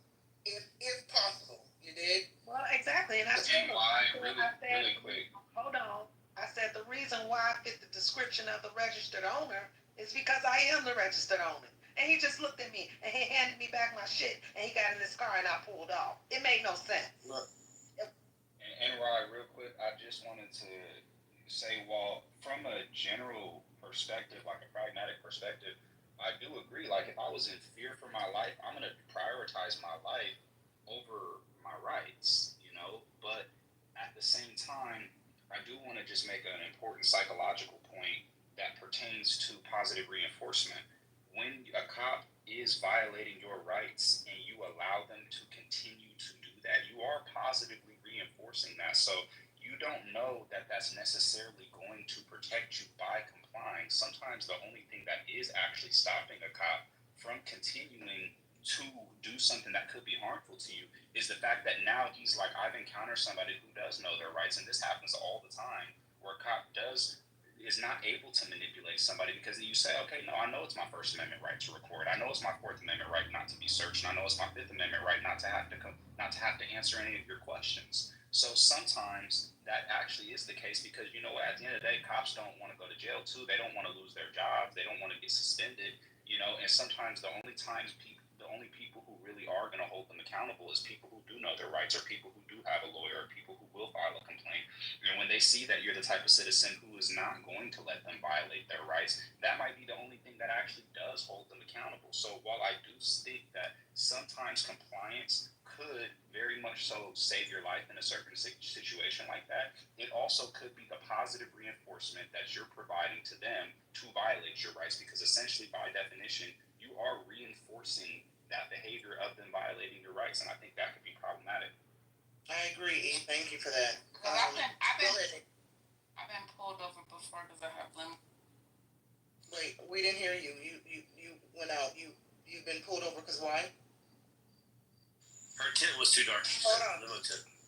Why every time I ask her something, she don't respond? She said limo tint. Her tint was too dark. Thank you, white man, for answering. Go ahead, Mike. So I wanted to respond to a couple of things people said. I mean, first of all, truth. Yeah, that was fucked up. That why that cop pulled you over. I will say this: if a cop pulled me over and they're like, hey, you fit the description of the person that owns this car, I'd be like, yeah, sweet, your system works. And even you said, he fucking looked like an idiot, handed you your shit back, and you were on your way. Yeah, I mean, that's a dumbass cop. I'd be like, yeah, sweet, dude. So, yeah, do the description, awesome. And Frank V, I mean, if they pull me over and they say they smell weed, they're like, hey, step out of your car, I smell weed, and I know I don't have any weed in the car, I I wouldn't be like, bro, what do you mean you smell weed, bro? I don't fucking have weed. I would get out of the car and let the guy waste his fucking time searching my fucking car. Right. I don't understand any of this. Well, here's another. We're gonna let Mike Allen land. Okay? We're gonna respect all speakers. It's all good. I like interjections. I like interjections. Go ahead, Doug. But I appreciate it. I don't. So go ahead and land, please. It's your land. It's your room. I land. Go ahead, Doug. Yeah, so here's another example without using the police, right? On my job, right? You got different tradesmen, right? Do various different. These particular ones were the plumbers. Most the plumbing positions are, held by white men, right? Most of them, right? There are a few blacks in there, but on this day, me and my coworker, two black men, went into a storeroom. Now, I always wear my agency's ID lanyard around my neck, which is a requirement. These two plumbers, they don't do it, right? Because they're white. None of the white men usually adorn their cells with the lanyard so that they can be identified as employees. So we were entering the storeroom, and we were using the key at the door. These two white plumbers were looking at. Now I'm observing them, looking at each other, and then looking at us, and then asked my coworker, because he had the key. He says, "Excuse me, does anybody know you're going in there?" So I looked at him and was like, the fuck you mean do anybody know that we're going in here? Like, this is a storeroom that is frequented by employees, right? But the fact that he asked us, does anybody know that we're going in here, entailed that he was surveying us because we were black, as if we didn't have authority to go in there without some white man overseeing us, right? So I went off on him. I called him everything in the book you could name: white, mayonnaise, donkey, everything. You name it. I called him it, right? I called him he's a racist piece of shit. You should fuck yourself with a fucking. I just did everything I could think of to just make him want to fight. Talked about his mother, his kids, everything. I just wanted to say anything. He's like, I apologize. Nah, fuck your apology, man. You know what I'm saying? Because you dead ass in your thinking, we didn't have a right to be there, and that only right came in your mind because we were black. That's the profiling right there. Doesn't have to be police. There are people who are not in law enforcement that carry these stigmas about black people. And they carry them with our children too. They carry them with our children. And we sit here and illusion ourselves into believing that the world is somehow going to be different against us, right? It's not. And I don't carry myself believing that it is. And I'm done. Well, I would respond to that. Go ahead. I would respond to that real quick, Thug, by saying, yeah, I mean, that's, again, there are racist pieces of shits in this world. And it's time for us good people to start making some fucking noise. It shouldn't, I'll say this, preface it, but I'm going to get to your point. It shouldn't be, a new cop joins the force, and they're showing him around the bullpen or whatever, and they're like, oh, well, that's Jimbo over there. Don't worry about him. He's a racist. No, it should be, hey, Jimbo, you're a fucking racist. Get with the program or get the fuck out. Sorry, dude. The South lost. I don't know what to tell you. We need to start making some fucking noise here. But, Thug, in that situation, you're probably right. Those people were fucking douchebags. But what I thought, well, I'm not going to tell you how you can do your life, right? If I was in that situation and someone's like, hey, does someone know you're going in there? And I have the right to go in there? I would have looked at the guy and been like, no. Because he'd be like, well, does anyone know you're going in there? I'd be like, no. And I would have been there. Because now that would have forced him to whatever he would have done. And they would have came and been like, well, this guy walked in there. And then he would have looked even more stupid because they'd be like, yeah, Doug is allowed to go in there, so why the fuck are you saying anything? If some dude asked me that, I'd be like, no one knows I'm going in here. And I would have kept going in there because you have the right to go in there. I think that, I look, did he do it because you're a black? No. Did he do it because people have been going in there and stealing shit, white or black? Doesn't matter. And he's like, well, fuck, now I need to make sure that nothing's going in there getting stolen by either a white plumber or a black plumber. So now he's asking the questions. And you're taking it as, well, he's profiling me because I'm black. I just would have been like, no one knows I'm going in here. And then I would have walked in there because I'm allowed to go in there and just moved on with my day. I think that I get what you guys are saying, right? I'm not not saying that racial profiling doesn't exist.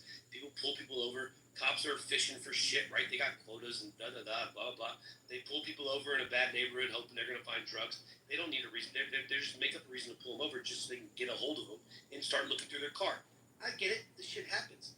I think all NY was saying, or I'm not going to talk for NY, but what, Seneca earlier were saying was that in Trap, too, I think Trap made the best point. Trap was like, you lower the probability of something bad happening. They just lower the probability. There's no reason, right? It's never going to end good, ever. Because all they're going to do is be like, oh, fuck. They're going to radio, be like, oh, I'm getting a hard time for this motherfucker. Next thing you know, you got fucking 5 cops there. Just be like, dude, whatever, man. You want to, and I think Frank B, you're like, oh, they tell you to get out of the car and hop on one leg and bark like a dog. I would look at the guy and be like, that's fucking dumb. And then I'd get out of the car and I'd hop on one fucking leg and I'd bark like a fucking dog. And then I'd be like, dude, you're a fucking idiot. Now, that's never going to happen. No cop's going to do that. But, dude, what? No, like, saying no is never going to be a good idea. Ever. And I think that's all that people are pointing out. So, really quick, Mark Allen, just to your point, I think it clarifies it for everybody exactly what you're saying. You said you would literally get out of the car, stand on one leg, and bark like a dog. To me, what that just strikes me as, and I don't mean this as any insult, I just mean definitionally, is without being as insulting as possible, that strikes me as a cowardice move. And I don't think that you can use your cowardice to justify a moral standard. So just because you would, like, I think it was really funny, Randy in the chat said, if a cop pulls out his dick, you better suck it from the back. That's the rules. Just because you're willing to comply with pretty much anything that somebody tells you because you're scared for your life does not necessarily mean that that is a justified principle to follow or a standard that everybody else wants to follow. Either is wrong and it's much better rather than having a tyrannical police force that can arbitrarily enforce their will to operate on the standards of why we have rights in the first place and what's supposed to make America what it is to begin with. So I don't think that you can use, you might be willing to do that. You might be willing to get on your knees and do whatever he says to do. And like you literally said, you'll stand on one leg and bark like a dog. Sorry, I'm not doing that. Wow, really, bro? But I'm just saying, I mean, that's what you said. I'm using your exact Frank, words. Hold on. You can respond. Let him land, Mike. Hold on.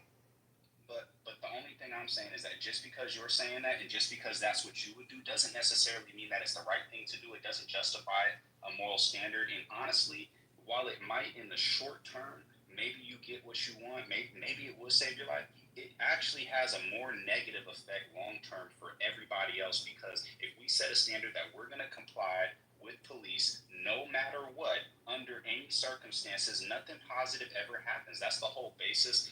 What if people just complied with slavery? Then how is it ever going to get overturned? What if there was no civil war? Simply compliance is not always a positive way of seeing the change that you're going to want to see. So yes, to some extent, I'm not always going to go for what's most short-term and immediately going to benefit me in that moment. Sometimes I'm going to look at like, man, I wish there was more people who could make a change, so that way we don't have to have our rights violated, because that's what we got them for in the first place. So that's where I'm at. Mike, before you respond, I was reading some comments in the chat, and listen, I'm gonna pray that none of us, black, white, male, female, gay, straight, trans, doesn't matter, that none of us ever during a traffic stop have to suck cock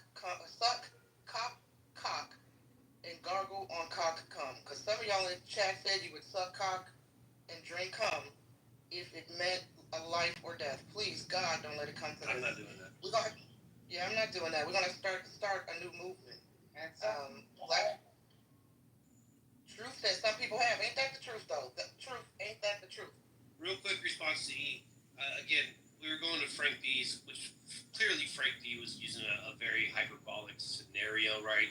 No cops asking you to stand on one leg and park like a dog. I think I was being hyperbolic when I was going with that, but the fact of it would be the cop asking you to step out of your car and sit on the curb while he searches your car, right? No cop's gonna ask you to step on one leg and park like a dog. So to call me a coward is ridiculous. But if the cop asks me to step out of my car and sit on the curb, I'm gonna step out of the car and sit on the curb. I'm not gonna be like, why do I gotta step out of my car? He's like, well, this. I'm like, I'm not stepping out of my car. He's like, sir, can you step out of your car? No, I don't have to. Well, I'm gonna need you to step out of your car. No, go get your supervisor. And the supervisor gets there. Get out of your car. No. I mean, what are you doing? Just get out of your fucking car. No one's gonna ask you to hop on one leg and park your dog, but they're gonna ask you to get out of your car and sit on the curb, maybe. And the only people that aren't going to do that are people that are trying to hide something. That's it. Yeah, Wait well, a I mean, minute, that's, hold on. Wait, somebody in the chat said, it's just Dick, you'll be all right. Y'all are so funny. That's hilarious. Okay, who was that? Frank B. Frank, real quick, I'll be only like 10 seconds. Wait. My beautiful mod was coming off my mod privilege. MG, were you trying? No, I mean, E is very passionate about this. I'm just trying to wrap my head around like your logic. I would comply. I'm just going to say it's a bad strategy. Right. What do you need? Here's my license. What else you need? My registration. Like, I'm not arguing back and forth, right? And I think both things can be true. I think we can comply and still advocate for just police reform. Like, I don't know why it has to be one or the other. I think it could be both. Exactly. Short-term interim strategy and long-term strategy. Like both. I do think that to some extent they are. Before anybody responds, I said Frank B could go, but E, I'll let you go if you make the submission really quick. Very quick. I'll be very quick then. I do think that sometimes compliance and the reform are mutually exclusive. Mike Allen, to your point about the cowardice, I'm not referring to the cowardice of the particular event, the particular example of standing on one leg and barking like a dog. I think where the cowardice comes in is the unconditional compliance, regardless of whether it's morally justified, and the unwillingness to be able to stand up for your own rights. And MG, the only reason I'm passionate, I could just be very quick with an anecdotal example, is, for example, I'll just be personal. As a kid, I was abused pretty badly by both my mother and my father, and a lot of times I did comply with it, and it wasn't until I became about 13, 14 years old when I did start leaving and doing my own thing and actually did stand up for myself that the abuse actually stopped. So from my experience is that if you continue to enable abuse by positively reinforcing it, it's only going to get worse and worse and worse, and it's not going to stop until the moment that you actually decide that you're going to stand up against it. And I think it's the same way with police reform, and I think that's exactly what, the message of people like Martin Luther King and Malcolm X all in there. I will say Can I get back in the queue, please? Can I get back in the queue, please? Bella, real quick. Hold on. We're gonna go Frank B, then Bella, then Truth, and then Mike. Go ahead. All right, thank you. Let me explain myself a little bit better. I believe most of us who are in unison say police, the racial profiling is real. Look at it from this perspective. Not all cops are bad. That's one thing. Let me get that out there straight. What I'm saying is this.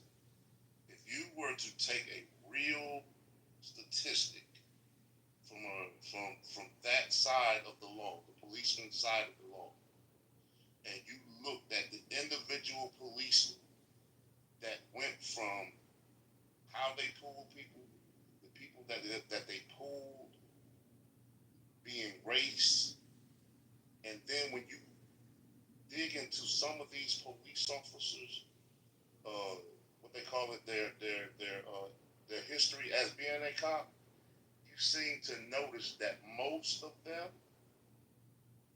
it gets more egregious. It's pulling over the cars. Next thing you know, it's the assault on the person they pulling out the car. Then next thing you know, somebody's getting shot. Case in point, Laquan Smith, Chicago, I think it was 2016. The kid was high as hell, no doubt about it. The police walked beside, in their car. They traveled with this kid as he was walking down the street for about a half a block. And if anybody lives in the city, you know how big a half a block of the city is. The kid, when the police officers pulled over in front of him, he walked slightly away from the cop's car. The police officer got out of his car and shot this kid 16 times and said that he feared for his life. When they went back through that police officer's jacket, they noticed the same things I'm speaking about. Those are the policemen, and these are the reforms that need to be taken heed and taken care of immediately. These are the things I'm talking about. I'm not saying every cop that pulls you over, asks you for your registration, whatever, blah, blah, blah. is gonna turn into some old freak show. But there are certain cops, and when they get when they get to that point, they don't get penalized. I had a cop tell me in another room about 2 weeks ago. They think about this right here. They have something called pushing the line. That terminology comes from gang talk. And when we asked him, well, what do you do as a good cop, as opposed to pointing out the bad cops? Man, I had to fear for my life. Cops they have too much power. They have too much power. Thank you, Frank. Wait, no. Oh, hold on, Mike. I know you want to respond. To E, real quick. We'll take like 10 seconds. Okay, 10 seconds. Go ahead. E, first of all, I want to say I'm sorry that happened to you, bro. It breaks my heart. And I know you're responding to MG, but the first part when you responded to what I was saying is actually a fair point. It was a fair point. I couldn't argue with any of that, what you said, and I'm sorry that happened to you. That's fucking awful. Thank you, Mike. Bella, go ahead, Bella. It actually just got touched on, but I just want to touch on it again. In general, when you look at police officers nationwide across the United States of America in particular, the majority of them are just trying to keep people safe. So they go into those domestic violence cases trying to keep people safe, trying to keep people alive. They're there to keep the people alive. That is what they pledge to do. They're not like, we can't act like all police officers are out there just to like pull people over and beat them down, because we all know that that's not true. So can we just please keep that in mind? Because I feel like in general, the majority, and I believe when you look at the statistics, it's at 95, and I really wish it was at like 99, but 95% of the incidents reported were expunged, or like 95% of our officers are doing the right thing for the good of community. They're trying to save those babies from getting murdered. They're trying to make sure that your kids aren't child trafficked. They're not coming after you. Like they're just not. That's not what they're doing. It's not this, like, some of this conversation is sound like they're the mafia, and they're not. In general, they are the good people who are trying to keep us all safe and happy and living about our lives in an orderly fashion. So I just wanted to ask if we could all please remember that. I can understand where you're coming from, Rip. Truth is next. Hold on. Truth is next, and then you got it, Eagle. So I gave an example to what the brother was saying, that taking it outside the police car.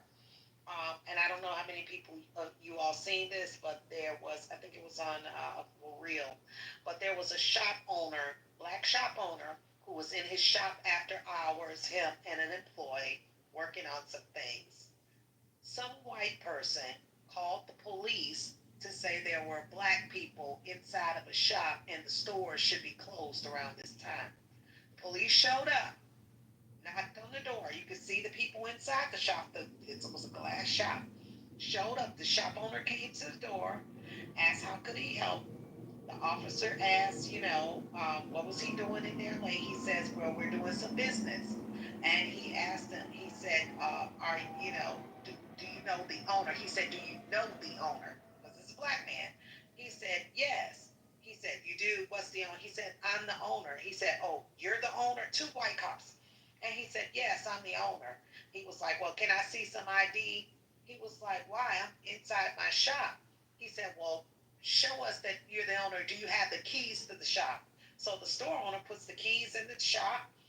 He's like, yes, I have the keys. He was like, well, we just need to see some ID. He said, why? I'm inside my shop. I told you I'm the owner. I have the key. Basically, it wasn't until a white man down the street at another shop happened to come out and tell the 2 white officers that, hey, that's his shop. Oh, it's his shop? Yeah, that's his shop, man. Leave him alone. The white cops immediately respected the other white man and said, oh, sir, we're sorry. They didn't ask the white man for his ID. They didn't ask him, was he the owner of the shop down the street? They just, and that's a profile right there. and I just wanted to give that example that it doesn't just exist in the patrol car, it exists on the street, and we see it all the time. So we need to stop being so naive that, all these cops are here just to protect and the safety of the children. Yeah, some of them, but it's not no damn 90%. I can tell you that. And I would ask, can I ask for receipts? Go ahead. Yeah. Like so you just claimed that you this, like, my mom told me this story about this guy once that was a shop owner that this happened to him by the cops.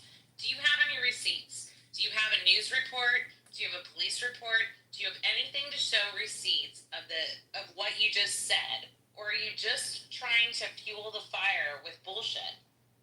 Do you have receipts about your 90%? Yeah, I do. Well, I do. Yeah. I mean, that's from fucking CNN, so you can have them. Yeah, okay, you have it. CNN. It's CNN. It's okay. I have. Hold on, sir. You're gonna get your chance, and I value your submissions often. But let me deal with this. I didn't say my mom did anything. I didn't say she. But that's what you just gave a huge story. I didn't say my mom. You just gave a huge story. Do you have receipts? What city? What town? Where's the police reports? First of all, Karen, I don't have to justify shit to you. Of course you don't, because you want to make it up for a reason not to get out of your car and comply with the police.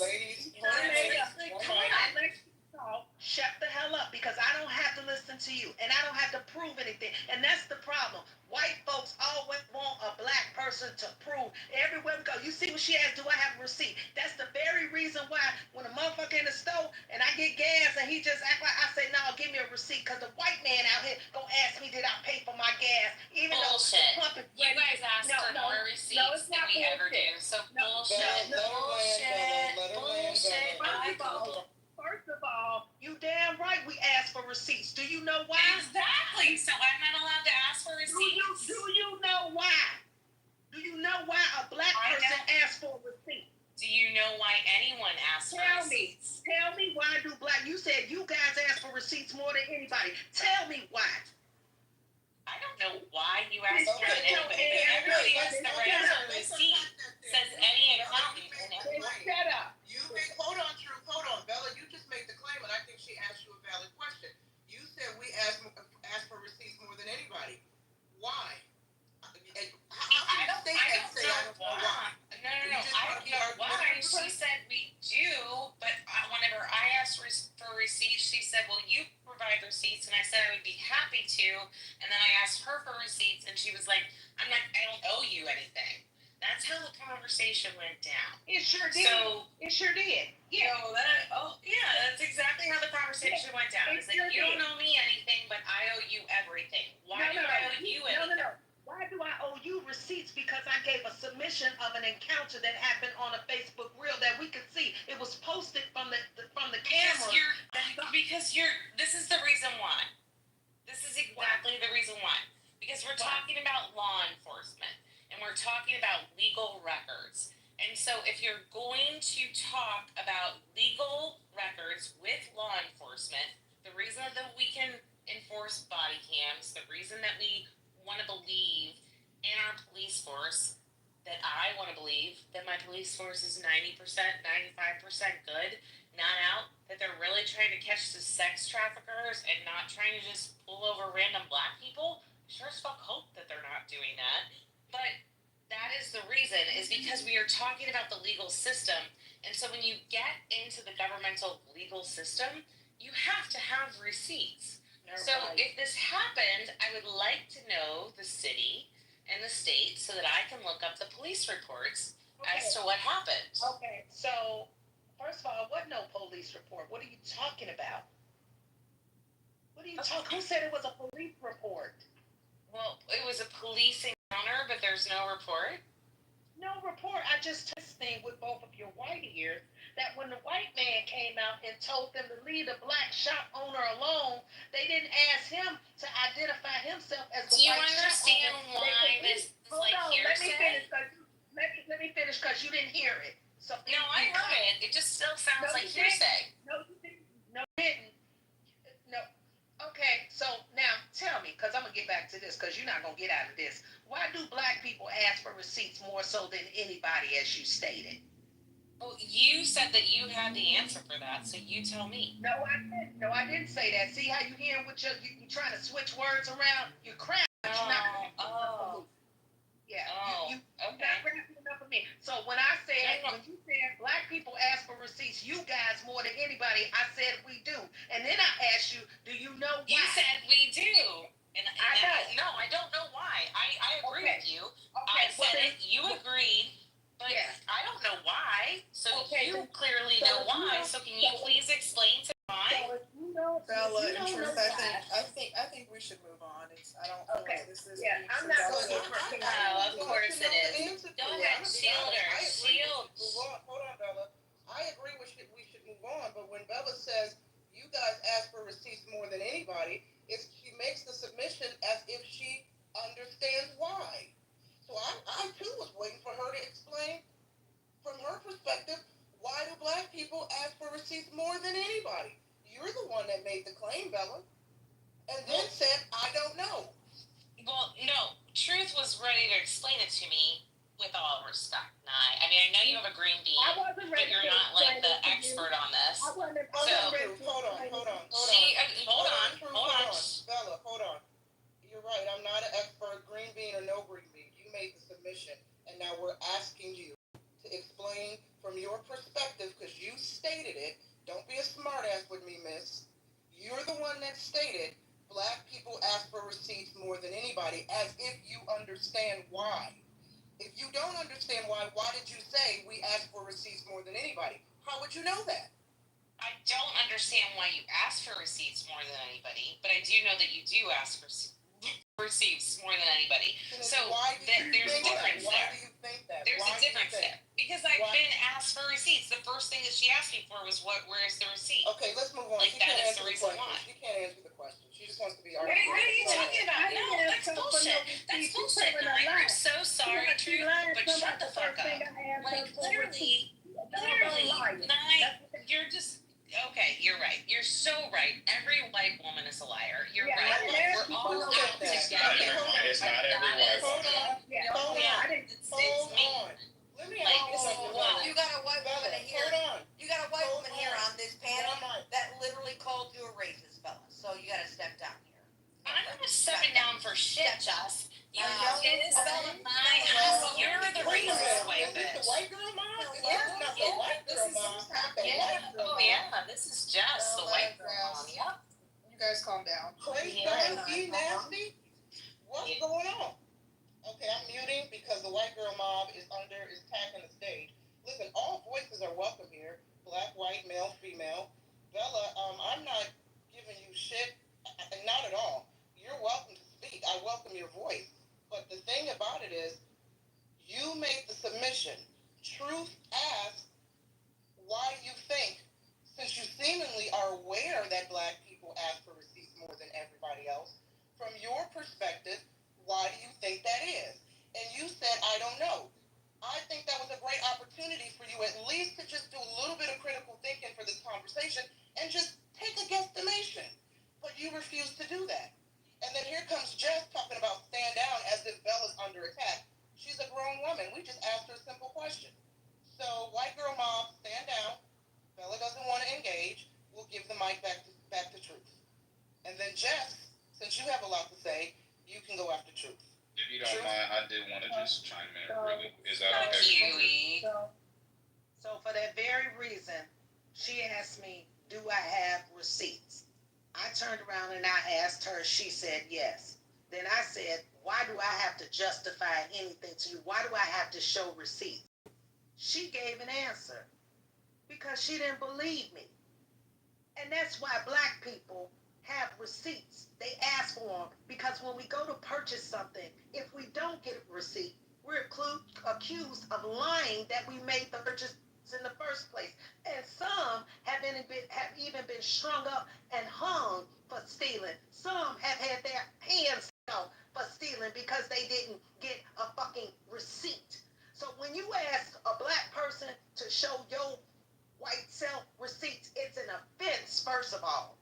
As if I'm naturally accused of doing something wrong, stealing or lying or cheating or doing something other that, of a nefarious state, that I have to justify myself. Same as with the cops. Where are you going? Where are you coming from? The slave patrols. This is how we see it. I don't have to. I call bullshit. Name the city. Name the city. Name the date. I call bullshit. Name the city. Name the date. No. This is bullshit. She wants to accuse cops of shit, but she won't even say any of it. And she wants to get into some diatribe about getting hung. Like, this is ridiculous. Frank B will give you the receipt. Do not come after her blue without receipt. Bella, Frank B is telling you. I don't understand, Bella. You seemingly have self-control. When truth lands, you can respond, Bella. Okay? So let her land, and then I'll give you the mic to respond. Please don't interrupt. And when Bella speaks, no one interrupt her. Okay? Truth, go ahead. So, thank you. I think that's New York, NY. I've given my submission. Obviously, someone who's new to Earth will not believe any of the facts of the history that has happened to people of color. And so it's no sense. They're not going to believe it because it didn't affect their lily whiteness. Now, Bella, no one interrupt Bella. Bella, go ahead. Please, everyone keep their submissions under 2 minutes. Go. I'll happily keep this underneath 2 minutes. It was very simple. I asked for a simple question of where this entire scenario happened, what city, so that I could look things up. She doesn't want to give any of that sort of information, and then she wants to claim that it's my fault because I'm white and that I'm asking for information to verify what she's talking about, the black shop owner versus the white shop owner with the entire police interaction. What I'm saying is, and this is the reason that I started this conversation, was we've got to believe in the fact that in general, whether you're white, black, Mexican, whatever race you are, that the people who are out there who are in the cop cars are fighting for the better society and that they're looking out for you. And if you don't feel like that and you're going to be combative, then yes, that's how these crazy things happen. Whether it's the woman getting dragged out of the car, like, I don't want to see any of it. But these tales, talking about these tales of stories from 20 years ago, don't do us any good. Like, can we talk about today? Can we talk about now? If you're going to bring up an incident, talk about what's going on today in our society. Don't bring up some bullshit about history to try and justify your point with absolutely no facts behind it. Please. That's all I'm asking. Truth, let me ask you a question really quick before we go to Jess. When you shared this story, did you tell us the city, town that this incident took place in? No, I was just relating it to what the brother had shared about. It's not his submission that it's not just profiling in the streets, it's profiling other places, and I was relating it to the reels that I had seen that someone had posted about this encounter. Now, for Bella's peace of mind, can you tell us? Do you recall where this incident took place, so she can go look up the police? No, I don't, but I was going to go back and see if I could search it out. But for real, I want her to have unrest. I don't ever want her to have no peace of mind. Jesus. Wow. Okay, so let's go to Jess, because Jess came up to the stage with smoke. Jess, do you have something to say? Imagine that. I'm thoroughly enjoying the comments with everybody. Just yielding to the mic. Love y'all. Yeah. Well, I did just want to say real quick. Yeah, go ahead. I was waiting. Appreciate you. I was waiting for a little bit. Bella, throughout the conversation, I'm gonna do my best to try to, one, be on track with what we were talking about, and two, be as fair to you as possible. But I do just want to say that you have made quite a lot of comments in here. One, you made a comment that black people ask for receipts more than anybody, which then you proceeded to say that you don't understand why. You also said that Fourth Amendment rights didn't even try to understand why. Okay. Didn't listen to that. And then you made a comment that Fourth Amendment rights only pertain to when you're on private property. That was incorrect. You made a comment that CNN is your source of statistics. So you said quite a lot of stuff, and then most recently, here's where I'm trying to be as fair to you as possible. You're saying that 90% of officers are that they have good intentions. Okay, let's say that you're right. There's two demographics of people that I've experienced in my life who are some of the most traumatized demographics that I've seen. One is gangbangers and two is police officers. Why? Because both of them are constantly both are constantly in life-threatening situations. So, from looking at it from a police perspective, in all reality, when we have nurses, these people are required to go through medical school, 4 to 6 years of schooling in order to be able to operate because they have people's lives in their hand. When you have any different profession where somebody's lives are in your hand, you usually are required to have an incredible level of competence. This is not the case with police officers. They don't have the psychological training. So even if what you are saying was true and that they had good intention, the reality is, yes, police see a lot of crazy shit, and these people are traumatized as fuck. And so, what do you think happens? You don't think that they're potentially going to be profiling people? You don't think that if a police has gotten shot at or has some type of crazy experience with a black person, you don't think he's potentially likely then to go and profile the rest of black people?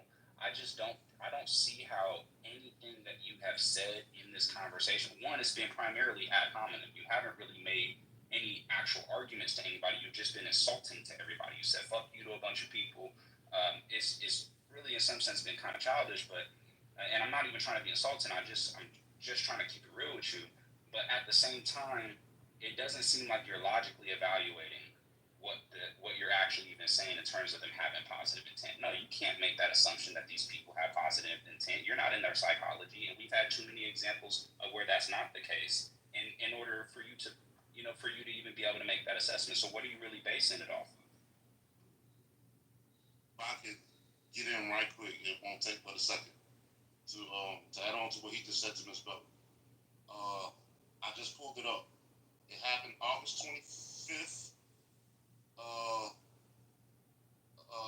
August 25th, 2020. Store proprietor Yema Khalif, his wife and business partner at 1 o'clock a.m. This is the story the lady was telling you about. That's your receipt. And you said something of 20 years ago. Well, there's a bridge between 20 years ago and now. Lumberton, North Carolina, they had to shut down a whole police station because they were involved in drug trafficking, prostitution, along with profiling and racism, and the police officers, majority of them were soldiers of white supremacy. Frank B, did you land, Frank B? Because I want to make sure you land. Or are you still speaking? Oh, you landed? Okay, thank you, sir. Hold on, Mike. Bella, did you hear the receipts? I did. I'm really confused about the last one. What police station was shut down for being white supremacists in 2020? No. The height of it became. Hey, y'all remember when Michael Jordan's father was killed? Yes. Yeah. Everybody remembers that. Yeah. Okay. Yes. They went into a further investigation of the police station because he got killed right down the street on Highway 95 from that police station. I'm just trying. When she spoke about, she don't want to hear something about 20 years ago. I'm just saying there's a bridge between that past and this present, because when they went into further investigation of that Lumberton police department, they were drug trafficking. They had set up prostitution. What's the name? Right down the street, or right across from the department. And many of the so-called police officers were soldiers of white supremacy. And then I later went back to what the lady was talking about, the business owner at 1 o'clock in the morning. CBS News, I put it up on Google. And it's true. Those are your receipts. All you got to do is look up black store owner, question by police, and it will come up. And I put it in the chat, and there was a settlement made by the city to the business owner. So there are your receipts. Thank you. I appreciate it. Let me just say this, and I'm gonna shut up for real. Miss Bella, the term "let us see the receipts," believe it or not, that term was basically brought about for us to hold each other accountable for the shit we say, meaning us black folks. So sometimes when you speaking on stuff, understand where it come from before you just saying we throwing it out there just to be throwing it out there, because we do hold each other accountable for the shit that we say.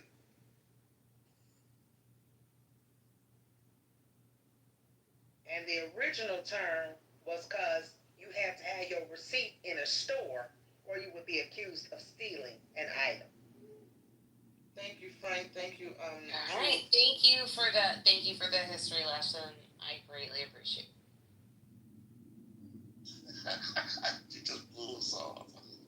Yeah, you know. I mean, people reveal themselves with what they say without no. revealing themselves. That's Bella, sis, with love, we see you, sis. Wink, wink, we see you.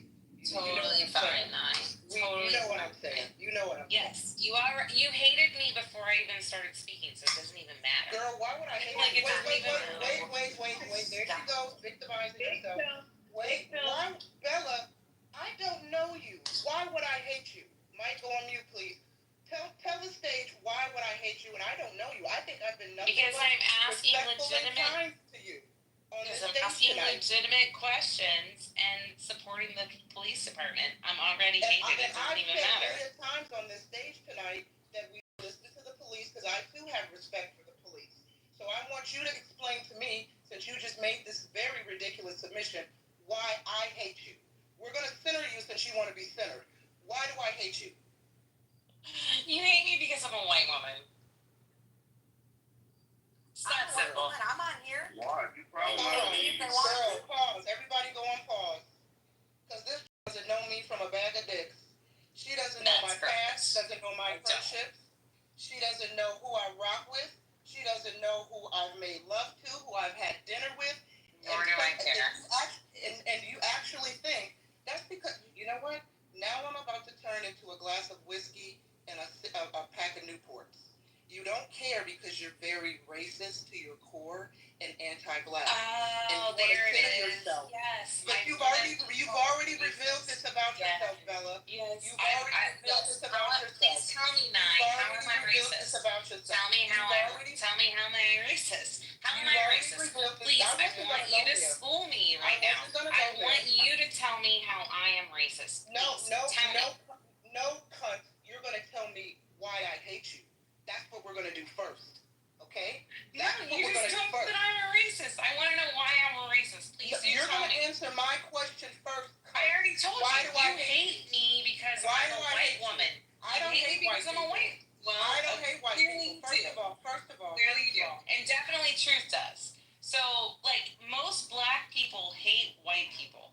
Most white people don't give a shit. Yeah, you're racist. I just moved that dizzy ass broad to the audience. We're not doing that today. We're not doing that today. One mic on the mod.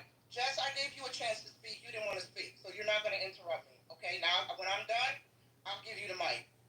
But this dizzy ass broad, you could tell by the things that she was saying that she's anti-black. I wasn't going to go there. That's why I said, wink, sis, I see you. I think a lot of us see you. I've shown this woman nothing but grace and respect. As a matter of fact, I agreed with her comments about police. Okay? Hate her because she's white? I don't hate white people. I was about to say something, but that's too personal. Anyway, she's got to go. Anybody else on the stage feels like I hate white women, state your piece so I can put you in the hallway with the rest of the peasants so you can go scroll and find a white supremacist room and y'all can go cry about black people. Jess? I love you so much. I'm laughing my ass off. You were so not that way. She was rough. Wow. That was one piece of work. I love being in the room. The hoe is probably drunk. She's move on. Drunk. Wow. I was literally thinking that. I was literally thinking she sounded like she'd been drinking. And she sounds like the type of white bitch that gargles on black dicks. So we're just gonna move on. Well, Mike, move on. Yep. Let's pass the mic to the next person. Who would like to speak? We have Mike. I know, Mike, you were trying to speak earlier. You're back. Not Mike Allen. Mike with the MYKE. Go ahead, Mike. If you want. Yeah, he been saying good stuff. All right, man. I just want to salute to the title, man. Salute the room. I've been in here for a while listening. I want to just start saying, just to the title, Is racial profiling real? Hell yeah, on Crip. Like, I be banging. Like, a nigga said earlier some shit about gang banging, which I don't really necessarily think is true. But just on some real shit, like, a nigga could be posted on the block, you feel me, sagging, and a nigga get pulled over, cops start frisking him, all types of shit. Like, you got white folks, you feel me, you in the grocery store minding your business, they following you. So, I mean, to act like racial profiling don't exist, that's crazy on Crip. Like, that's really all I gotta say. Bella, don't take shots in the chat. You're welcome to come up. You're welcome to come back up and speak your piece. But when you come back up, you're gonna have to explain to me, hold on, Mike, why I hate white women. That's what I'm saying. You're so delusional. You have no original thought that you resort to being a whiny Karen. You resort to being. I'm surprised you didn't start crying on the stage. To be honest with you. Elsie, Ellese. I don't know if I'm pronouncing that right. But you got the mic. Go ahead. I want to just get some new voices on the stage. I'm gonna go with Elise there. Elise, I'm sorry. Go ahead. Chicago. Elise, come up. What part of Chicago? She's part of Chicago. She's a CPS teacher. Elise, are you there? Wait, hold on. Miss Bella's coming back. Let's show some grace to Miss Bella. Let's see if she Why? Let's see. Why? I agree, Jess. I agree. I'm just As gonna a white woman, I'm saying I don't want to give give her, so, Well, because here's what will happen. Fine. Just no. Jess, I'm with you, sis. I'm with you, sis. Hold on. Just stand down for a minute. Okay. Stand down, Queen Jess. Okay. Hold on. Bella will, hold on. Somebody just sent me something about Bella in the back end. Oh, of course they did. Are you friends with somebody on this app named Pepe? Are you one of Pepe's No. Fuck Pepe. Okay. But I also have the bunny running through my house. No, I'm sorry. I have to get the bunny out of my house. So I gotta go. Okay, she's got bunnies in her house. Lord today. Go ahead, Mike. So to throw the Bella thing to bed here, I mean, she was asking for proof of the story. I think it got convoluted with receipts of paper, and Bella's asking for receipts of the story. Did it come off weird? Yeah, I think that Bella didn't help herself here, but I think it was all kind of harmless here. Now, Jess, I want to say something to you, Jess. I've heard you say it twice, and it kind of harkens back to what Truth was saying.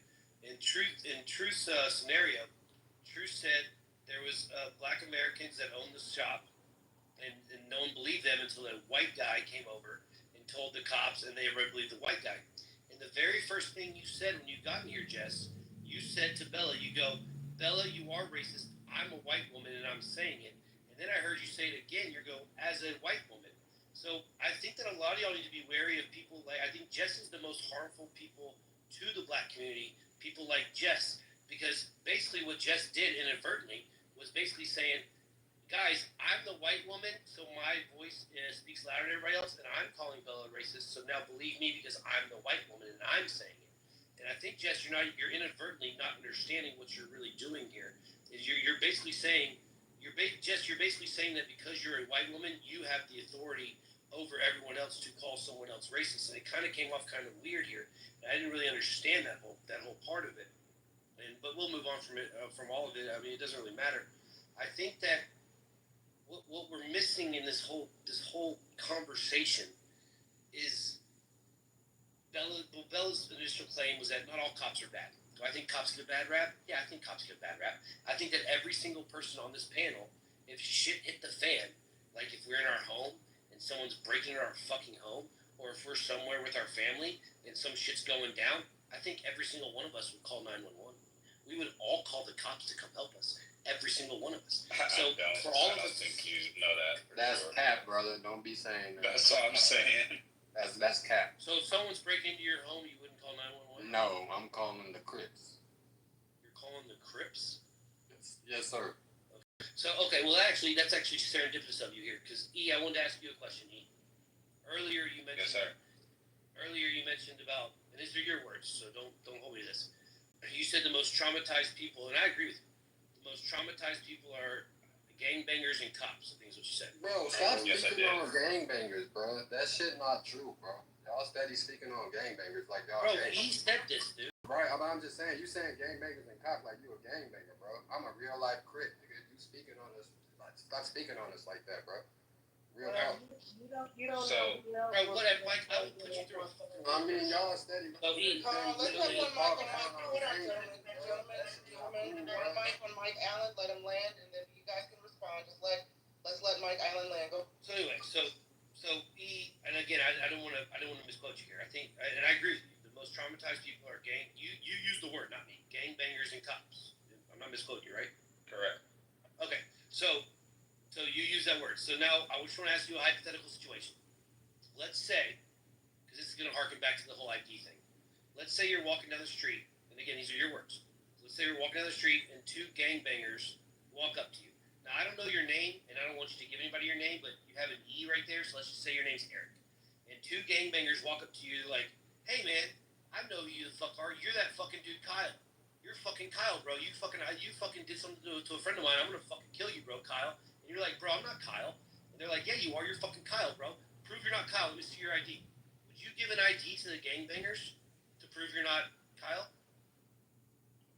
So before I answer that, I do kind of want to understand what exactly, because obviously a gangbanger and a cop are two completely different sides of the coin, and I don't think that somebody's gonna walk up to. I don't know. I just don't feel like you're giving. Well, do you believe the gang? Do you believe that? Okay, I'll ask you this. Do you believe the gangbangers are violating your rights by asking you to prove you're not the guy Kyle?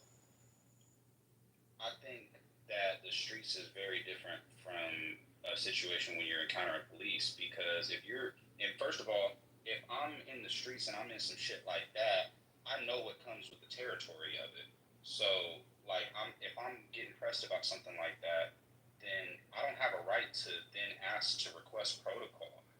We don't have a constitution for the streets. We have so these are. I just don't feel like this is I think it's a false equivalency. In terms of what you're comparing it to, we have a constitution for our government, and we have the right to hold police officers to a standard that they're legally supposed to enforce. And I don't have to pay out of my taxes to fund gangbangers. So, like, that's just I don't see how the comparison that you're making holds any water. Well, like, but I mean, I kind of want to understand where you're going with it. But like, you're walking down the street and the cop walks up to you like, hey, you fit the description of a suspect that's named Josh. And you're like, yeah, I'm not Josh, dude. And the cop's like, well, let me see your ID so I know you're not Josh. You'd be like, fuck you, cop. I'm not just that's violation of my rights. But if the gangbangers walk up to you and they're like, hey, dude, yeah, I know who you are. You look like this dude Kyle that fucking I have beef with. And you're like, bro, I'm not Kyle. And the gangbanger's like, let me see your ID. I bet you pull out your ID and you show the gangbanger. You'd be like, dude, I'm not Kyle, bro. Here. Well, a gangbanger would never ask you for an ID. That's correct. Just to be real, a gangbanger would never ask you for an ID. And if they really thought that I was some nigga who really did some shit that I wasn't supposed to do, I'd probably be dead before I could really even explain myself. You know? So just I don't. That's a non-answer. I get what you're saying. It's not a non-answer. I feel like it's a false. And I'm gonna pass it right back. In your defense, it's a trap question. I feel like it's a false. I'm being a dick. It's a trap question. Well, I feel like it's a false equivalency in that sense, because obviously I'm going to deal with a situation in the streets very different than I'm going to deal with a situation with the police officer. And Mike, just out of respect to you, brother, I just wanted to clarify something that I said when I said that gangbangers and police officers are the most traumatized people. What I'm really saying is that people who are caught up, or people who are in gangs, at the end of the day, they see a lot more shit than the average person is ever gonna see. They got people. You say you're crip. You know what I mean? No hate on you. People who are in that type of lifestyle, they're gonna see shit that other people haven't seen. You got people. You got ops very likely if you're involved in shit like that. Fair, So yeah, that's obviously that shit is gonna change the way you look at shit. If you go to certain places, I imagine when you go out to a bar or a club or something, you're looking out for shit that the average person ain't necessarily looking out for. You're looking out to see that if somebody, is somebody's looking for you or somebody's hunting you or some type of thing. So when I say that gangbangers and cops are the most traumatized demographics, I'm not saying it as an insult at all. I'm saying that they go through the most life-threatening situations on a regular basis. So I just wanted to respect you on that. That's very easy. That's a good one. Okay, hold on. One mic. Please, one mic. Probably. I was a solid answer, brother. Hold on. See, maybe she moved herself. People come up loud and mic and loud and proud and wrong on the mic, and we can't hear. We don't know what's going on. It's 12:03 my time. It might be time for some of y'all to take your meds, just in case you're not looking at the clock. Go ahead, MYKE, Mike. All right, I just want to say I appreciate that, brother, clarifying, man, because you feel me. It's always a bad look or a bad representation on gangbangers, man. That shit not always true. And like y'all said earlier, if a nigga had to call the police, or if who I was gonna call, I'm gonna call the Crips, because at the end of the day, I know they gonna have my back regardless. Why would I call the police? And they gonna fuck around and arrest me. They gonna start harassing me. That shit dumb. I'm gonna call the Crips. We got guns. We got everything we need. Thank you, Mike. Okay, for those in the room that aren't Crips, that's why we have police. I really want to move on from this Brother, you talk. a Karen on my mama. I want to move on from the gang talk, okay? Because I don't want no smoke with the Crips, the Bloods, the BLM. I don't want no smoke. I've already been cursed out twice by Crip on this day. Why you We're not doing it tonight. Okay? We're not doing it tonight. I'm done fighting with thugs, okay? But we not so we're done with the gangs. Leave the gang members alone. Y'all better go hire a gang member for protection. Point blank, period. Now, Bella, did you get the rabbits out the house? I did. Okay. You I got had to chase her. No, I totally had to chase her out of the house. It was totally. She's the Benny. Yeah, she's a pain in my ass. Those fuckers shit everywhere. They do, and she lives outside, so she's fine. But, like, I'll open up my back door and she'll sneak in, and then I have to chase her out of the house, which is what was going on. She's Mike, I'm not sweet. scared of Crips. I'll put you through a fucking wall. You scary, nigga. Drop your location then, nigga. I'll pull up on you, nigga. Or I'll drop my location, Hold on. nigga. We're not going to do this. The space opportunity. Man, tell Mike I have a Y'all can't be Yeah, the only. What are you fucking from the fucking nigga, 90s? drop your location, nigga. I'll slap this Here shit we out go. of you, nigga. Here I'll we drop go. my location. Here we go. I keep telling y'all. But you better stop playing with I'll put you through a fucking wall. I'm not no motherfucker. Okay. All right. I'm not no motherfucker. I need a gang to fucking back me up, bro. I got nobody. Okay. I don't know who moved Mike. It wasn't me, but I really need y'all to be peaceful. We're going to do this. Both mics have been moved. I moved. Okay, for the record, because we have to keep peace. Thank you, KP. Mike Allen, you Because know I moderator love you. speaking. Yeah, I'm thank sorry, you, KP. No, thank you. Mike Allen, you know, as JB would say, I love you like a fat kid loves cake, but we have to keep the peace on the stage. Okay? And now you see what happens. I was trying to build with Bella, and she's gone too. You see what happens, ladies and gentlemen? When y'all want to fight, take this shit to the back channel. So you go take that shit into a private room. You guys go hash it out there. When you have a moderator speaking, respect the room. That's all we asking. What's up, MG? Long time no hear from. If you're still there. I am. This app is glitching really bad. Hey, KP. Nice to see you. Cool. What's up? Nice to hear from you. It's been years. I do just gotta say that, okay, if somebody comes up here and they say they're Crip immediately, I do expect, a certain behavior. But from the other Mike, who gave me like a very long lecture about law-abiding citizenship, to then say that I'm gonna put you through a wall and everything, it just wasn't exactly what I expected. It feels like it kind of contradicted a lot of. Did you not see what you wrote in the chat? Did you not see what you wrote in the chat? But you're a law-abiding citizen, right? Aren't you? You present your ID. You stand on one foot. Do I have the right to defend myself? Do you have the right to defend yourself against police? I just think it goes against the narrative of what you were saying prior. And then that was like, damn, it was like, fuck all that shit I just said a moment ago. Are you serious? This mic on mic violence has got to stop. Bro, the dude wrote in the chat that I'm fucking terrified of Crips and I'm gonna get what's coming to me. Bro, I'm not scared of any fucking gang members. If that dude's gonna go call the Crips and be like, hey Crips, there's this guy on the internet that we need to go handle because he talked shit about me. Go ahead, bro. Fucking bring as many as you want. I'm not scared of any fucking gang members. Wait, hold Zero. on. I'm Scared of 0 gang members. 0. Listen, this is wait. Listen, let's not do threats of violence because this house is not my house, and there are a lot of people behind the scenes who've worked years to build up healthy debates, and I don't want to get this house clipped because folks are threatening violence on the stage and in the chat. So let's stop. Let's stop it now.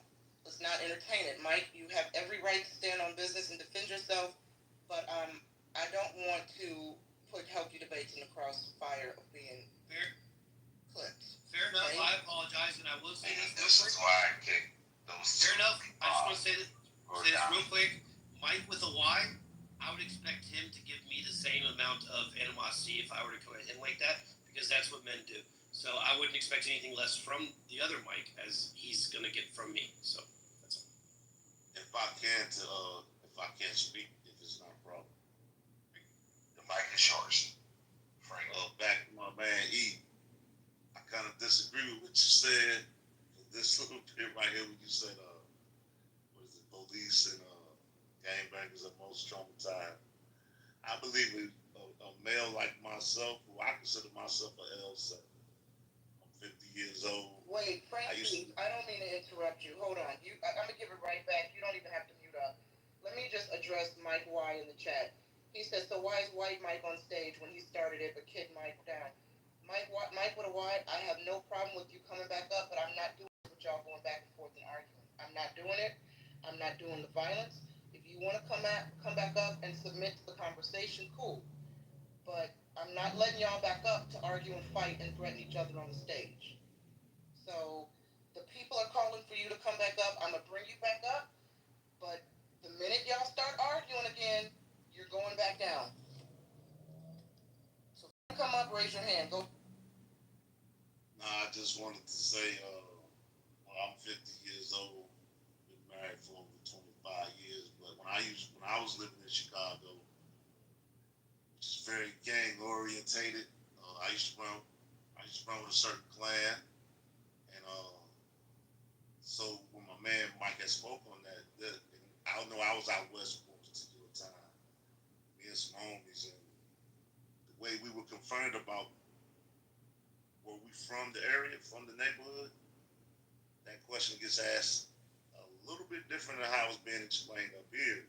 And the reason why I say I'm the most traumatized being an L7 married man, God bless, I found my wife, is because when I come out my door, and this is no disrespect to my man Mike, because I'm not saying his character is built like that, but I know, because I live in North Carolina now, a lot of young kids gangbanging when they claim something. But when I come out my door, I got to worry about their attitudes, because they flagging whatever they flagging on. I got to worry about the simple-minded police officer. And then on top of that, I got to worry about these scary ass, because my wife has been through 2 incidents that she's told me about. These scary ass white boys come riding through screaming nigga. I believe I'm the most traumatized when it comes to the situation, and I ain't saying, oh, woe is me. But when you out here, it's just a fucked up situation. I'm gonna be quiet. I feel like I'm the most traumatized. Nah, I'm not discounting that. The only thing I'm saying is, like, especially in Chicago, I know Chicago has like some of the highest crime anywhere you're gonna find. So, there's all types of innocent people who get caught in the crossfire. I'm not discounting your experience at all. The only thing I'm saying when I say that gangbangers get it pretty bad is because if you are in that lifestyle, man, there's a difference between being caught in the crossfire and being actively targeted by it. So all I'm saying is that they see stuff at a disproportionate rate, than an average human being is going to see, and it's going to cause some hypervigilance and some bad dreams and a paranoia, and like it changes people. You know what I mean? So that's the only thing I'm saying. I'm not discounting your experience. And why? Can I say something? And why?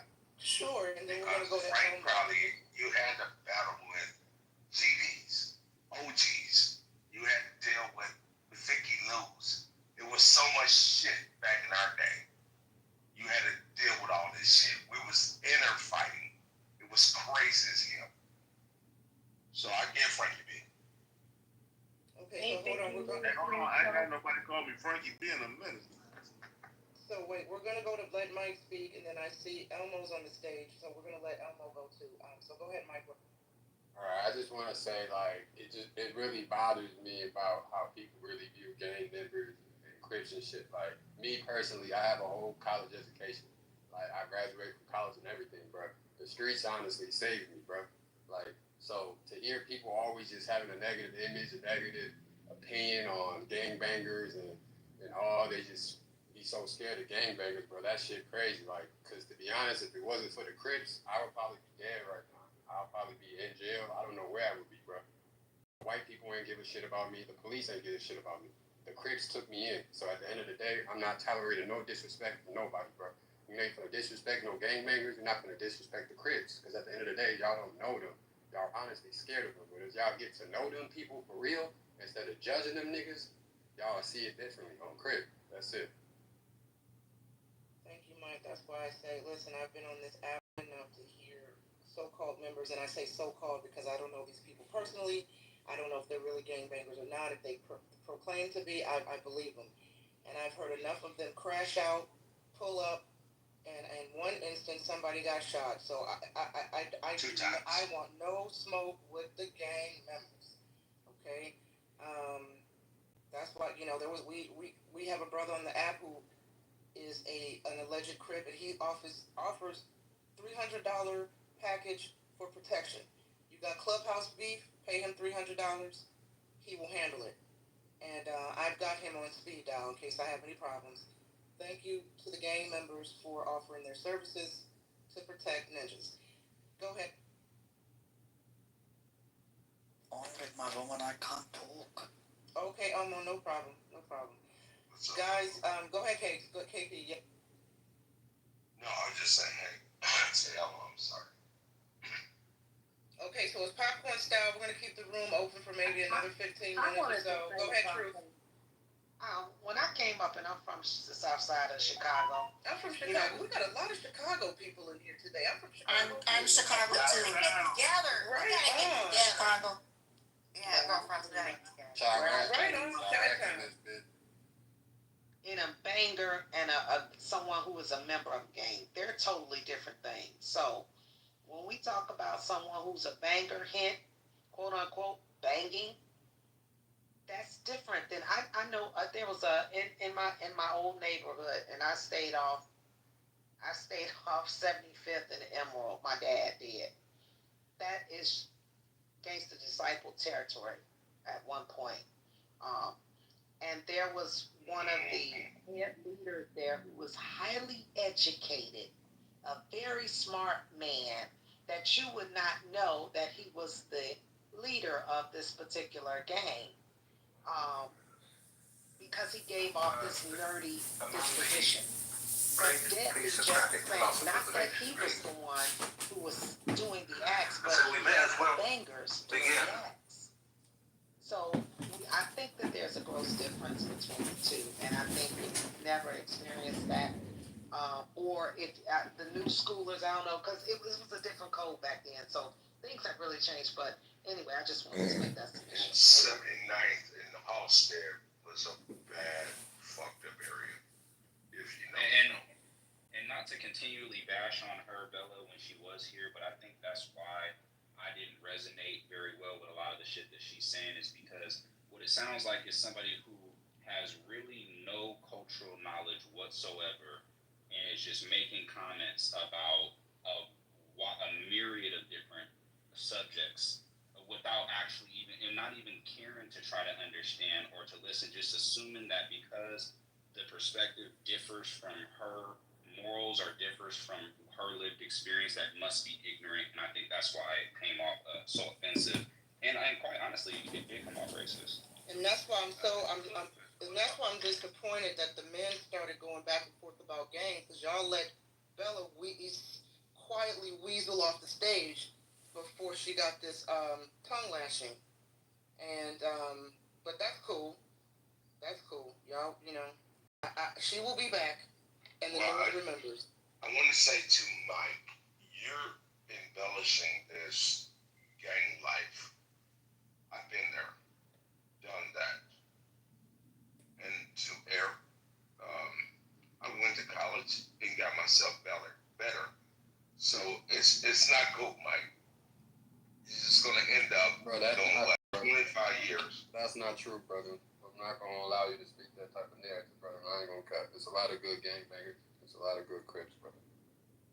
The Crips saved my life, like I said. Okay, cool. Stay away from it. Been there and done it. I was a GD for a long time. I'm a sergeant in arms, and I still bear those scars. Then you should know what's up, bro. That's crazy that you speaking that. That's what I'm telling you. You're younger than I am. Leave it alone. That's all I'm asking. Growth and development, baby. Because you don't want to sit at that table and have to make those kind of decisions. So please leave it alone. Wait, hold on. I hear a female voice. Go ahead to the lady. Yeah, it's me. I couldn't get off mute earlier. I worked in Chicago public schools for 16 years, and I can say I'm no longer teaching there now, but a lot of my middle school, a lot of my former students are no longer with us because of being in gangs, and it's very unfortunate. I wanted to say that to Mike. Listen, guys, not too much on Mike. I don't want no problems with MYKE. But I appreciate everybody trying to speak. Damn, sister, why you scared of me? I ain't never threatened you, sister. NY, can I address some of the stuff in the chat here? Hold on, no. Wait. Mike, I'm not saying you threatened me, sir. I just said I know how I say this out of respect. And if it's coming out fucked up, I mean, it sounded like you scared of me. No. It's coming from a place of respect because I know y'all are no joke. You dig? Y'all are no joke, and that's why I'm saying. I understand folks on the stage are compelled to offer you some advice and encourage you to leave that life behind. But I think you've made it perfectly clear on multiple occasions that the gang saved your life, and that we should not judge gang members. There are some good gang members. Some of them are community leaders. They protect the community, et cetera, et cetera. So if my submission in response to you sounds sarcastic or I'm not articulating it properly, I will stand down and apologize. But I'm saying from my experience, especially on this app, I've seen not saying you, a number of gang members crash out on these stages, threaten people. And then if the female mods, specifically the female mods, don't respond correctly, don't handle the situation correctly, then they end up in my back channel threatening me. So that's why I'm trying to put this whole Crip conversation to bed. All right, sister, you good, man. It's all love. it is love to you too, sir. But I will allow you to have the final say on this if you like. I just want to say, man, to everybody out there, man, I hope y'all look at Crips differently, just gangbangers in general differently. Just try to get to know a Crip, try to get to know a gangbanger before you just think, oh, we're all about drugs and killing people. Like, just try to really get to know us first, bro. Okay, dog. Don't even promote that. What he's saying is don't judge a book by its cover. Don't judge a book by its cover. Facts. Like I said, I have a whole college education. Because I can put my life on the There's people out there with degrees, they racist, there's cops out here killing folks. But yeah, we want to judge gangbangers. Come on now, just be honest. Hold on. Let me say this, and I'm going to give it back to UKP. First of all, I've heard too many black people on social media, black liberals specifically, claiming that as a part of Project 2025, Trump is going to deploy ICE to start rounding up foundational black Americans. Some of you all who believe this are in this room right now. You might be on this stage. And if that's you, if you are under this wild delusion that Trump is coming to take black Americans out of their homes and put them in alligator Alcatraz or ship them off to some foreign nation because you're black, you better find a gang member to help you build the new underground railroad so you can save some Negroes. Leave the gang members alone. Go befriend a thug to save the community. Who was the new Harriet Tubman? Who was the new Frederick Douglass? Go befriend a thug and a Crip and a Blood to save these ninjas from thugs.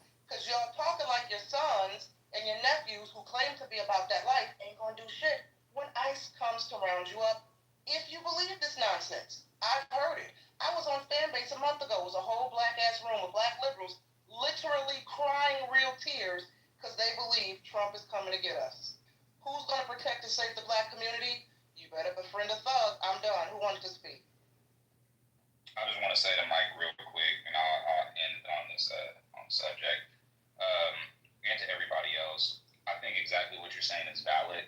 You know, I personally never got involved in gangs because I have family who was on both sides of it, so it really didn't make much sense for me to get involved or to pick a side or anything like that. But you know, I think that people are very dehumanizing toward gangbangers, and just kind of look at them like essentially all they are is violence and care about their set and care about their hood more than anything. And it's like, I do think that's problematic, but I will say on the other side, you know, I have lost a lot of family and lost a lot of friends over it. And from my experience, what I've mainly seen is a lot of pain, and it doesn't end.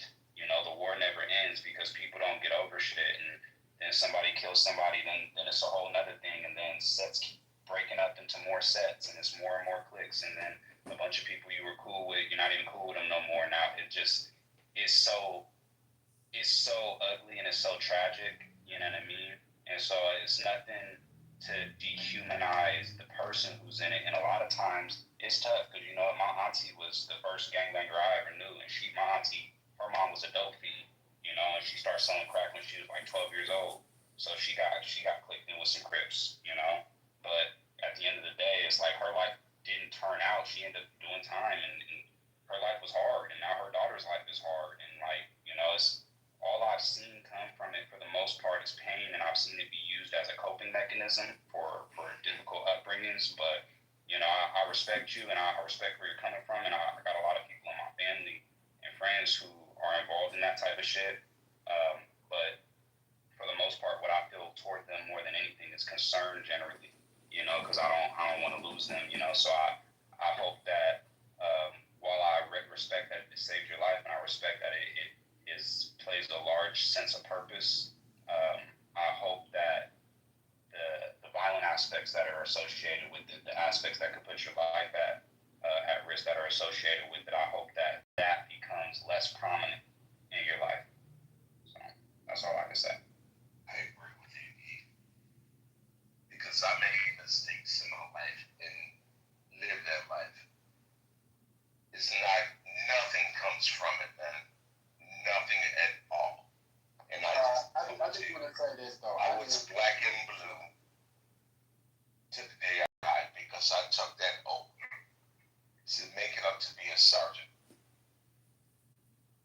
Leave it alone, man. And I had to walk away when my children was born because I saw life.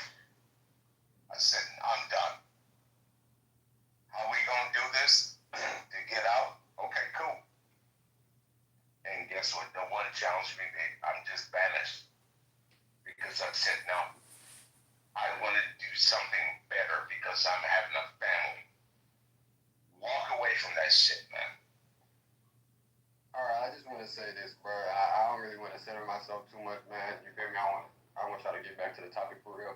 But when you really sit down and think about it, though, like, you feel me?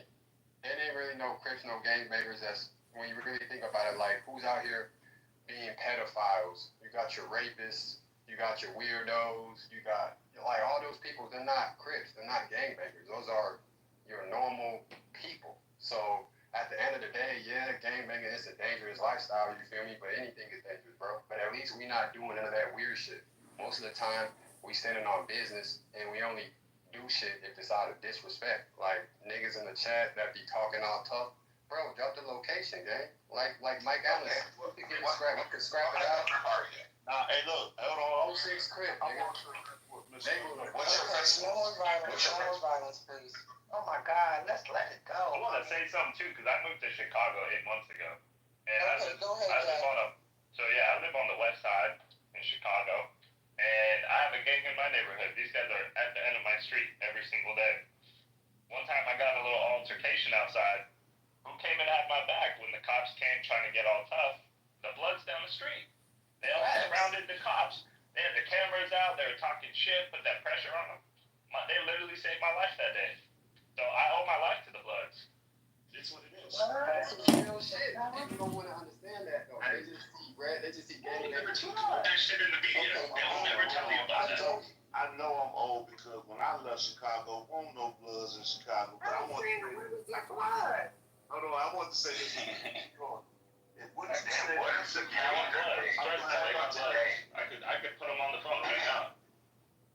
Okay, let's go somewhere else. Come on, guys. Yeah, Seneca. We want to hear Seneca. If y'all want to keep talking bad on Christian shit and gang. We're not even talking about anything game-wise. No.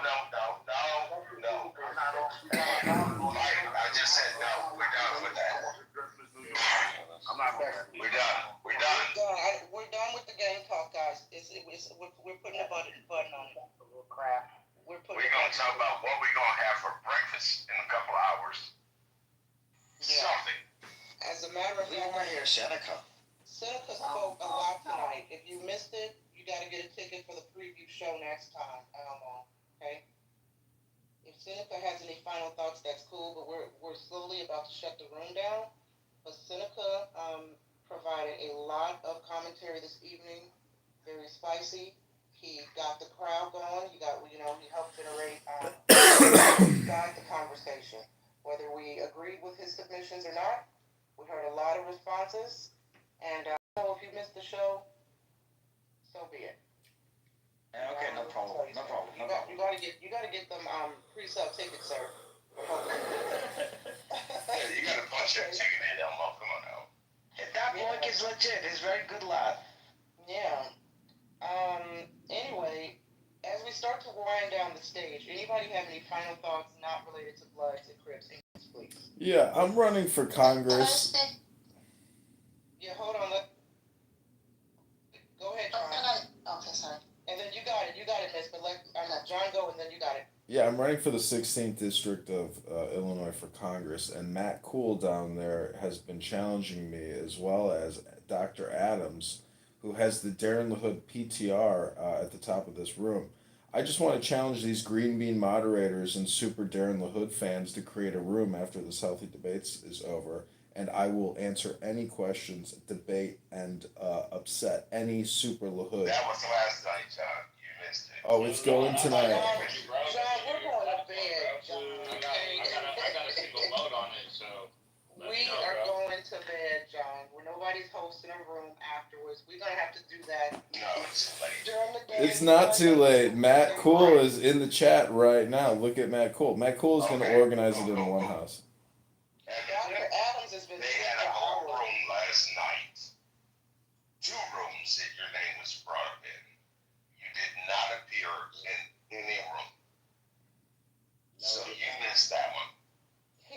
He was probably there. He was just not there on stage. But John is here, there, and everywhere. He's got 100 phones recording every room on this app. So he was there, no doubt. He and one of his iPhones was there listening. He physically was probably just not on the stage. So if you want to have a set up a room that you want to have a discussion with these people. Y'all are doing that. That's all. Don't do it now. Listen, Matt Cool, if you set up this debate this week, if you actually do it, Matt Cool in the audience, please be sure to ping me. And I'm pretty sure I don't want to miss it. Matt would do it. And if Adams is there, John is there, make sure the team is there, Matt Cool, I have no doubt it's going to be very, very entertaining. Yes, we cannot miss it. Okay, so this is, yes, I meant to do that. Mike with a Y, let me go and add you because you might come in handy one day, sir. I might need you for some protection services or some ice to help. I need ice to stand down when they come knocking on my door. Mike with a Y, we're gonna have to create a Negro back symbol. You know how Batman had the back symbol in the sky. We're gonna have to create a symbol. So one niggas when ice is on the way. That's just what we call them the neighborhood heroes. Like Mike is a legit neighborhood hero. That's what he is. Seneca is legit. If there are any thugs in the house tonight that are from the Chi, add me. So we gotta have some protection. Trump is coming with ice, and I'm not going down quietly. So I hate some shooters. And I'm done. Anybody else? Chicago PD, honestly, I do Chicago PD for that. I hate Chicago PD. Right? Oh, hell, they don't like a white hair-looking woman. I'm there with you, girlfriend. Let's go. Let's go. Right? We gotta protect everybody. And just for the record, that Looney Tune, Beth or whatever her name was, Beth, I don't hate white women. So, white Yeah, I'm on top of me. You deserve to hate her, so don't. yeah. Everybody can be protected from ICE. If they come for the white blacks, they come for the white women next. That's right. Right?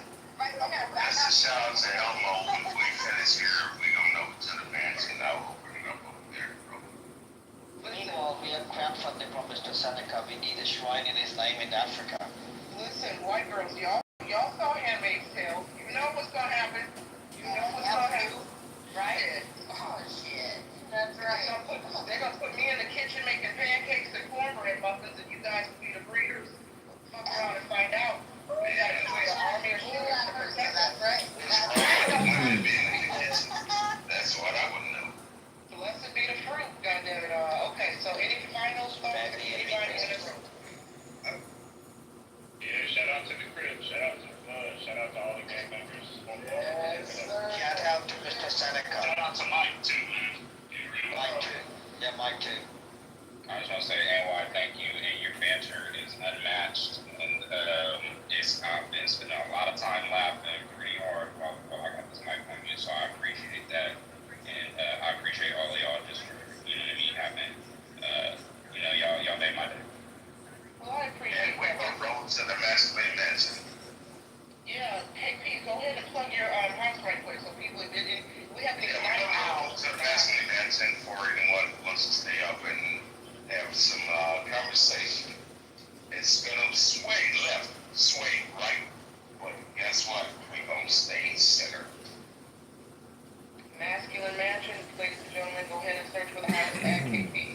I appreciate y'all keeping the peace. You know, I spend an unhealthy amount of time on this app, and one thing I don't like is when I go into rooms and everybody on the stage is talking over each other. You can't hear, the moderators don't manage the stage. So it's just, when I'm modding, it's just that JB's like this too. Healthy debates is not my rule, it's the healthy debates policy. We have one mic policy for those who are new. And I just like to let everybody say their piece. Whether I agree with their submission or not, it doesn't matter. Everyone has a say, everyone has a voice, black, white, gay, straight, it does not matter, male, female. I just ask you, right, when you come in here, just be peaceful, try to be respectful, don't hurl any, death threats, and, just let people say their piece without being, interrupting them, and we can move along. And I appreciate everybody for being overall respectful on the stage. So shout outs to everybody in the audience and everybody in the chat. And if you have not joined the house, cash in your pink tickets. JB usually hosts rooms early in the morning, so he'll be back in a few hours. And if that's it, and by the way, if anybody likes entertainment, for those who don't know, I worked in the film TV business for the past 20 years. I run a house here on Clubhouse called Press Hollywood. If you like entertainment news, we talk about entertainment news, conspiracy theories, UFOs. We like to put on our tinfoil hat and go down the rabbit hole of conspiracies. Any actors, directors, writers in the room, we also do how-to sessions, how to land an agent, how to, land a job as an actor, how to work with the media, how to get guest spots on podcasts, et cetera, et cetera. So follow me if that's your cup of tea outside of talking about politics and racial profiling. And when you want to keep it light and fun and conspiracy theory kind of conversation, go ahead and give your girl a follow. Other than that, MG, thank you. Adams has been asleep, but we love Dr. Adams, and that's it. I'm going to end the house now, and we'll see you guys next time here in Healthy Debate. Bye, everyone.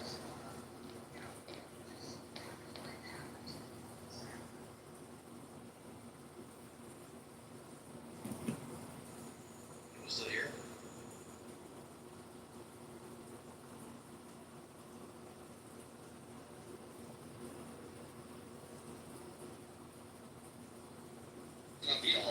Hey, Ellie can go come by and pick your ass up. I think I can't win. His name is Mike.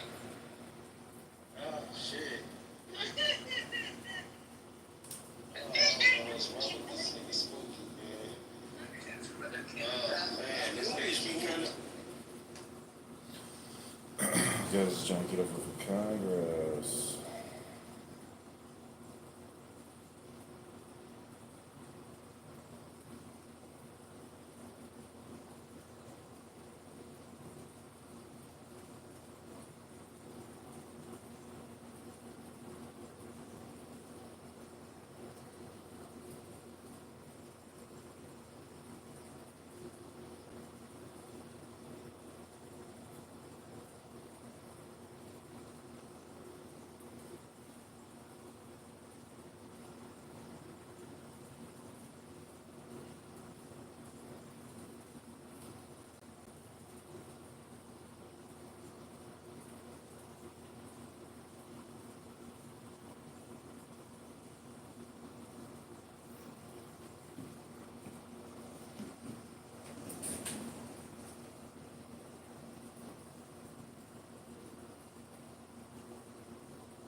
Giving him a blowjob as a test for being a loser.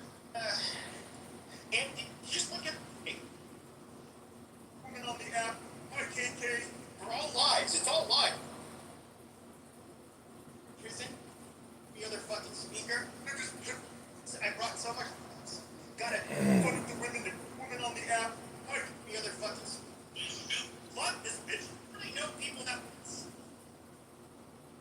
You're a fucking loser. No, there's not a father on this fucking planet who would want you near their fucking daughter. You piece of fucking shit. You know it. You're a fucking cockroach. I need this shit. Addresses and social security numbers. Okay, oh wait, this is against JT. Hold on, no, stop. I'm in the middle of some dude. Okay, I gotta go to the audience. I can't be involved in this conversation. So I literally, I put $1,000 on it. If any time where I ended up giving up somebody's social security number or address or family number, it's not happening. Find the fucking clip, and I'm leaving this on. On replay. Okay, find one fucking clip, the years I've been here, where I did that. You're not gonna find it, I did not do it. So once again, this pathological liar, doing the same usual bullshit he does. He even, a couple of years ago he was doing this shit. And it's funny because it's like, he has to sell this scenario, like, oh yeah, Pepe, he was doxing Roger, he was giving out addresses, he was doing, no I didn't, motherfucker, I gave out his goddamn screenshot of a picture from YouTube, dipshit. But you have to feel like the hero, you have to feel like the good guy. I'll stand on my 10, I will protect anybody that I'm friends with on this app. Oh, take it easy, fucking tough guy. We've all seen your fat fucking ass. I mean, like, speaking of another goddamn, ugly motherfucker. Fat fuck. And who the fuck are you in real life, literally, you wouldn't stand a fucking chance. And that's the funny thing. Seeing this little flimsy, whiny bitch sitting here talking about me. Motherfucker. be able to do anything to me in real life. I can literally do what I want to you, and the only thing you can do is say, please stop. Motherfucker, how many fights have you actually fucking been in? I mean, you're fucking stupid. But it's easy to act like a tough guy online. And that's the other thing I don't do. I don't go around challenging people to fights. That's fucking pathetic. But you want to act like a fucking tough guy online. Be my guest. Fucking loser. But he's everybody's hero. So let's look more at this mental health. I got some clips of you from last night, Pepe, because I cross-streamed your room into Roger's room. And so, we were all listening to your room last night, but I'll play those clips in a minute. Go ahead. Amazing. And one thing that you can do to piss me off is insult my intelligence. And people like fucking Pepe, bro, I'm telling you, you guys gotta fucking hang out with that dude until he turns on you. You can't talk. Guys, come in my rooms. Please don't go in his rooms. I need the attention. I'm the top dog. I'm the one that needs the audience. I'm the best model on the app. Best model on the app? What kind of gay shit is that? Best model? What the fuck? Do you know any of the people who have big rooms on this app that can actually do it on themselves? They didn't suck people off in order to get a fucking audience. Like me, motherfucker, I got this goddamn app. I was Clubhouse famous, bitch. All by my goddamn self. You stupid, goofy motherfucker. What have you done? You end up leeching off, you end up finding the Million Man Marathon. You end up weaseling your dumb, narcissistic, antisocial ass onto the Healthy Debates admin team. And you moderate. You don't produce content. You don't have an original thought of your fucking own, bro. And I'm sure you're glad Roger's gone. Now you get Healthy Debates all to yourself. You get that narcissistic supply. You get to tell everybody how smart they are. Oh, my wonderful friend, I have to introduce her. Oh, you look lovely in your PTR. Dude, do you understand that you do that to everybody on your fucking stage, you fucking creep? But, I mean, the sad thing is that people with J's, you can look this up, narcissistic personality disorder, antisocial personality disorder. People with his ailment, those are not treatable. And they're lifelong. This motherfucker can't change. He's always going to be a parasitic person. He's always going to be a person that charms and cons his way into whatever he wants. He's going to seek excessive validation and praise and attention. Because that's how he's wired. And so, and I kind of hate wasting time on this thing, Buck, or you're going down the audience. It's projection. And speaking of mentally ill, I mean, John, look at you, dude.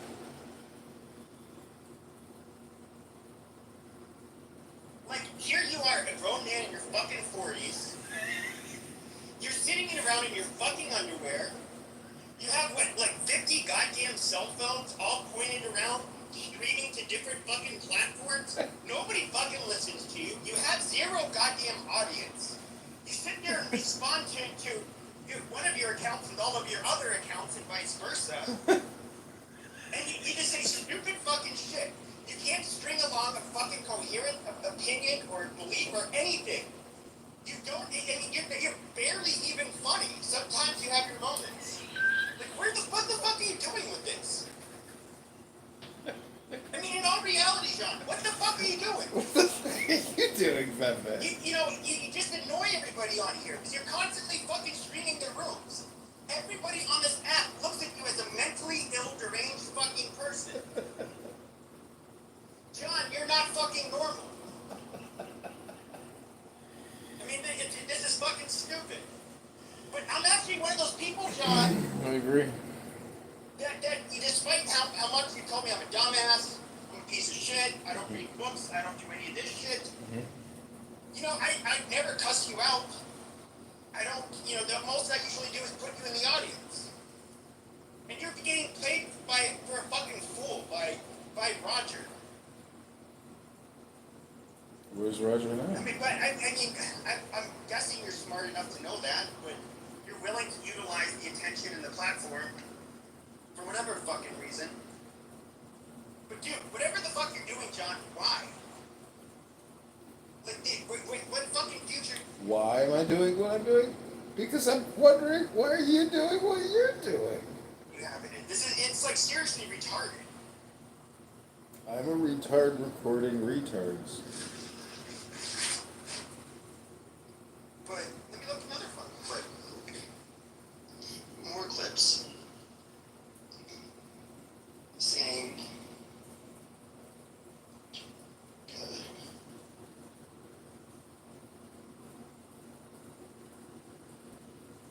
What is he saying here?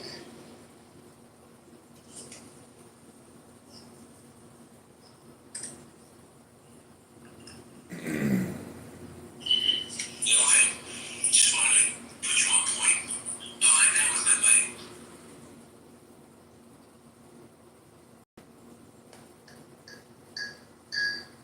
Whether religion can be a Freemason, of course the Catholic Church condemns Freemasonry because it's wicked. But If a cop comes up to me and asks me for my ID, I haven't committed a crime. That's my Fourth Amendment right not to. She's like, it's not your Fourth Amendment right. Your Fourth Amendment right doesn't have anything to do with works if you're on private property. And I'm like, that's not how that shit works. Actually, Fourth Amendment rights pertain to being searched and seized. Personally, that's why we don't have to present our ID, is because that's an unreasonable search and seizure unless you have committed a crime. And so she didn't know that shit, but she came like time, and then she was saying that she knows for a fact that what she said, that what she was saying was true because she's seen it on CNN. So that was just dumb as fuck. Then she's telling the other lady, I forgot what her name was, but she's telling her, oh, black people ask for receipts more than anybody, and then just like not stand. She just says so much dumb shit in such a, and she sounded drunk, honestly. Because she sounded like a female, like that I would be dealing with while she had been drinking, and then I have the realization while I'm in the argument, like, what the fuck am I talking to this bitch for? Like, it was just so very traumatic, and why I had just had, and why was Information that comes out all the news, even more so we see the this amazing plan that's exposing the evil and also through exposing the evil.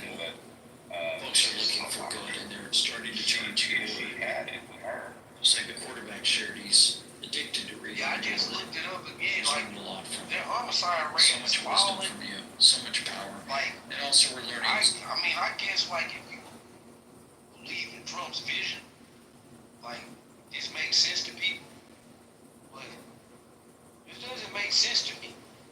ICE doesn't make sense. ICE makes no sense. So it's like one thing, maybe if you say you wanted to, I'm not saying that they should, but I'm saying it would make more logical sense if you said maybe you wanted to, like, I don't know, FBI or National Guard or SWAT or like something that would, but what are we going to deport people? Like, ICE. How does he think that?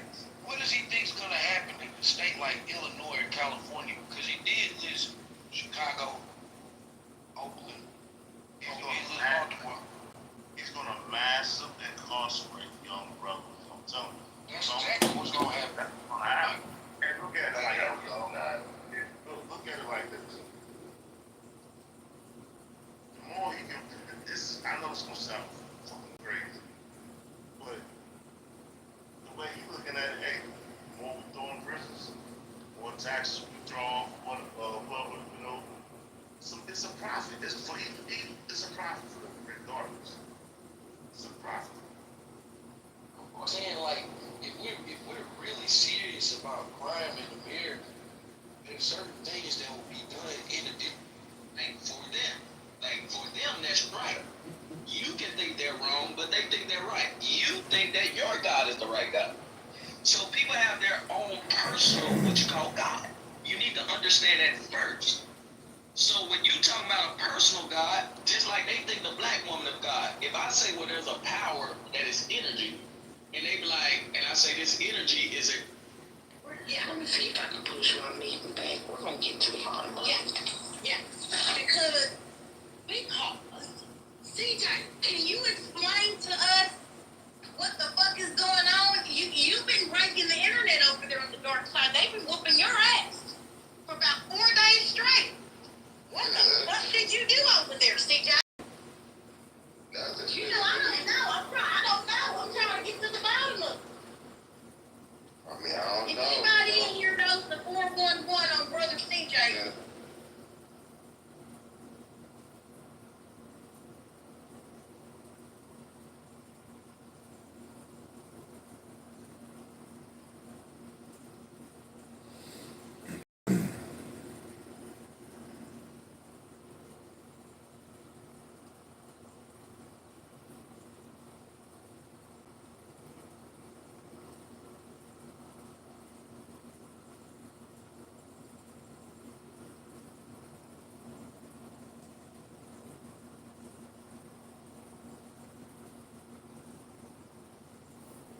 They reach out to me through my official channel on my website, or if you can through Twitter, and we'll try to get connected. I have tried to reach out through you for Twitter. I don't know the proper channels to get a hold of you, sir. Anything that you can do to help would be appreciated. Give them a follow. Okay, you guys will be able to be it. I'm putting the website in the nest right now for the office locations with the phone numbers. I was actually, in college, I was a staffer there for a little bit, so I've been on the other end of those phone calls. Thank you, Panda. If you guys can get me that info, I'd really appreciate it. We'll do it. They deactivated a bunch of really old accounts that haven't been used for a while. I had a couple old accounts that I got a message that it was suspended for violating blah blah blah. Oh, unless you're a speaker, that we look at something.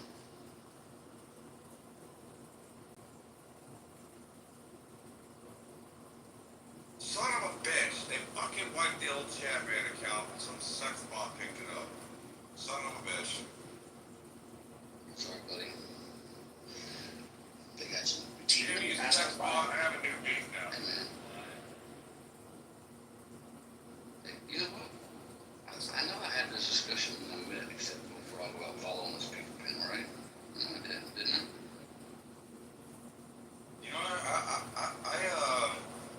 I believe you did, and I think the error of judgment has been corrected, and maybe people will learn a lesson around these parts, and maybe they'll.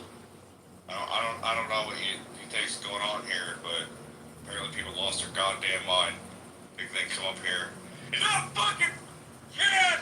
It reposts the fucking space! The cells is burned out every fucking night because of shit like that! Oh my god. Let me see fucking mistakes, Steve! It's really not that hard. I needed a friendly reminder myself. Oh, thank you, Casey. This is why we do those friendly reminders. It's just to get everyone a little loosey-goosey, so we just do a nice, easy space without something just being on fire, because apparently I have a problem with Jason. You are a problem with Jason. Dude, there's a crackhead right now riding a weed whacker-powered scooter down the road. A weed whacker powered? Dude, I'm telling you, a weed whacker. He's just... Well, he just was fine, and he was going like all of 3 miles an hour. Who knows, he might be an alcoholic on his third DWI. I'm sure. What are you guys talking about? That is Chatman, obviously. I mean, it would be a great, if that was like it's also time travel. It's funny because, there's a specific type of person where I live, because it's so hot, that rides a bike, and there's either a liberal or there's someone with a DWI. It's all the guys on the beach, dude. If you're on the east side of the beach, you have either an ankle monitor, but anyway, you don't have a driver's license regardless. So, it's just part of the, man, no shirt, and a cheap bro, running 30 miles an hour. Yeah, man, you see some things. No shirt, just right? I love it. Oh my gosh. Where they have a button-up shirt, but it's open, flapping in the wind. Absolutely. I'm gonna give you what evidence about Hitler. I'm making my right. That might have been Chad Bennett, but I don't know why he works there. It doesn't match with what Richard Hey, said. calm down over there, okay? He was living in Vienna. My sneaker's not that One innovative, second, okay? one second. The time he said it was time. It's more like an emoji that doesn't run. It was 1911 or something. She said it's that time Hitler was in Vienna.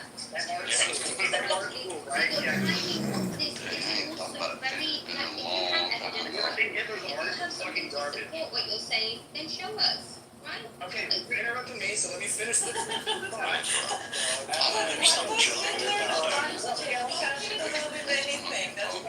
Okay, so now you are.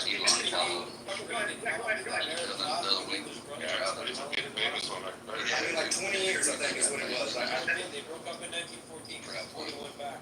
No, well, now put it down. That's what happened. It wasn't 20 years. You just lied. No, I haven't. The World War I started. Hitler also served in World War I. So the claim is made. He came to Liverpool to avoid. Twitter's pretty good at calling people. It's like, oh, this is the next person. And it's like, bam. Hitler actually won 2 Ireland. Stop interrupting. Gardner's pretty good at calling. Yeah, because he became leader of the country. Fixing himself, though. Yeah, he's next.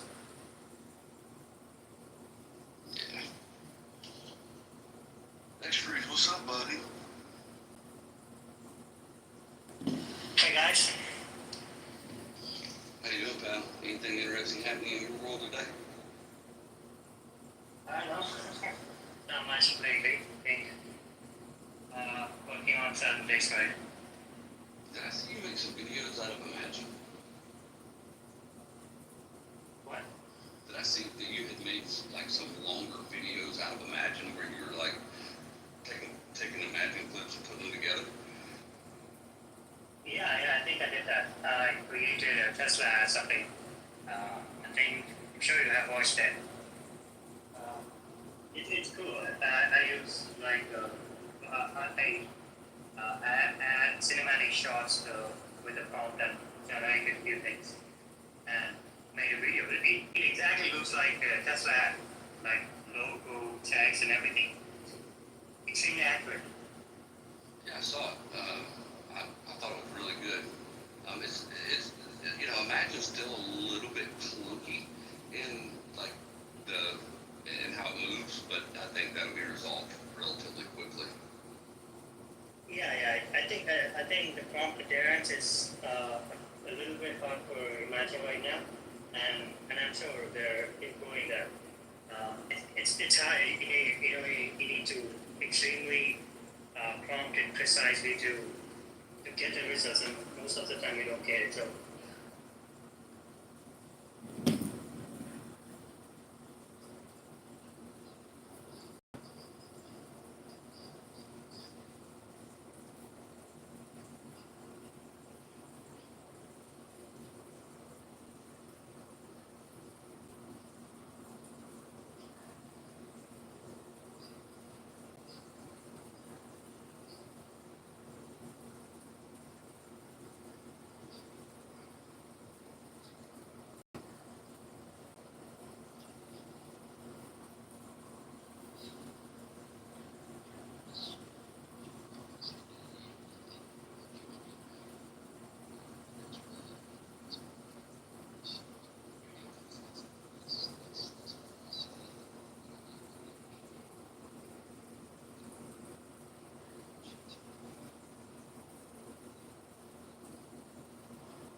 as inmates. It's a damn shame that they. No disruptions compared to chillism. I like chillism more than them rooms though, right? But I'm saying that to your point.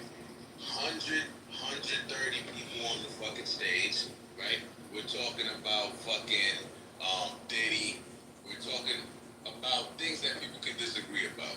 And nobody's coming off mute because of the threat of being glued, first of all, right? And the conversation is going so you can see it progressing to the point where people don't. Just trying to get for Congress.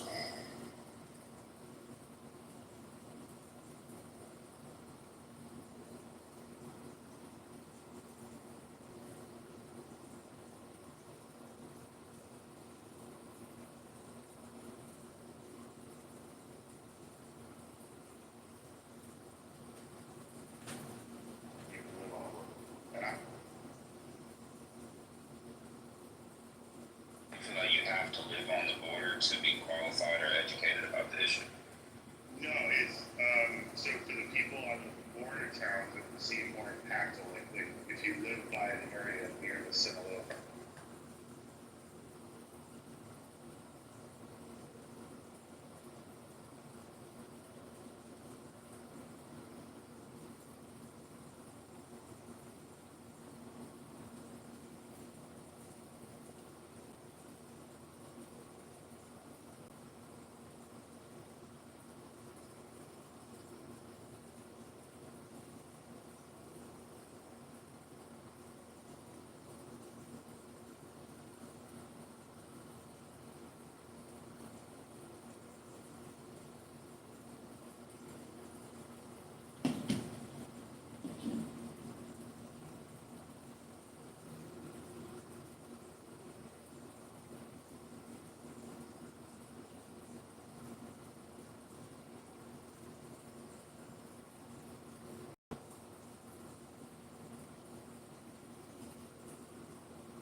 The Mexicans.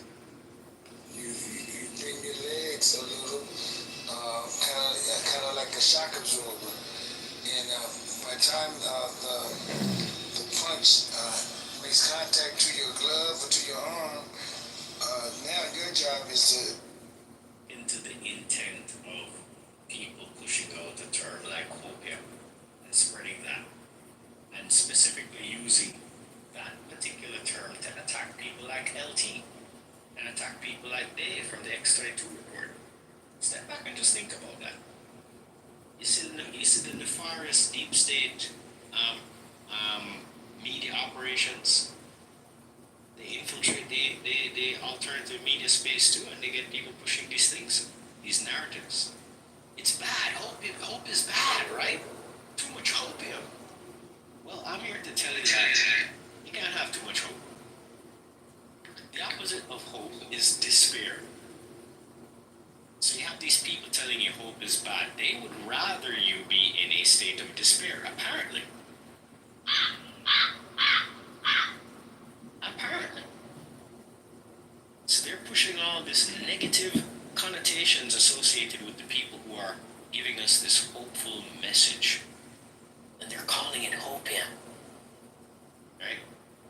want us to listen to Hopium. Why?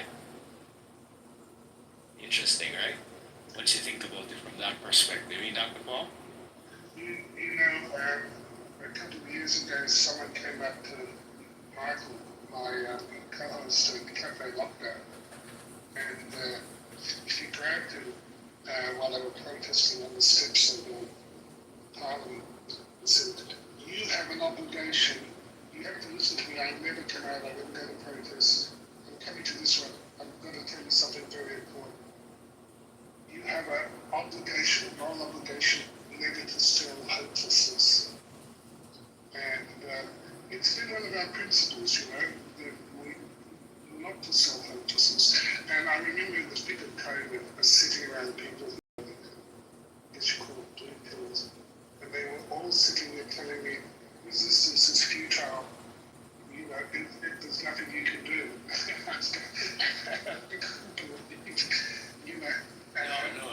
No, Dr. Paul, those we call them black pill.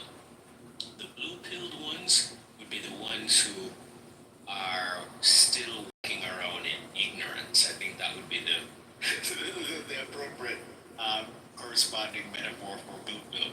But yeah, they're calling those people the black pillars, right? Yeah, completely without hope. And of course, we rejected that, and I rejected that from the beginning, the idea of hopelessness. And if you see how far we've come, and how much of the stuff we're talking about in the last 40 years has come to pass, I'm beginning to wonder about our ability to manifest the future. And it's real. Yeah, well, I watched the video where he was talking about the event stream, the eternal now, and the levels of control on the horizon of that. And so, our thoughts I'm worried that we do manifest this, so we better be manifesting positive things. This is the bottom line there. But to the extent that you start to get too much right, you may just start to believe in manifesting it. And so there's the obligation to also manifest a better world, not destruction. And how can we manifest a better world? Well, by giving it attention. What is attention? Stretching out your mental energy in order to grasp concept. Attention. So, how can we continue spreading our positive message while also seeking truth, covering some of the dark topics as well, because people need to know certain things, unfortunately. It's the reality of the situation. Crimes must be exposed, right? Truths must be revealed. People must be held accountable.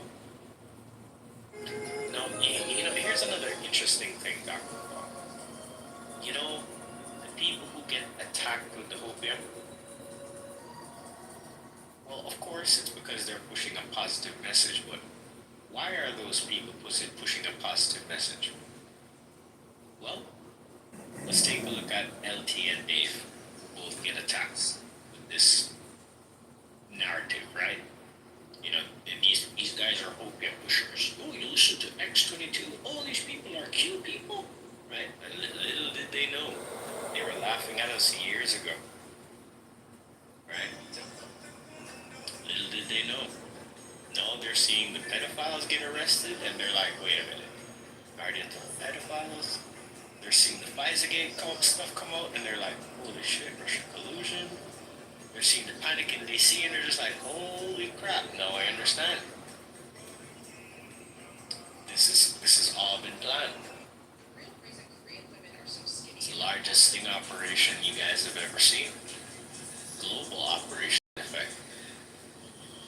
Assets have already been seized. People have already been removed. The public will be briefed on certain things, as it's appropriate.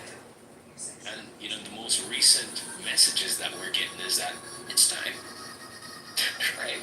And you guys have seen so much movement as it relates to the declassification of files recently, and there's a lot more coming. They're just getting started. When it started, people were like, "Oh my God, they're gonna get shit on mortgage fraud," and I was just like, "Just wait, here's more." And sure enough, what happened? Oh yeah, Schiff's in a whole lot more trouble right now than just mortgage fraud.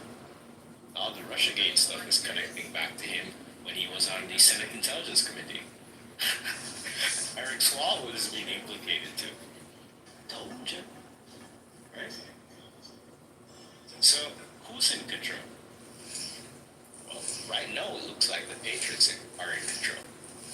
But the battle has always been for control. Was it obvious that the Patriots were in control? Probably not. Even some of the things that I saw, I wasn't really too sure.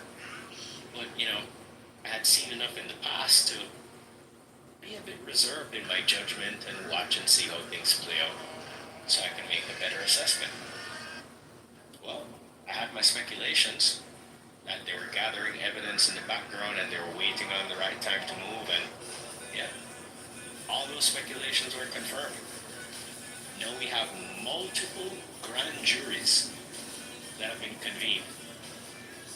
The stuff that's happening right now, as I told you guys before, it's gonna make Watergate look like a puppy show, like a joke. The level of the conspiracy that's about to be unveiled, and you guys are all living through it right now. Just think about that. Yeah, it's going to be very interesting. It has already been very interesting, as we have seen.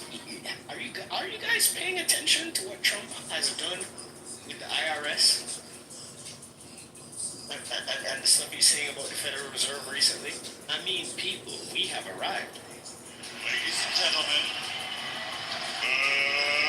let's get ready to rumble! I don't know what else to say. There are significant developments that when I look at the bigger picture, I get hope.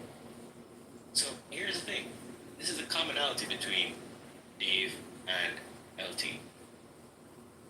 Both of them have a hopeful message. Both of them also are familiar with the keyboard. They may not be like expert decoders, like some of the deep divers out there, right? And by the way, I'm definitely not any expert decoder, but I've read the board. I'm familiar with the postman and I know how to access them, right? And when certain connections are made and people are posting certain references, I can connect the dots. Definitely people are pointing it out. Right? So they're both familiar with the board. So they are also aware of ongoing operations happening in the background. So both Dave and both LT review the board, review the information from the board. They listen to what Trump says, right? They listen to what guys like Scabino say. They're paying attention to those comms, right? Communications, right? And of course, why is it being done this way? Well, because the deep state is also listening, watching, trying to monitor what's going on. So, information warfare is a thing. When you're dealing with war against your enemy, knowledge of your enemy, their position, all of that information can be vital. So sometimes, and we've seen a lot of this. When you guys saw Trump go in the second term, we saw some stuff happening with the media where information got leaked, and there was this whole signal stuff, and then we saw people got fired. What do you guys think they were doing? They were testing the system. They were catching the potential leakers. They had had internal operations going on to sniff out rogue members of the syndicate. All happening right before your eyes. They like literally the Trump administration. I would put it past them to put out a set of information just to see and monitor and track picks up the information, which media organization they push it to. Because we know there was a lot of leaks going on. Right? And then you saw a lot of people lose their security clearance. Interesting, right? Well, all these things are connected. Now you're taking away the criminal syndicate's ability to see what's going on. Now they can't plan and react to certain things. Yeah. And slowly but surely Trump is stripping away power and control from different areas. The intelligence corridor is being cleaned up. Big time. Big time. Right? Damn. Here's the He's big time. I'm not sure if you guys know what's happening at the IRS, but let me give you before I get to that. So Dr. Bob, both LT and Dave follow the Q board. They understand certain things are happening in the background, so they have a more optimistic outlook than a lot of people. Because, they're at least privy to certain intel that the majority of the public isn't privy to. And that makes them a bit more, assured is the word. That there are people in the background doing what they need to do to hold these people accountable in the right way. No. This assurance and optimism doesn't mean that we can be relaxed. That's another thing that the media took advantage of. They started to put out this narrative that, these people that are pushing opium, they just want you to sit back and relax and do nothing. Well, if you read the Q board, the first thing you understand about the plan is that you, me, we, the people of the world, are a part of it. It's not about sitting on your ass and doing nothing. That's the first damn thing you actually come to understand after you go through the Q board to some degree. Yeah, there are operations happening in the background that we have no impact on. Okay, no problem. That's fine. But that's one part of the plan. That's not all of it. The other part of the plan involves we, the people, coming into knowledge, understanding what's going on, understanding who these conspirators are. Why? So that we can do something about it. Why? So that we can remove them from positions of power. Knowledge is important, and knowledge changes the landscape. The reason why the media, the same global criminal syndicate that pushes out propaganda, attacked the Q board and came up with QAnon is because of the threat of the information that it poses to their system. It's quite simple. The Q board told us all about these people who are in high places, who are doing things to children. Not only that, they told us all about Hunter Biden, all about Hillary Clinton, all about Obama, all about the Syndicate Intelligence Network, right? The information was fed to us publicly in an open source manner, decentralized. Anybody can access it. And it was done in this way, for public purposes, so that so that there could actually be a civilian resistance. And now enough people who understand what's going on have started to inform others about what's going on and about their, need to act and become part of the solution and not sit down on their ass and do nothing. But before you can do something, you got to get informed. And that's why you're here in the Truth Seekers Tavern. So welcome, everyone. Grab your coffee, grab your tea. Years ago, I mentioned the term quo warranto. And we got to see it being used in a very interesting affair with the whole redistricting in Texas. You remember that? Yeah. So what's a quo warranto? This is a provision by which you guys can you can use this provision to remove public officials that are not serving the public's interests. And there's a specific procedure, and all you need to do is activate it. But you need to know who you need to target first. And that's why you need to pay attention to what's happening in your states and your counties. We have all the information. We know what to do. We know how to remove these people. Knowledge is power. Just ask questions. Right? I wish Jen Rich was here right now. I mean, we talked about this stuff years ago, and when I saw Everyone is welcome here. You just gotta do it the right way. But you can't do it the right way, man, because like I left not too long ago, went out of the country, and recently went to Colombia. I'm trying to explain. Let me say what I mean by you can't do it the right way. I recently went to Colombia, and it was not hard for me to go from the United States, fly to Colombia, go do what I wanted to do, come back to the United States, okay? It's not a hard thing to do for most people. The people who are coming across the border illegally, it's a hard thing for them to do because they don't have the paperwork to do it. They don't have a birth certificate. You just said you already said it illegally.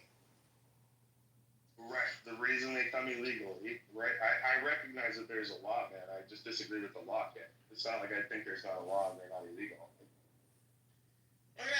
Let's bring back Obi Trice. Whatever happened to Obi Trice back in the day? Obi. Artist, period. Tupac, Biggie Small. They're dead. I was talking about old rappers that's dead. I was talking about today's music. Okay. Just like how they hard to get people to hate Donald Trump. They tried hard to convince people that QAnon is a cult. Yeah. Same people pushing the narratives. Pay attention. Stupid. And this is what discernment is about. They thought that QAnon was. So, they didn't know it was a lot of spam. time I come in and I get flack for the Q stuff. And I just let it slide because it's just like, people who don't know, they don't know. It's not their time. They're not ready to know. So, you don't force it on them. Right?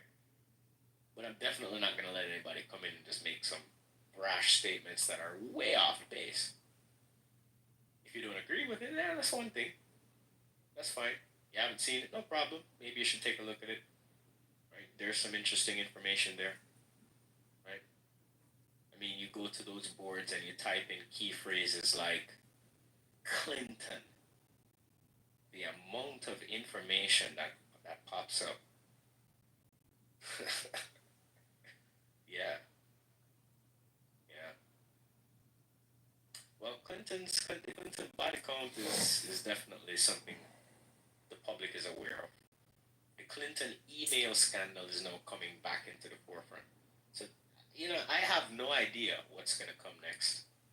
I can't even guess what they're going to declassify next because, Tulsi Gabbard, the morning that Trump went to meet Putin, she declassified files proving that they basically, and by they I mean the deep state within the intelligence community, former DNI and those people, right?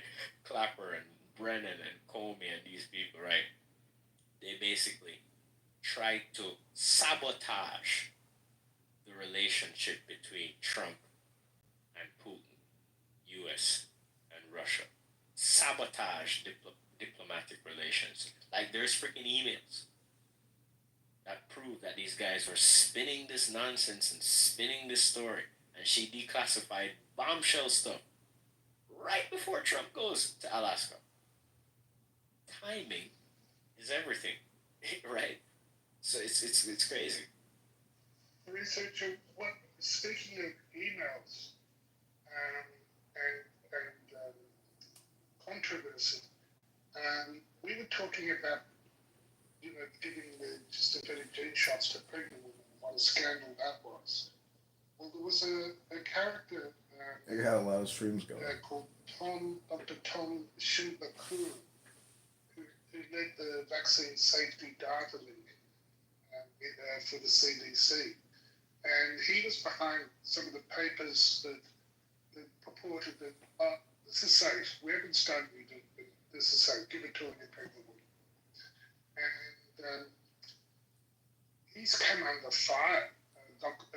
Senator Ron Johnson asked in the Senate, permanent subcommittee on investigations, to issue a formal subpoena to the Department of to the HHS, asking for all the emails and Slack communications and server logs related to C-19 safety that was issued by this Dr. Tom Shimbakuru. It was explicit, it was comprehensive. And guess what happened? 2 weeks after that, there was destruction and a deletion of it, of all the records related to this. So stay tuned. This is a story that at the moment no charges have been led, but this Dr. Shimbakuru is he's not in his office anymore. Someone else has been given his position. There's been no public comments. He hasn't testified. He hasn't been charged. Wow, interesting. So they're just trying to they're shuffling him out and hoping nobody's gonna pay attention. What do you think?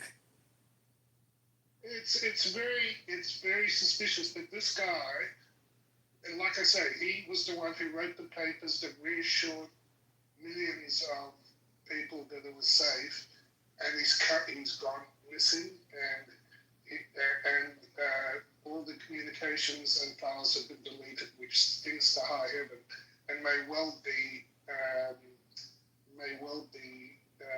a setup for criminal action. So I just want to mention that because that's also emailed skullduggery, and it's hot off the press. We were talking about it last time. Okay, wow. Yeah, that is very interesting, Dr. Paul. Thank you so much for sharing that. I put it in the chat. Dr. Paul, yeah, I was just about to say that there. Go ahead, tell them about the article. Oh, yes, so this is James Lyons Wheeler, his Substack called Popular Rationalism. This is what I'm reading from. And if you don't know James Lyons Wheeler, he's an amazing scientist and very good researcher, so I can highly recommend the Popular Rationalism Substack. Yeah, I can get behind his publications. I have seen a few articles he's written on the Brownstone Institute. So yeah, very good stuff. I like it. I actually am not familiar with this Substack, so I'm glad that you also dropped it there. Thank you. No problem. I'm mindful that it's past your bedtime.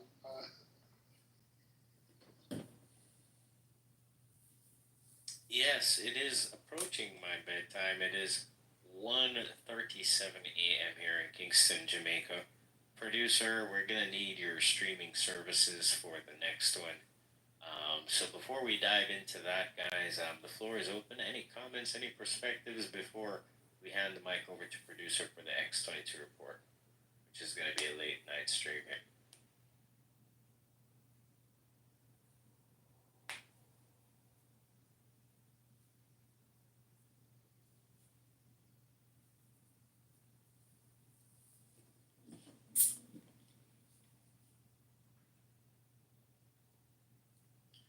Hi, it's Glenn. I just put a notice in the chat on a 37-year-old bodybuilder from Massachusetts that died suddenly. You could meet somebody that worked harder on their health, and it's getting a little more visibility in certain circles in the United States. Land my plane. Thank you for Oh, sharing. It also happens to be in Massachusetts, RFK Jr.'s hometown. Yes, it's sad to hear that, even bodybuilders are succumbing. But we do need to understand what's going on. This is how severe these toxins are, these inoculations. All right. Yeah, genetic therapies, right? All right. Thank you, Glenn. Wow, Boston. All right. I'll grab that link. Okay. Any other comments before we close the panel to start the X-Tide report? Just again, that climate change, it seems to go straight to the heart and to the bodybuilders. It's coincidence and climate change is a killer clean. A big tongue in cheek. I noticed the BLT also mentioned gold and silver. Big things I think are going on there. I wouldn't be surprised if that came up in Alaska. It hasn't been reported. So stay tuned, keep your eye on those markets because I think a sea change is coming, and it's coming this year. So I think. Oh, thank you for mentioning that. Right, so I forgot to tell you what I learned about the IRS. So guess who has a new position at the IRS, guys? Scott Basso. Yes.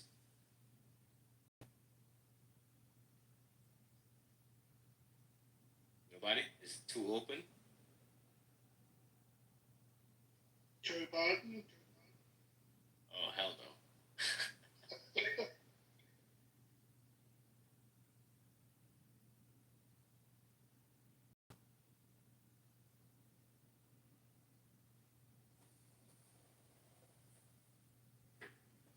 I would say Satan. I would say Satan, but that would be an old appointment. Okay. Have any of you heard of the name Gary Shapley?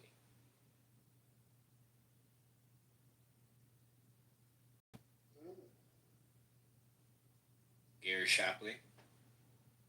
Anybody? Has anybody here heard of Gary Shapley? Okay, well, for those of you who don't know, Gary Shapley was an IRS whistleblower. And he is now the deputy chief for the IRS Criminal Investigations Unit.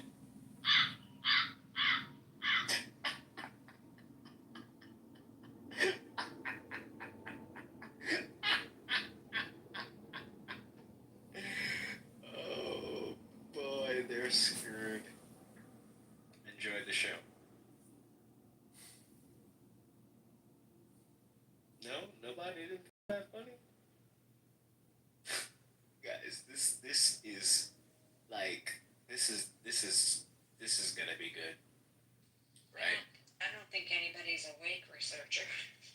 I mean, I guess not, Boots, but he is now the deputy chief for the IRS Criminal Investigations Division. Yeah, the IRS whistleblower who was blowing the whistle on fraudulent activity, criminal activity within the IRS is now the deputy chief of Criminal Investigations Unit within the IRS. And this comes after he was being harassed by, he was fired, I believe, unjustly. Yeah. He blew the whistle and, some stuff happened, and I don't remember the full details, but it's funny how things kind of turn around, right? It Yeah, sounds like we're putting winning. It sounds like putting RFK in charge of the HHS. You know, it's a good sign.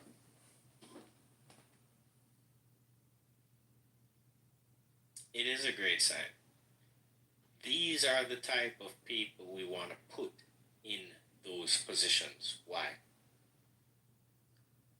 Well, partly because I think they've earned it, but aside from that, well, Gary Shapley has shown the courage to speak out and do what's right and blow the whistle against, criminal activity happening within the agency.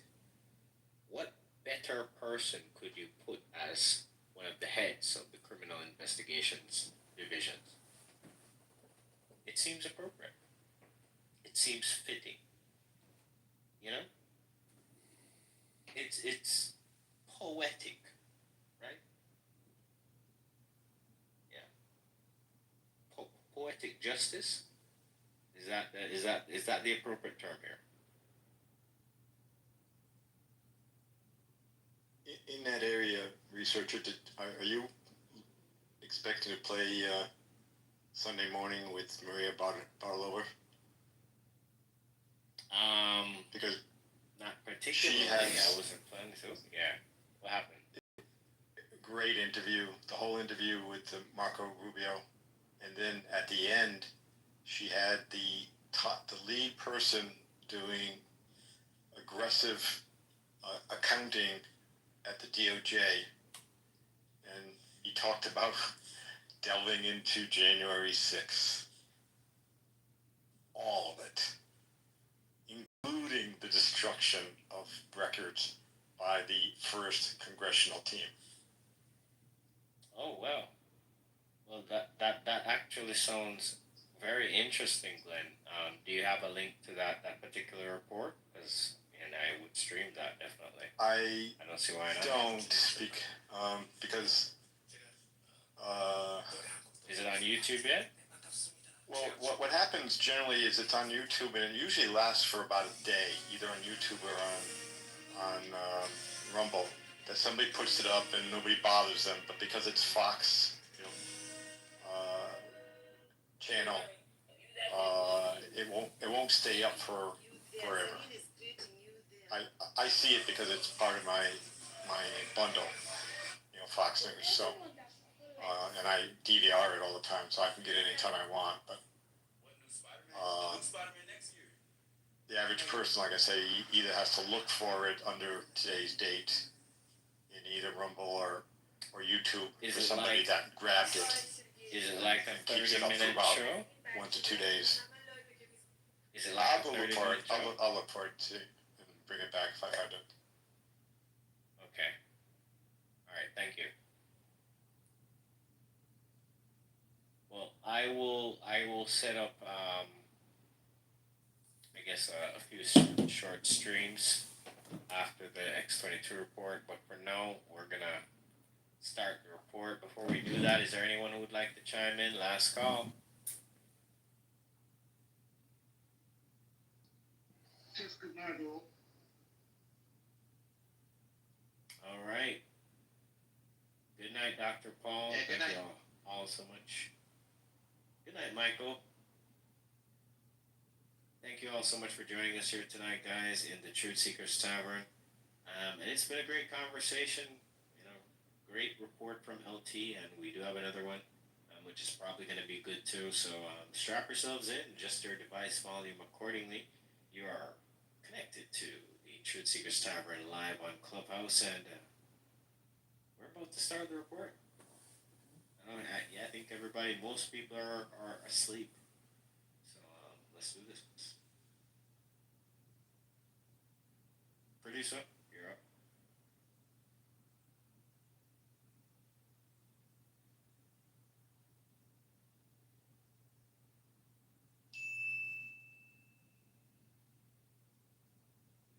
You want answers? I think I'm entitled. You want answers? I want the truth. You can't handle the truth.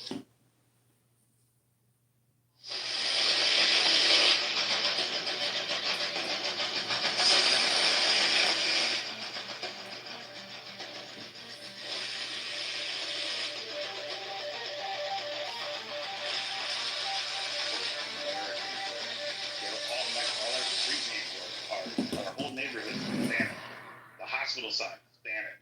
The road signs, kilometer. It's all You Spanish. said they're Mexican. Well, let me just ask really quick, just to make a differentiation really quickly.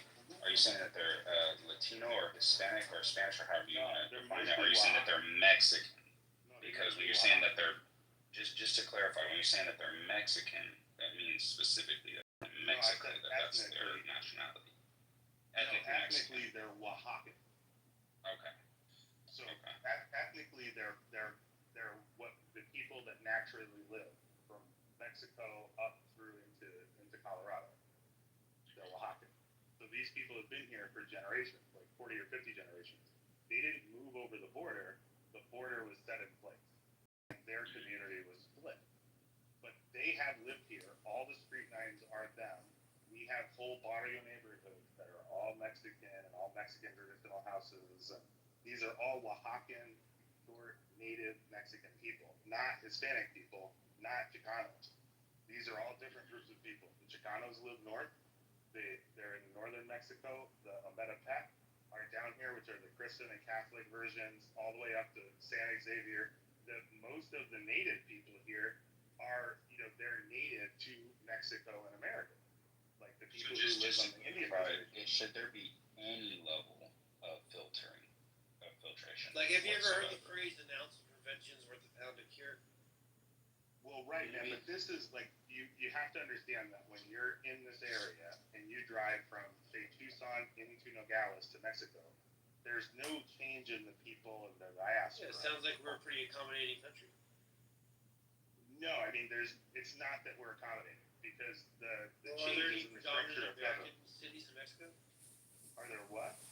Are there any predominantly American city? Like you said, the Phoenix and Tucson area is predominantly Mexican. Are there any predominant American cities in Mexico? Yeah, the coast south of Rock Beach, which is I forget the Mexican the Spanish name for it. It's Guajero. I want to say it's Guajero. You're saying there's a higher But it's just population south of of Rock Americans in there than Yeah. Mexicans? Yeah, 100%. Americans and Europeans. I'm sorry, could you tell me what's it called again? It's south of Rock Beach, so it's like 45 minutes, maybe an hour from Nogales. I think it's Guajero. I've heard It's of it. it's in southern Sahara. It's in southern Sonora, and it's the community like by the ocean where all the nice houses are. Almost that whole area is like Australian, New Zealanders, Chinese, like white people. Oh, no shit. I didn't know it's that. not Spanish. Oh shit, I didn't know that. And you can't really own property. You have to buy property outright. You can't get a mortgage, so you can really only buy those properties if you have the money to buy like the cash to buy them, which most Mexicans don't. But like to E's point, you would agree that we shouldn't wait for like you said in Colorado where they take over we shouldn't wait for them to take it over for us to be like, oh shit, it's a problem. Like it'd be good for us to kind of be ahead of that. Like I would assume you would agree with that. Well, I mean, the problem is that those Venezuelans came in without ID. So I'm saying if you have everybody that's coming in and you give them the ability to come here and work, and you just have to show up and get an ID and get your fingerprints and go through the process, right? That stops that person from having multiple identities and living a criminal lifestyle. I think people are incentivized to live a criminal lifestyle when they have trauma and all these things in their life because I'm a determinist. So if you take the deterministic route and you say, oh, if we give these people good societies to live in, if we do the broken window policing from like a maintenance perspective where the neighborhoods are good, the neighborhoods are policed, there's cameras at the corner, i.e. Sol Corrida, right? If we build that society, then the people coming in isn't the problem because the 1 or 2% of people that, are criminalistic will be monitored and rounded up and arrested and go into that system, and in that system, they will be a profit mechanism for the country. It's an interesting thought. Yeah, it's ironic. I'm also a determinist, but I just tend to take the complete opposite perspective in terms of borders, because in the same regard where you're saying that I'm not acknowledging that what about the artists that come in, what about the, factors like that? I mean, I feel like I can make a similar argument to what we were talking about earlier pertaining to gang violence is like, hey, I'm from Sacramento. Some pretty good music comes out of here and out of the Bay Area and stuff like that, but like a lot of niggas died over it, and so in the same regard, I just don't feel like the good always is outweighing the bad, you know. And I think that's I certainly can imagine there's a lot of amazing people even out of some of these really tough countries, you know. One of the arguments I It's hear just all the time that is that black people commit twice the amount of crime as white people statistically. Like that the gang violence in Chicago outweighs, like you have a poor neighborhood in Alabama that's full of white people, and for some reason, all the violence is in Chicago. Right, okay, it's still 0.001% of people. So 99% of black people are doing the right thing and not doing violence, not causing murder. But the conversation that we have is about the 1/1000th of the population that isn't doing. Yeah, you're gonna have bad things happen with an increase in population.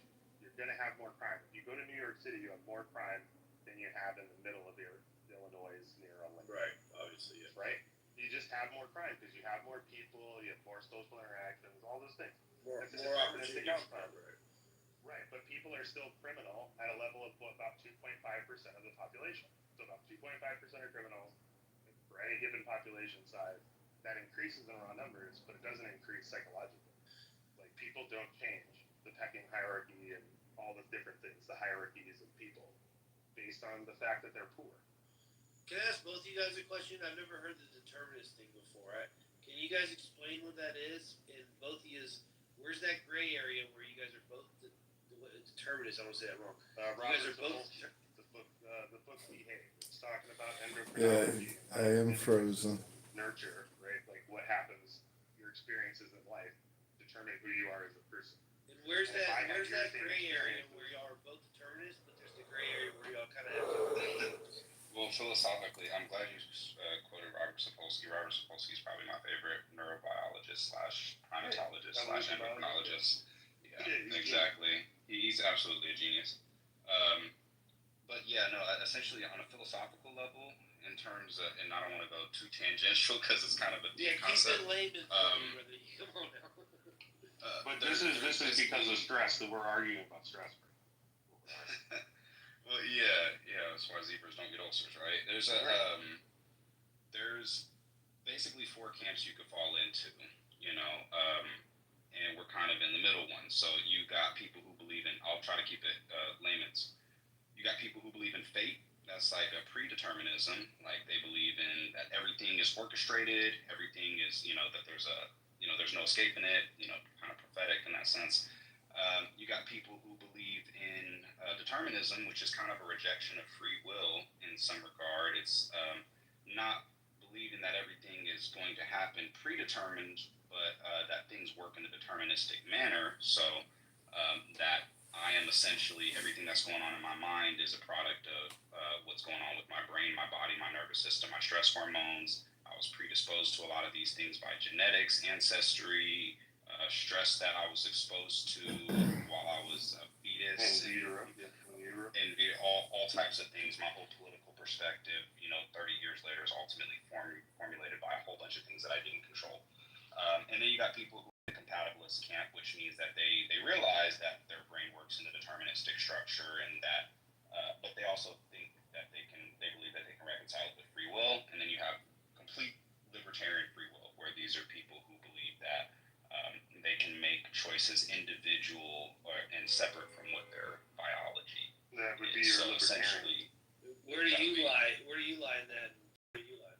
Me and E agree, and this is what surprises me. If he believes in determinism and a person is derived by all these factors, therefore the Venezuelan that comes here, that moves into an apartment building, is, you know, if E was in his same position, like if E and the Venezuela switched hands, then he would be committing crime at a higher rate. And I believe that the Venezuelan comes here, he's formed by his decisions, but the factors, like here in the United States, the better living situation, therefore change the organism.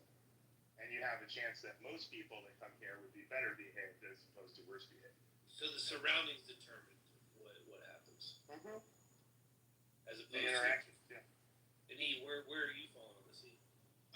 For the most, it is funny because, well, first of all, I'm philosophically very oxymoronic, but I don't think that that's by intention of trying to be provocative. I do fall on the same spectrum that I think that it's that yes, if I was in the exact same Venezuelan, if I was the exact same Venezuelan, I would probably be doing the exact same thing because I only can really account for two things that are going to influence behavior, and that's going to be biology and environment. And outside of that, I don't see much room for anything else. So if I, if I see a schizophrenic on the street, who's homeless, and I were to trade biology, atom for atom, neuron for neuron, I would be exactly him. And if I had his exact experiences that shaped his biology to be exactly what it is, then I would be exactly him. I wouldn't be not schizophrenic. I would not be in his position.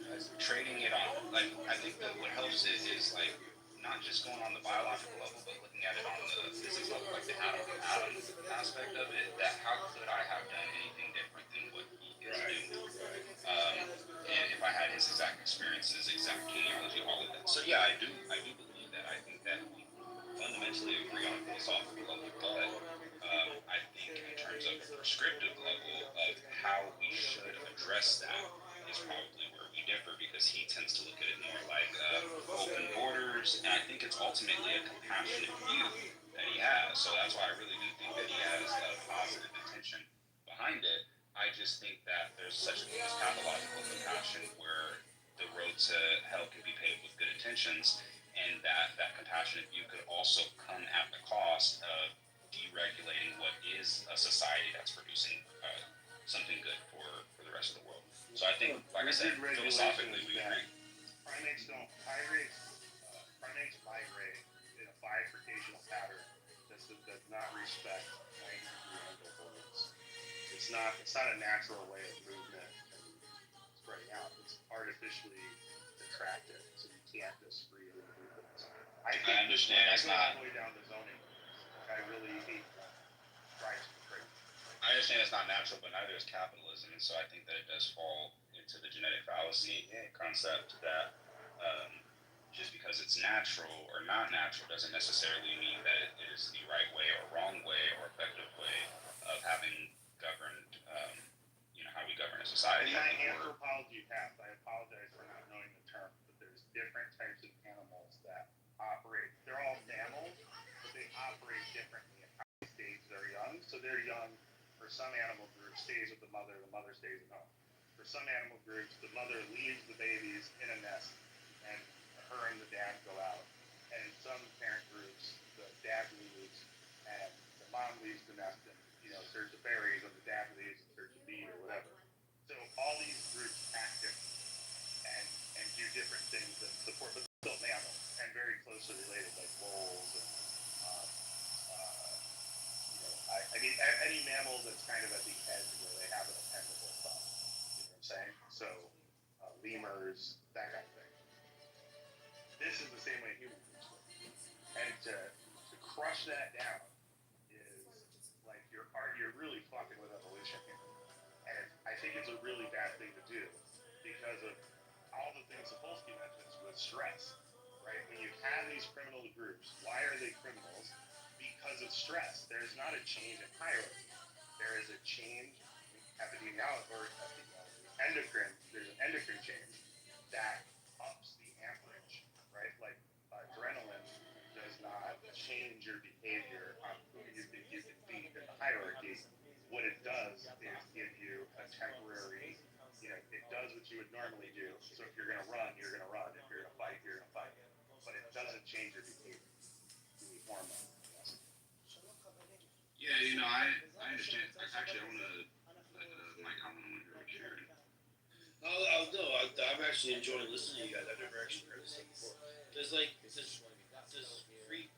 choice factor into this all, or is it all about environment and stuff like that, or can just a bad person be a bad person regardless of their environment? They're just a bad person. So it's not fun to think about, and if you don't like it, I would recommend not thinking about it because because you don't always come to a conclusion you're gonna like with these types of conversations, whether it's true or not. Like I don't particularly like that I fall into the determinist camp, but it's very difficult because it would be nice to believe in it, if and it's hard because it's like you almost like can't. You can philosophically not believe in free will, but you can only really like These guys will go all hold it down night. for like 30 seconds until you start feeling like you're making your own choices again. So it's only a philosophical point that we can come to. You can't really, and that's because agency is such a fundamental pillar of mental health that I think we evolved an illusion of free will to feel like we are making choices and things. Because if we didn't feel like we were, well, then what the fuck is the point of life? Why would we even attempt to do anything? So, yeah, Fucking when you people say need to just read a trust right book. into it. What's the Reading, point of life? that's What's the point of life? Read a book. Yeah, essentially. But you know what? I don't think so anymore. I think that humans are a far more evolved species. I think that 1% genetic differences can make a very big difference, and our neocortex is significantly larger than over the last 7 million years than the species that we evolved from. So I think that selected, right? and I think that also. Have you? Okay, let me ask you this really quickly. Have you reconciled how the Pareto distribution would be relevant to the rate of evolution over the last 7 million years compared to the last 4 billion? Yeah. And so like how I've been thinking about that when doing a lot of analysis on the Pareto principle in the past 8 million years. Significant advances in the last 7 million years than we have the prior 4 billion. Right, in but terms that's of how much that differentiates. It's a population group. Yeah, but I'm just saying like I'm sure we can agree that the primary thing that separates us as a species of Homo sapien versus our chimpanzee ancestors is the development of a neocortex and the capacity for articulated speech and complex thought. Like that's fundamentally, it's not just, we don't just have consciousness, we don't just have awareness anymore. We have awareness of our awareness, and we sit and contemplate our awareness, and we think about things like life and death and morality and all types of things that other animals don't even contemplate. I think lemurs think of that. Yeah, but not the way we do. Not the way we do. There's no deterministic. I think that's tool development, though. If you have before tool development and the hierarchy of needs, we don't have the ability to think about those things because we're in constant survival mode and really high levels of stress. And as that stress changes, it allows brain formation, neurological formation, those different, thought processes, and you didn't know what you didn't know because it wasn't available knowledge. Nothing's created. That's why AI thinks like a person. But that's my point. Is that there's no yes, animals do exhibit a form of morality. That's demonstrated by the way they organize themselves. Dogs. But they know what they're doing. But in some regard. But we don't have any determinist dolphins. We don't have any Christian dolphins that we know of. And so we know that the Hitchhiker's Guide to the Galaxy, man. Like you're saying that dolphins aren't as complex because they don't have cities, essentially. But we don't know what their neurological formation is. We do know what that's the thing, though. We can actually study what their neurology is, and we can study their patterns of communication. Like it's just like when people say like a dog is barking and it's really its own language and we don't know what they're really saying. Okay, no, yes we do. Actually, that's not a language because it's not how a language functions. We can measure their brain activity and see that they're not saying specific dog words, that bark can only mean a couple of things. It could be distress, it could be affection, it could be a combination of emotions but we know that it's not a language like Hindi or Chinese or English or something like that. So we know that ultimately the level of brain activity and complexity of thought is nowhere near the level of a human. And what is the number one thing that separates us as humans? So I don't think this is settled science. But dolphins don't study it anymore. You said what? Oh yeah. You're gonna bring John up, bring him up because I can't give out any more advice to him. And dolphins don't study us. They're not studying humans. We can learn from So here's my theory, right? I think this was because of brain food, because primates got pushed to the coast by an increase in size, and that's why the same reason you have migration. And then you have social groups forming because of the increase in size, which leads to some members of the group being able to focus on intellectual tasks, and some members of the group only to be focusing on hunting, and the group starts to bifurcate like that within the social system, where the people who are good at hunting go hunt, and the people who are good at thinking think and make tools and progression keeps going. And it's just the primates are we're a split off from primate, so we are that evolutionary trap, and caused by socialization. More of our groups are getting closer. The closer you get, you can't be fighting all the time. So the people they pick to reproduce with were more social animals, and millions of years of picking the most social animal, you get speech. So where does the term, I don't want to say it wrong, deterministic theory come in? What you just explained. Like some people do this, some people do that, some people do this. Well, essentially that there's realistically no species that has free will. I mean, like, don't get me wrong, there's all types of arguments that you can make for free will, and there's better ones than others. But I find it really difficult, like exceptionally difficult, to make what is the intuitive argument for free will, because it feels very intuitive that we have free will. Because, hey, look, I can choose red or green if I want to go. Look, see, I thought I was going to choose red, but I can choose green, right? But fundamentally, there's some biological process that I have to account for that made me even have the curiosity to contemplate it in the first place. Like, that I'm measuring my personality and looking like, okay, well, my personality temperament leans more toward openness to experience, and that's not something I chose. That was influenced by my genealogy and my ancestry. And if I like music, it's like, okay, well, I choose to listen to this music. But then again, if 500 years ago your ancestors were nomads who participated in particular types of rituals, that makes your genealogy more predisposed toward liking certain music and being susceptible to enjoying dancing, and that shaped your preferences over the last 500 years. Like, pretty much every single decision and thought and neuron you have can be accounted for by some prior cause to it, and can be explained no matter how complex that explanation is, because, well, we have, trillions of neurons? Billions of neurons, trillions of synapses. There's so much complexity, but just because it's infinitely complex, or not infinitely, but immensely complex, it doesn't mean that that complexity can't be accounted for. It just means that it's difficult to be accounted for, and under the logical frame, it seems that obviously, just because we're not able to account for every single neuron doesn't mean that it's not having a reason why. It's kind of it puts a different... Yeah, it puts a different perspective on everything happens for a reason. When people say everything happens for a reason, they usually mean it fatalistically. When they say, like, everything happens because it was meant to happen, because, like, some type of prophecy or some type of, reason, of the future, as opposed to everything is happening, everything that's going on right now happened because of a prior cause. Something led to it happening. And that's basically determinism in a nutshell. Is everything happens for a reason. Like trying to put meaning to something that we really can't have meaning for, so to speak. We're just trying to apply a meaning to it. Like, oh, this is why. Yeah, it's not. That's why I say it's not nice to think about very much. It's heavy shit, bro. Like, you guys spoke mad butt, bro. This is heavy. This is fucking heavy shit right now. Fucking nuts. Yeah. Because there's layers to this, right? Like, you started, there's layers, there's another layers, there's another layers. Like, well, fuck, dude. Now we're like, whoa. I've never even heard of this. Not really, man. This is mostly like thinking about evolutionary biology. I don't have all the answers to evolution, but this is just thinking about evolutionary biology and how, like, this is what leads to, like, artificial intelligence. It's where it came from.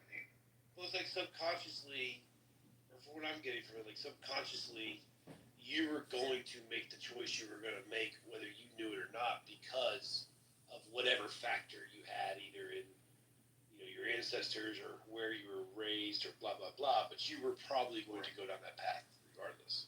Well, almost. I mean, if you look at neuroimaging data, for example, if you look at, like, before somebody has a thought that they can identify with their thought, if you were to look at neuroimaging data, you'll actually see the part of their brain associated with those thoughts or behaviors light up before the person is consciously aware of the behavior or thought that they're going to have. Seriously? Yeah. That's nuts. Like, that's actually nuts. Yeah, it is. That's actually like I said, it's thinking about. If you think about it too hard, it's kind of depressing. Temperature of the room to regular people. Shit. God damn. Yeah, no, we can go back. The lack of free will is depressing. God damn, y'all talks. Comes from great. We might. Bro, I'm trying my best to keep up here, K, bro. I fucking Jesus. Yeah, Freedom distribution is like where the population is splitting the people who work and don't work. Like they, a corporation is said to have 90% of the people that just fucking stand around with their thumb in their ass, and 10% of the people actually make the money. And so that's why you see corporations with smaller and smaller groups of people. Well, it's even worse than the 90-10. It's actually the square root of the amount of people in a given domain produce 50% of the results. So if you got, like it's 90-10 if you look at Probably like 100 it's people. worse than what I said. Oh, it's worse. It's like infinitely worse, right? Because it's like if you have 100 people, that means 10% of them produce 50% of the work, right? Which doesn't sound too bad because like, okay, top 10, produce the same as the other 90. But then that also means if you have 10,000 people in a given organization, then the top 100 of them produce 50% of the work, and then the bottom 9,900 produce the other 50%, And this is and what so economists on. do with their time. So exactly, and so on. If you have 1 million people in a given industry, the top 1,000 of them produce 50% of the work, and then the bottom 999,000 of them produce the other 50%, and so on. This explains why China's so fucked up, because it's got billions of people, right? Do the square root on that. How many people are contributing to the work? How many people are sucking on their teeth?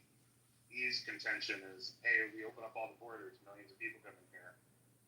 Now what? Now 4 of us are fucking supporting 300. Yeah, you were right, man. You're right. You guys suck. This is tough shit to swallow, bro. This is tough shit to swallow. Say, what the fuck want to do square roots right now? This is tough shit to swallow. Please go. I want to do this shit. Okay.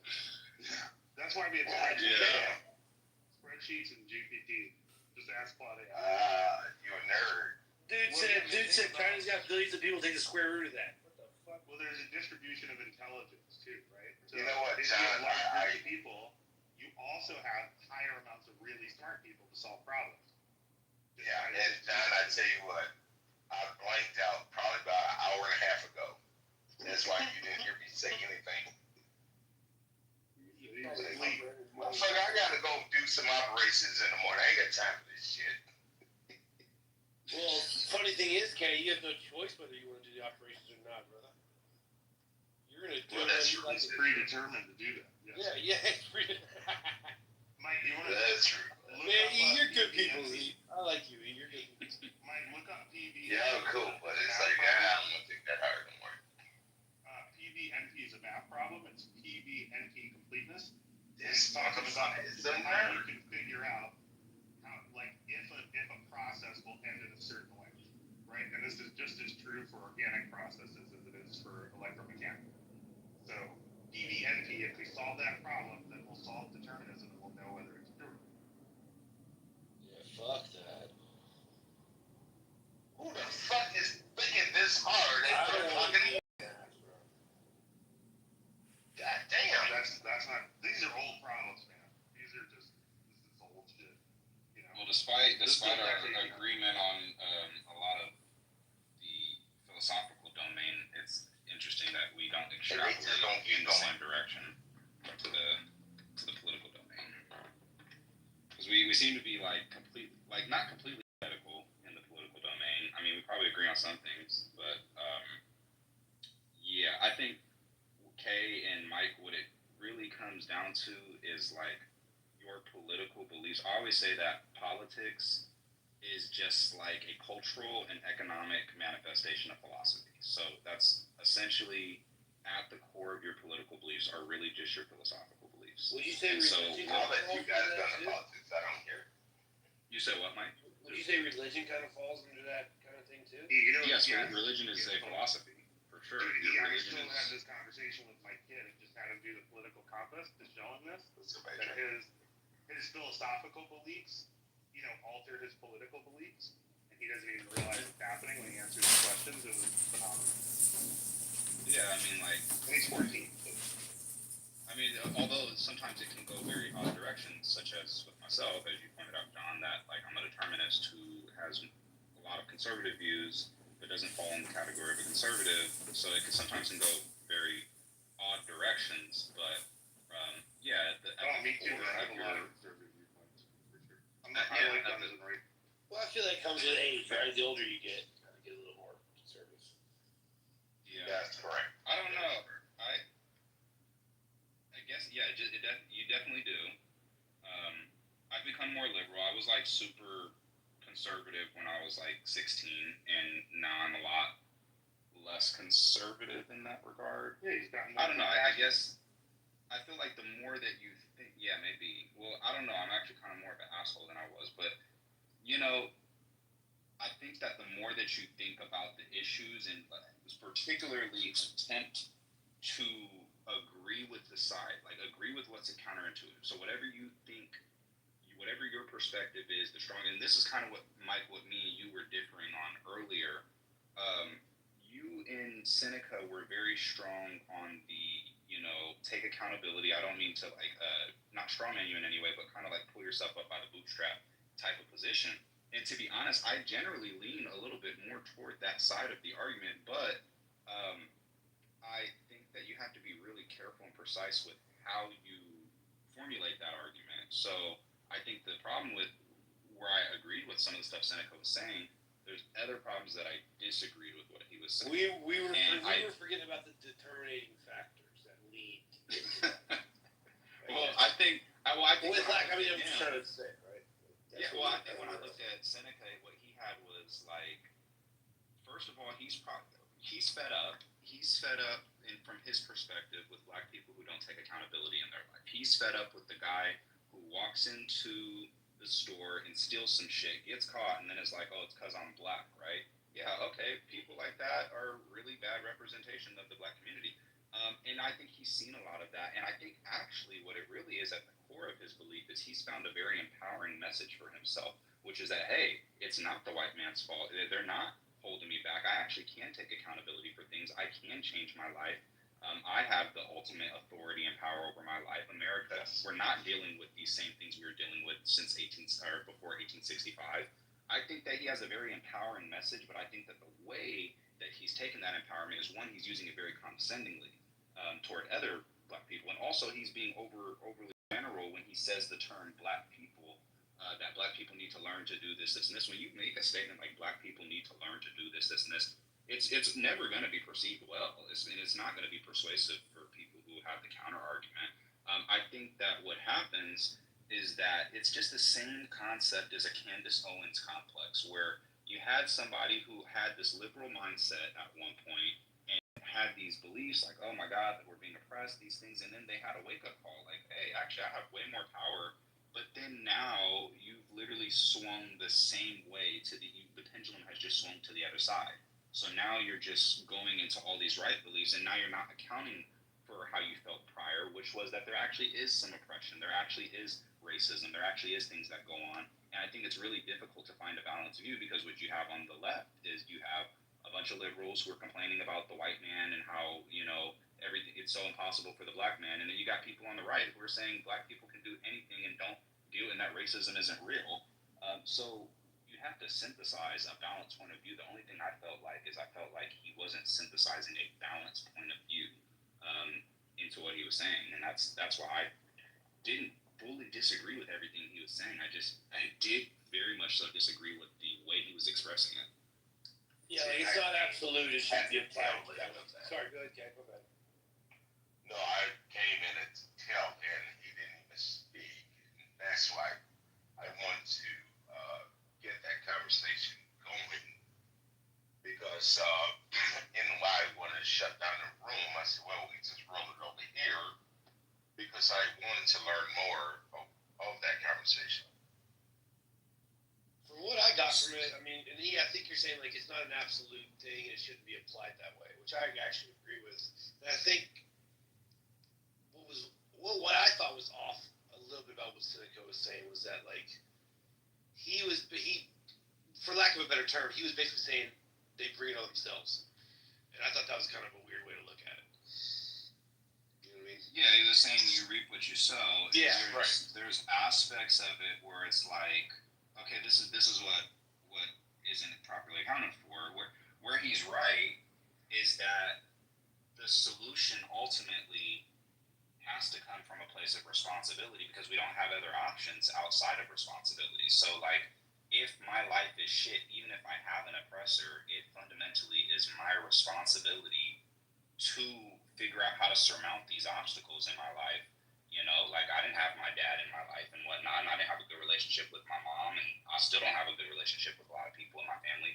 But I found a way to make a pretty decent life for myself and make some decent money for myself and be in a decent enough position to where I'm happy with my life.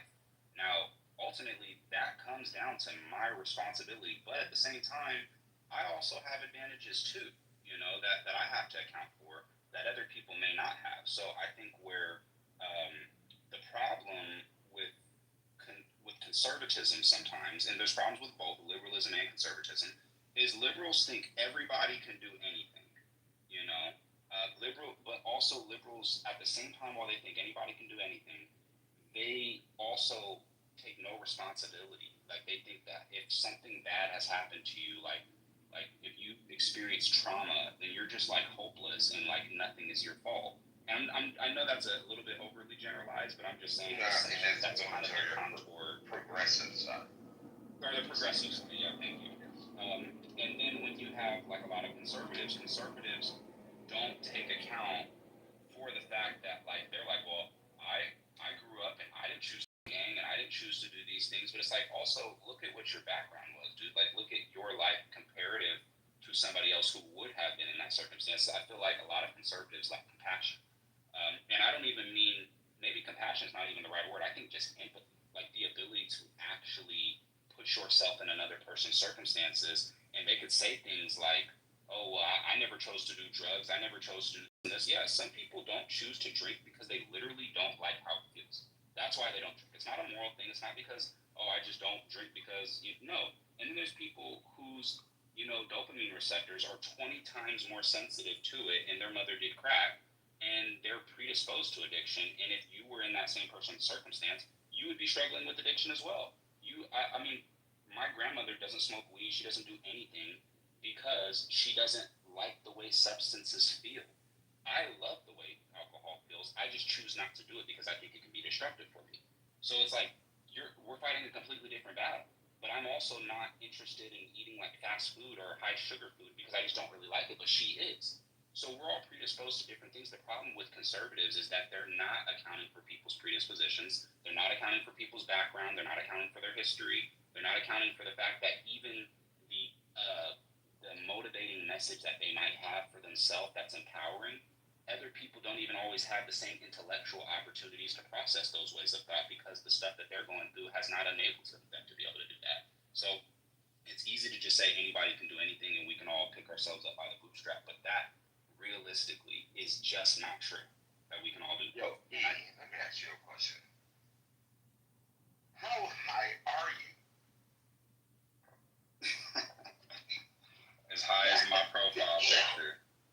This motherfucker's high as an eagle ass. I hate to admit it, but there's a little bit of truth to what he's saying there. It's fair. Yeah, I can tell. It's fair.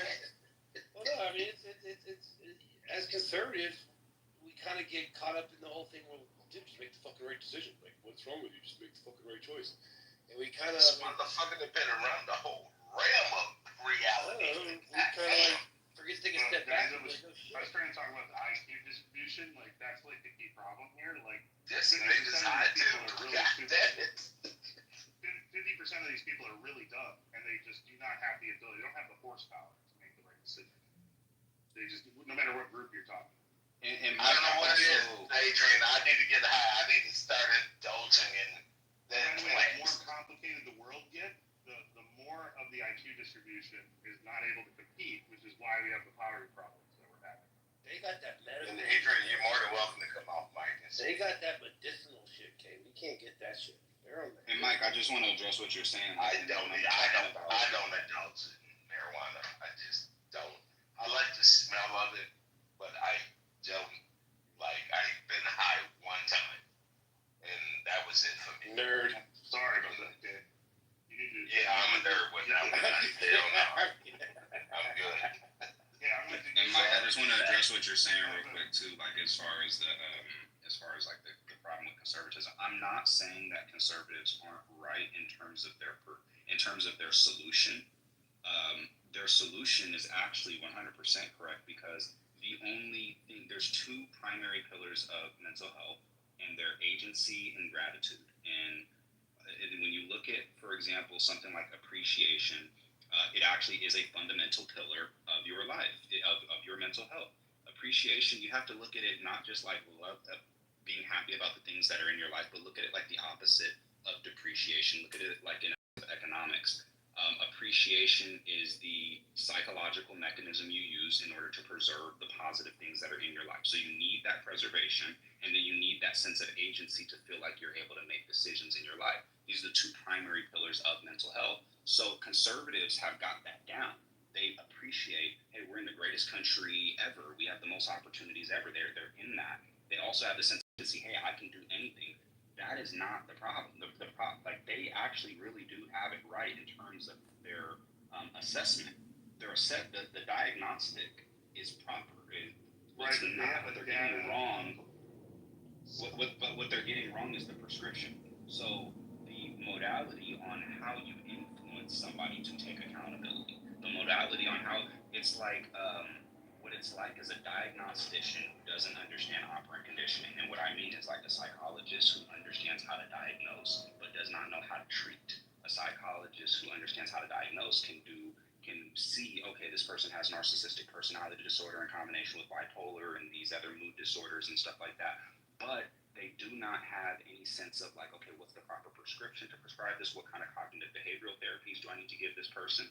How do I treat them? So yes, the conservatives do an excellent job at diagnosing problems, but they don't always do a good job at prescribing them. That's a psychiatrist. Yes, a psychiatrist. We can't do that. Well, the psychologist is going to do the cognitive behavioral therapies. The psychiatrist is going to prescribe. Correct. But yeah, in the sense that but a diagnostician is not really going to do either one. You know, a diagnostician is just somebody who's capable of assessing the problems without treating them or prescribing it. That's all we Right. Not crazy. Yes. Wow. That's interesting.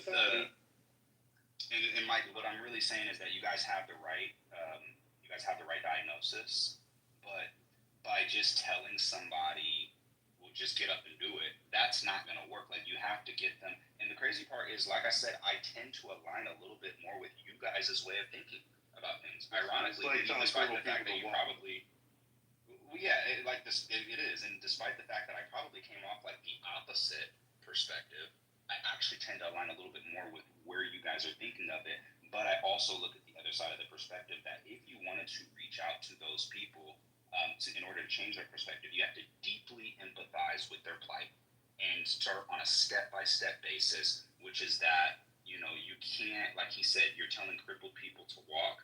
You can't just start off telling them to run. You can't just start off, like when I'm talking to old brother Mike, who's the gangbanger and stuff like that. I've grown up around these type of people my whole life, and some of the smartest people who taught me this shit I know were gangbangers. But at the same time, I'm at a different perspective where I would never want to be involved in anything like that, but I have to empathize where they're at, meet them with where they're at, see what their individual circumstances are, what's motivated them to want to be in that in the first place, and run a proper set of diagnostic criteria, and then assess what is the way that I can communicate with this person in a way that's going to be effective, that's going to be empathetic, and that's actually going to inspire a change in them. And conservatives just do a fucking awful job at that, despite the fact that they have the issue right. And liberals oftentimes have the approach right, in terms of how to be, I think you know, just trolling. Which one, same thing? I think you guys just like punishment. Like, liberals and conservatives like to punish people who step outside the bureaucracy. They love rules, and they love to keep the game on their side. And when somebody starts winning against them, they want to change the rules so that their group gets the win. The people who think like that. It's like I feel like liberals are like, just be nice to me and give me compassion, and like, it's hard for me. And then conservatives are just like, get the fuck up, and like, but they're telling get the fuck up to like people who like can't walk sometimes, you know, like they're like Andrew Tate when like cancer, just fucking get up and walk it off. What the fuck, you know? Like, yeah, you only got one leg, but motherfucker, you better get the hoblet. Put some Yeah, liberals you got one leg. Sounds like a problem for a bit. But I don't see liberals still aren't free with the money. Like, they don't just want to give money to anyone to have them, quote unquote walk.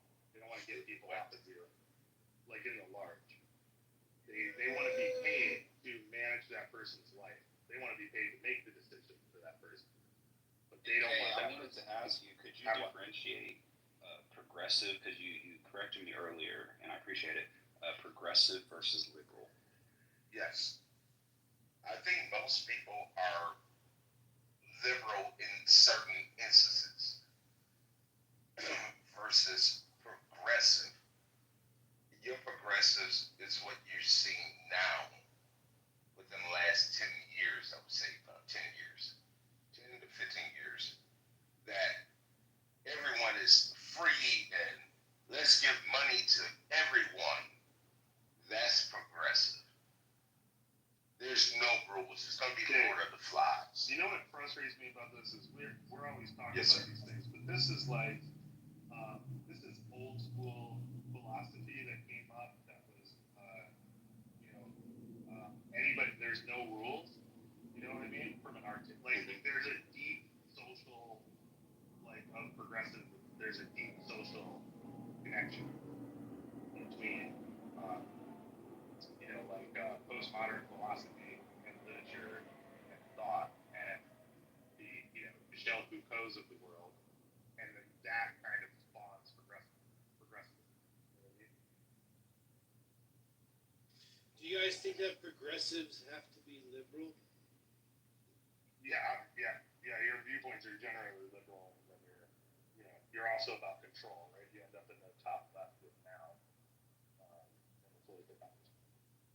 And that's why you can see your liberals, the old school liberals, are more right to center right, I should say, now. Because I was a die-hard liberal. Just to make another point about the fundamental problem between conservatives, because there's a lot of aspects of it, and a lot of them come down to personality. But another thing that is problematic, they all tend to have the exact opposite problem, and it's not even surprising because they're opposites, is that liberals are way too flexible. That's the purpose of liberalism, is to you want to stand on the shoulders of giants, and you don't want to be radical iconoclasts, but you don't at the same time, you don't want to be radical iconoclasts and just, tear everything down. But at the same time, while you're preserving that tradition, you want to be susceptible to software updates that are useful, so we're not just keeping the same old software. So the conservatives have that right, in the sense that I haven't heard of Terrence McKenna. But I know maybe I should look into it. No, I'm sending it to you right now. Give me a minute. Go ahead. I'm sorry for interrupting. But the problem with conservatism in that sense is that, yes, they can be, a bit too rigid because they see the value in the tradition. They realize that, what people have said, like Douglas Murray said, he said, these are people who think that they're smarter than all of their ancestors and haven't even bothered to read their ancestors, and the conservatives are the ones who realize that hey, tradition has value, and there's people who come before us who are way smarter, but they're not always, they get rigid with that, and they're not susceptible to update, and so they can get stuck in that ideology. But the fucking left is the exact opposite. They're always so willing to try something new and be so flexible and not set boundaries properly, where they're willing to say, hey, yeah, let's let men participate in women's sports and, have all types of crazy ideologies. So do you see that men the women of Sparta stories, right? The women of Sparta are the greatest athletes, yada yada, all that. I don't know about the greatest athletes. So the socialization of women in Sparta was such that women were put in the same position as the men for generations. So late in Spartan history, the women were considered tougher than any man in any country other than Sparta. I don't know that that's true, and we didn't have a way of properly assessing that the way that we do now. Right. Yeah, but the Spartans got their ass whooped by a bunch of gay guys. Well, I mean, yeah, John, like women, like a woman, just gay. like a Look at Amanda Nunes versus John Jones. No, I'm just saying. Hold on. From an evolutionary biology perspective, there are plenty of different groups, like hyenas, for example, where the women are much bigger and larger than the men based on socialization. So yeah, but not with humans. Well, it's because humans aren't socialized. Like well, not also, but it's not just humans. It is in our. Yeah, but that's the anomaly. Biology now. But what's that anomaly based on? It's based on their genetics. And how were their genetics selected? They were selected in Norway to be bigger women. No, that's not true. It's not based on their genetics. And the reason that it's not based on their genetics is because if you have women who are conditioned to be larger based on what their genetics are, then the men will also proportionally be larger than that demographic of women as well. So if you have, for example, Samoans who tend to be bigger, have larger features, yes, the women will be larger than some men if you look at like Korean men, for example, or Filipino men. But that's comparing apples to oranges because you're comparing Samoan women to Korean men as opposed to Samoan women to Samoan men who are going to be way larger than the Samoan women and the Korean men and women. So you have to compare it to its proper counterpart with the demographic. Where are we going with this conversation? Because what he's essentially saying is that, I'm saying that I don't think men should be able to participate in women's sports and that the left has lost their fucking mind with all the transgenderism shit. But I imagine that he might be a little bit more sympathetic to those. I'm not even sympathetic to it. I'm just saying that if you, for generations, thousands of years, if you just let men and women play together, the women that get produced from that over time will be way tougher than they would have been otherwise. I don't think so. They might necessarily be tougher than the men in any given year, but over time, the women will be, if you choose all the women who are more fit to have children with, and the women who are less fit are not, you will, get a genetic trait of women that are more fit. Yeah, this is what boggles me. It's just evolution selecting for fitness. Like, this isn't... Okay, I'm lost. I want to hear Mike. What does this have to do? What does this have to do with men playing against women? What he's saying is he's trying to make an argument that men don't have an inherent advantage. He's trying to make a biological argument that men don't have an inherent advantage against women.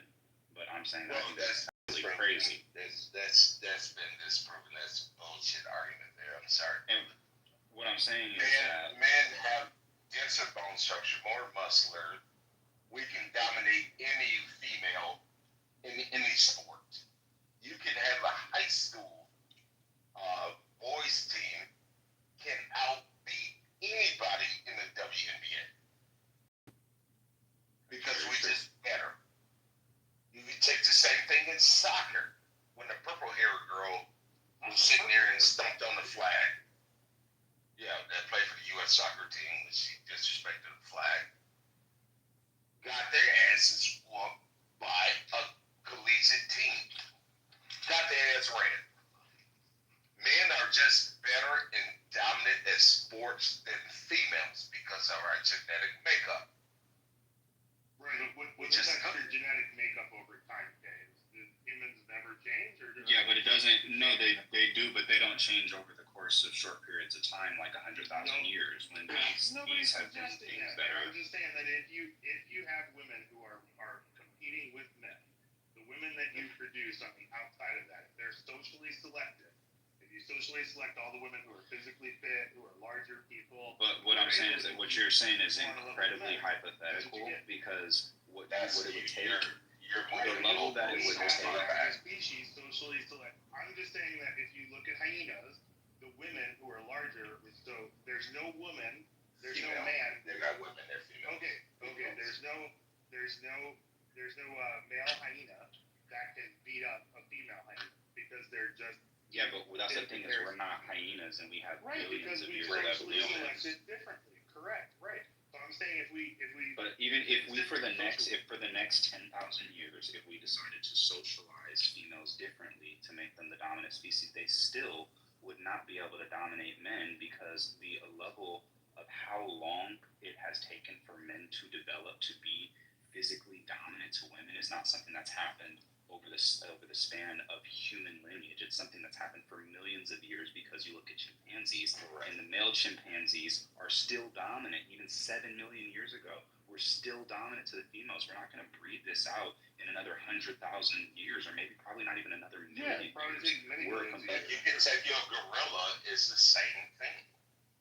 Exactly. Female gorillas would never go up against a male gorilla because she knows she's going to be pulled apart. And I think it's more rational to conclude that instead of trying to shape evolution for the next 20, 30 million years to where females can compete with men, we should just establish that it is not fair for men to be able to compete in women's sports when you have someone who's a swimmer ranked 200 and something, and then now suddenly he's ranked 1 when he starts competing against women. I think that it's just better to separate them as opposed to let's wait 30 million years for us to be able to compete. Now, put that Leah Thomas, when you're speaking of Leah Thomas, put him against Michael Phelps and see what happens.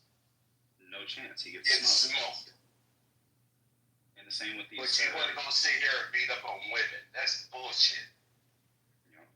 And it's the same with these UFC fighters. You can take pros who are not in the UFC. You could take amateur fighters and put amateur male fighters and put them against. There is no woman in the world who can beat rank number 50 in the middleweight division of a man.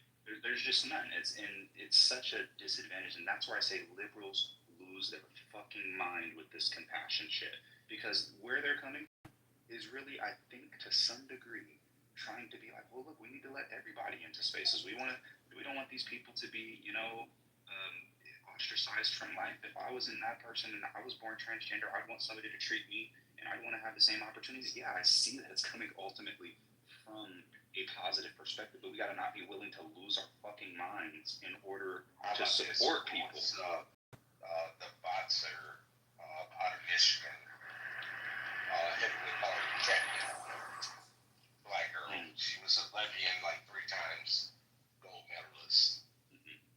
She tried it. She said, "Oh, I could beat a male."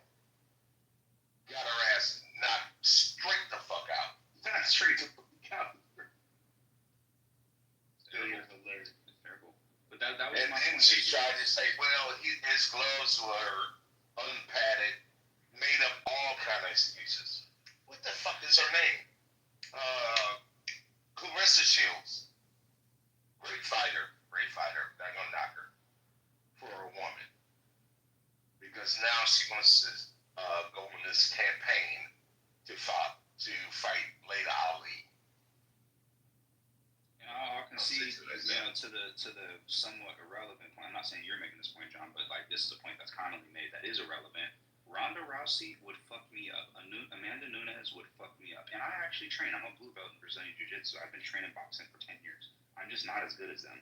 And I train with like female black belts, and female black belts fuck grown men up, even when they're 110 pounds. There's no debate about that. We know a highly trained female will fuck up a grown man who has no training. Absolutely. But correct. Because that is skill.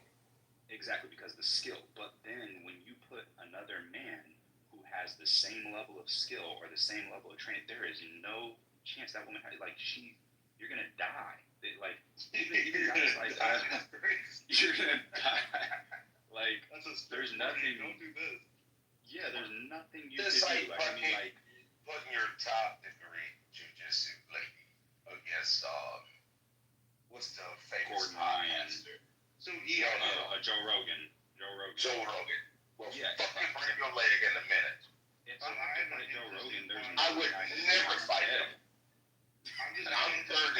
So this seems to I have my third degree in Taekwondo. I would never try to fight that guy. You don't want to get kicked by Joe Rogan. That's the Fuck no. Be a problem. You heard those snaps? Oh my god. Yeah. Shit. Fuck that. So this seems to be the same in chess, and I mean chess. There's a lot of correlation here, right? Where men are just dominant in the field, and I've always asked the question that, like, I looked at like what's competitive and I don't know, has a physical attribute where, so chess is one of those things, endurance running is one of those things, but it does not seem You're like about to there's any. you're about to make me get real toxic. No, look, I don't we're think about to go there's there. any woman. Masculine matching. I don't see any woman that's competitive in the endurance racing, and like if Or you chess, look at chess, or video if you look at games. chess or video games, right? Piloting. I mean, anything that's kind of mental and physical. We just saw Formula One, pilot. IndyCar. You remember Danica Patrick, right? That was fucking. Yeah, couldn't win a fucking race at all. Right. Win shit. So I'm just. Why do you think this is? And is it? Because my very progressive liberal self in the past would have said that at some point women will. There's some woman out there, but now I'm less and less believing that that's going to be the case. Well, look at it like as far as the chess problem.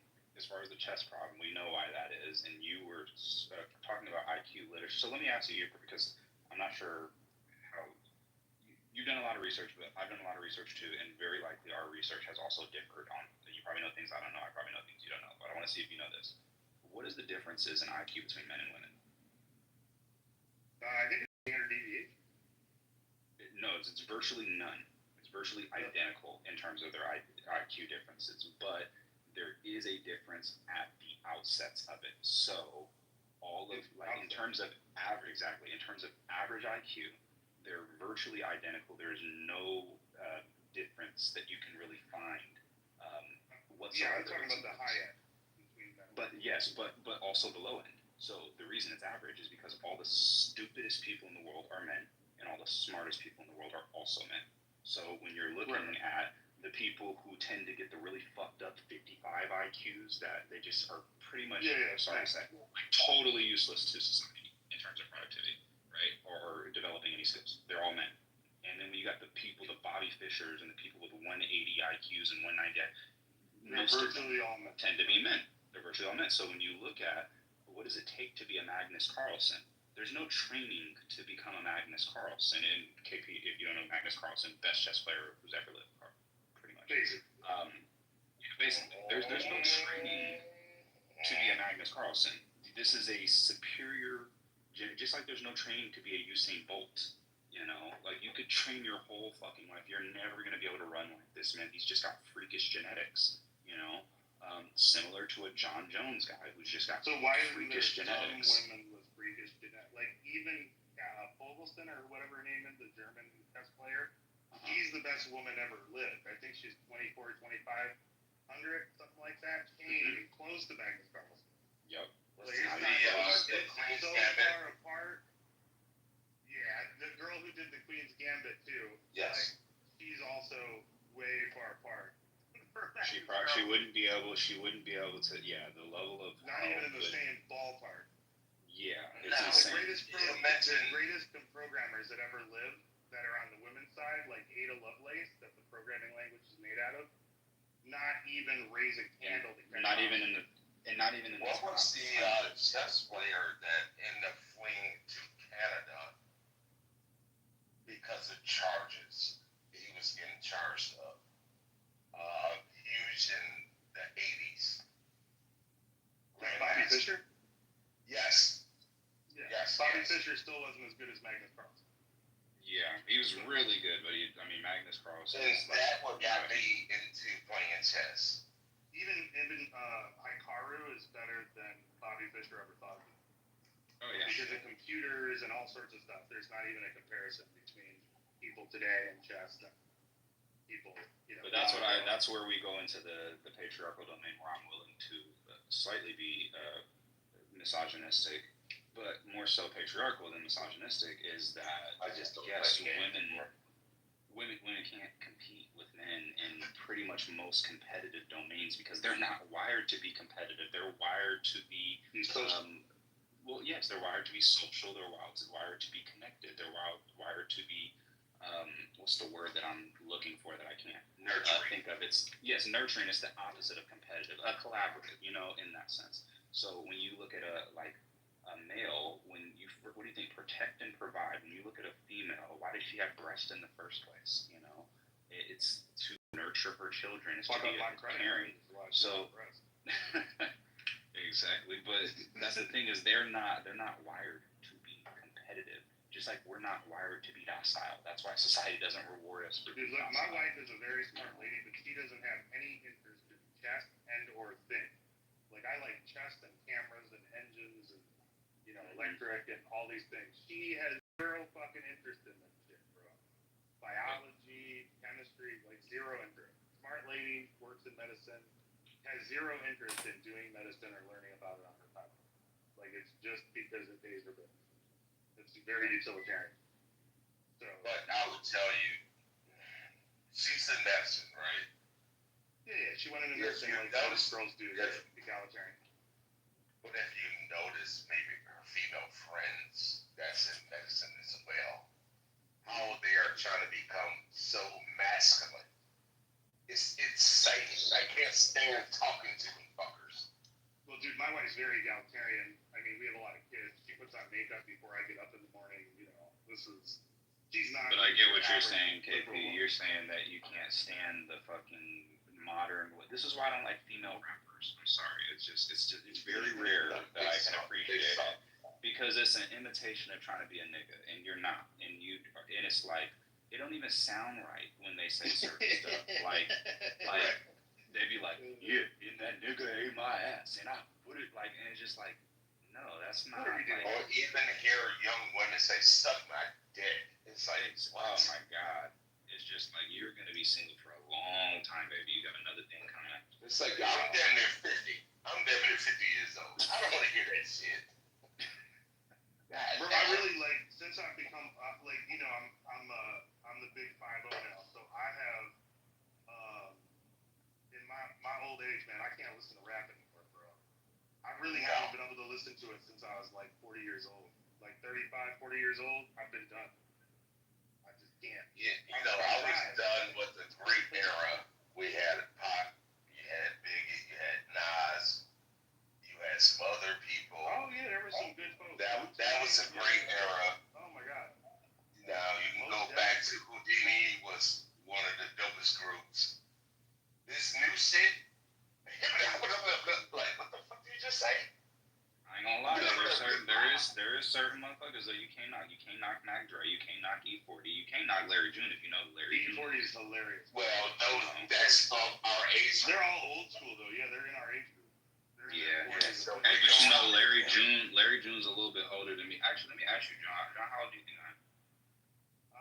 32. 32. I'm 25. 32. Yeah, I was pretty close. Yes, sir. Yes, sir. But that's why I say like certain. Wait a minute, I'm gonna to be both y'all daddies. I'm 50. What are we talking? Oh, not you. Yeah, I was born in 75. I'm an old father. Yes, not Hey, KP, you was fucking real young, man. I got 30-year-old children. Well, my eldest is 31. My oldest is 31.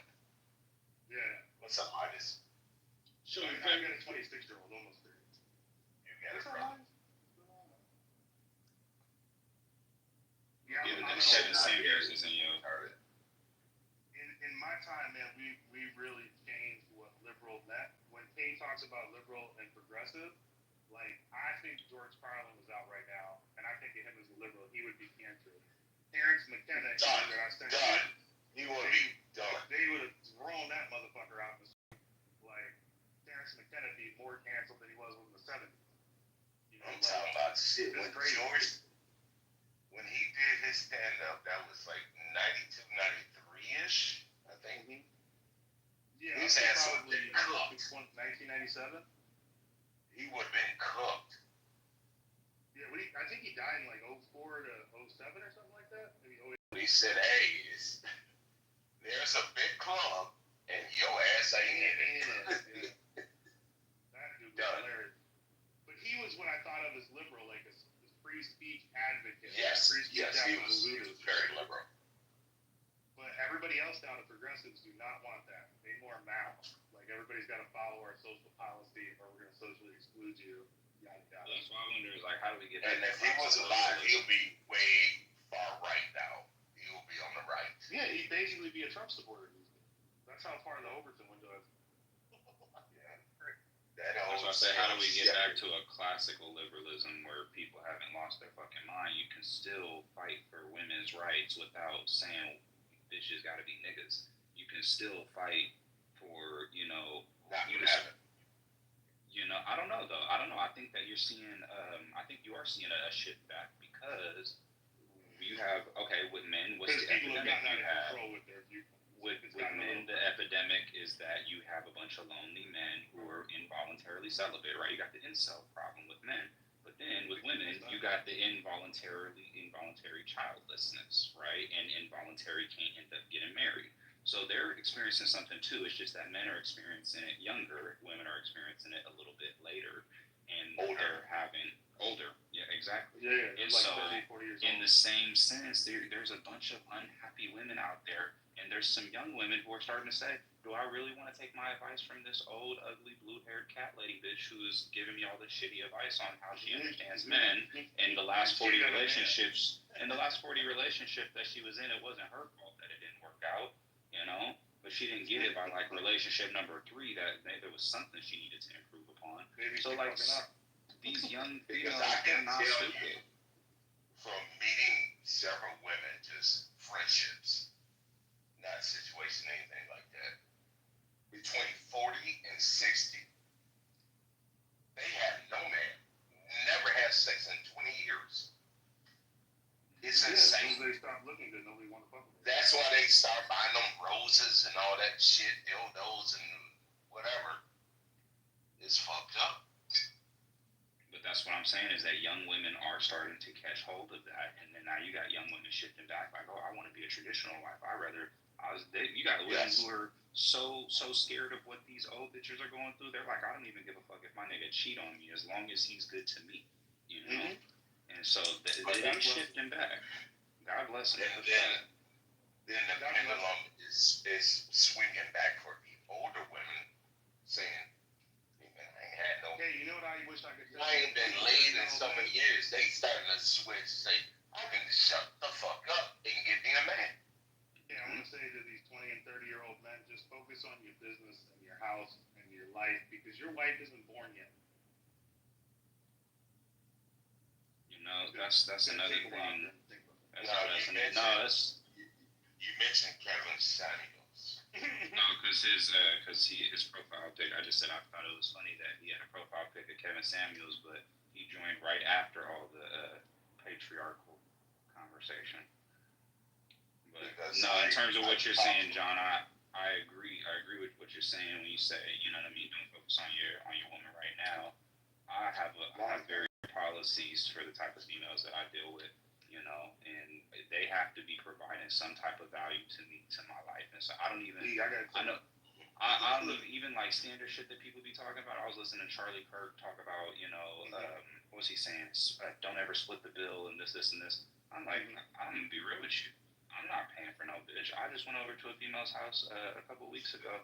She was saying to me, so I blocked her for 6 weeks. But one thing I did say is every time I came over, she was like, hey, are you hungry? I got some food. She's like, I got a bottle for you, this, and this. I'm not doing shit for this bitch because you're going to need to justify the value that you bring to my life before you begin trying to get anything out of me. I got to choose and fate. Like, I think that's exactly how the problem with a lot of young men is that at the end of the day, if you really value yourself, if you're really investing into yourself and you're investing into your mind, your body, your fitness, you know what I mean, your finances, and you have built something for yourself. I got other men around me. I have a standard for the men that I have in my life as well. I'm not looking at this female like she's the prize just because she has a pussy. That's the one thing every female has. So, you know, when you have a bunch of females who are manipulating the fuck out of men constantly because men are so starved for some pussy, that is your superpower, is not being capable of being manipulated. Your value is predicated upon your ability to walk away and not give a fuck and keep it pushing. Yeah, I'm just a person. I'm not a Christian, right? I'm obviously. Yeah, I need to get in this Monte Carlo so I can tell you. Oh my God. I'm an atheist. Dre the Diggy style, my nigga. I've never been a Christian or anything, but I kind of have a family value system, and then I've always been in long-term relationships, right? So I've been with my wife. I'm divorced, but I've been with my wife currently a little over 10 years, and we just have a family unit. And like my my household, my wife, my ex-wife is kind of a purple hair, but we have more of a family unit that's more of a conservative household overall, but we have very liberal ideas in a lot of cases. Like you've seen with me talking about the border, we live in Mexico, right? We hang out with mostly Spanish people and black people, and we travel a lot. So we have a weird, we're kind of the 1% of people here. But I really have a long-term, I want to be in a long-term relationship viewpoint. Not like most of the people that I see do not have that mentality. I certainly don't. I don't see how I could justify it possibly. And this is the thing. I was just talking to my boy yesterday when we was watching these fights. He said, because he's super Christian, and he was like, I don't see how, unless you were a Christian or unless you were somebody like me, how you could even justify monogamy for somebody like you. You know what I mean? And it's like, I don't see. I'm not saying I would never, but like, god damn, this bitch better be like the Prince of Dubai or Princess of Dubai or some shit. You know what I'm saying? Like, you would have to really be some special type of, because outside of that, why is that a good offer? Even marriage, like the idea that I'm gonna split half my shit with somebody, over like. No, we just have an agreement in place, man. We don't. When I got married the second time, we put a legal agreement in place that we don't split anything. Really, we have stuff that occurred during the marriage, and we have stuff that is our own. But I guess what does a woman offer to you in that regard that makes it worth considering her to that high of an esteem? She got my back. Like, give you for instance, outside of pussy and companionship. Yeah, I was in New York and I needed some shit done in Phoenix, and she took a flight to Phoenix, bought a house, didn't need my help, and just got everything right so that we could get up there when I got back, so that I could move the business forward up there. So then what I would ask you though, that's dope. And I can respect that she's of utility, and I don't mean that to be condescending in any way, right? But like my homie, for example, he be taking. I don't even care. Hold on, brother. Okay, but you don't care. You don't care. There's other people that don't have knowledge of this that may care, right? So this whole entire room is being streamed to fucking Twitter. This whole entire room is being streamed. He's been here for hours. Okay, again, I believe in having people having consent, right? That's you. Right. So as long as everybody on stage knows that what you guys are saying right now, again, as long as everybody on stage knows that you guys are being the stream to fucking Twitter. Okay. All right. The replays are on, bro. And it's a pro-nuclear family room. They could stream it wherever they need to. We already know what he does. That's it. So just chill. And if you don't want to be streamed, guess what you can do? Leave the fucking room. Simple.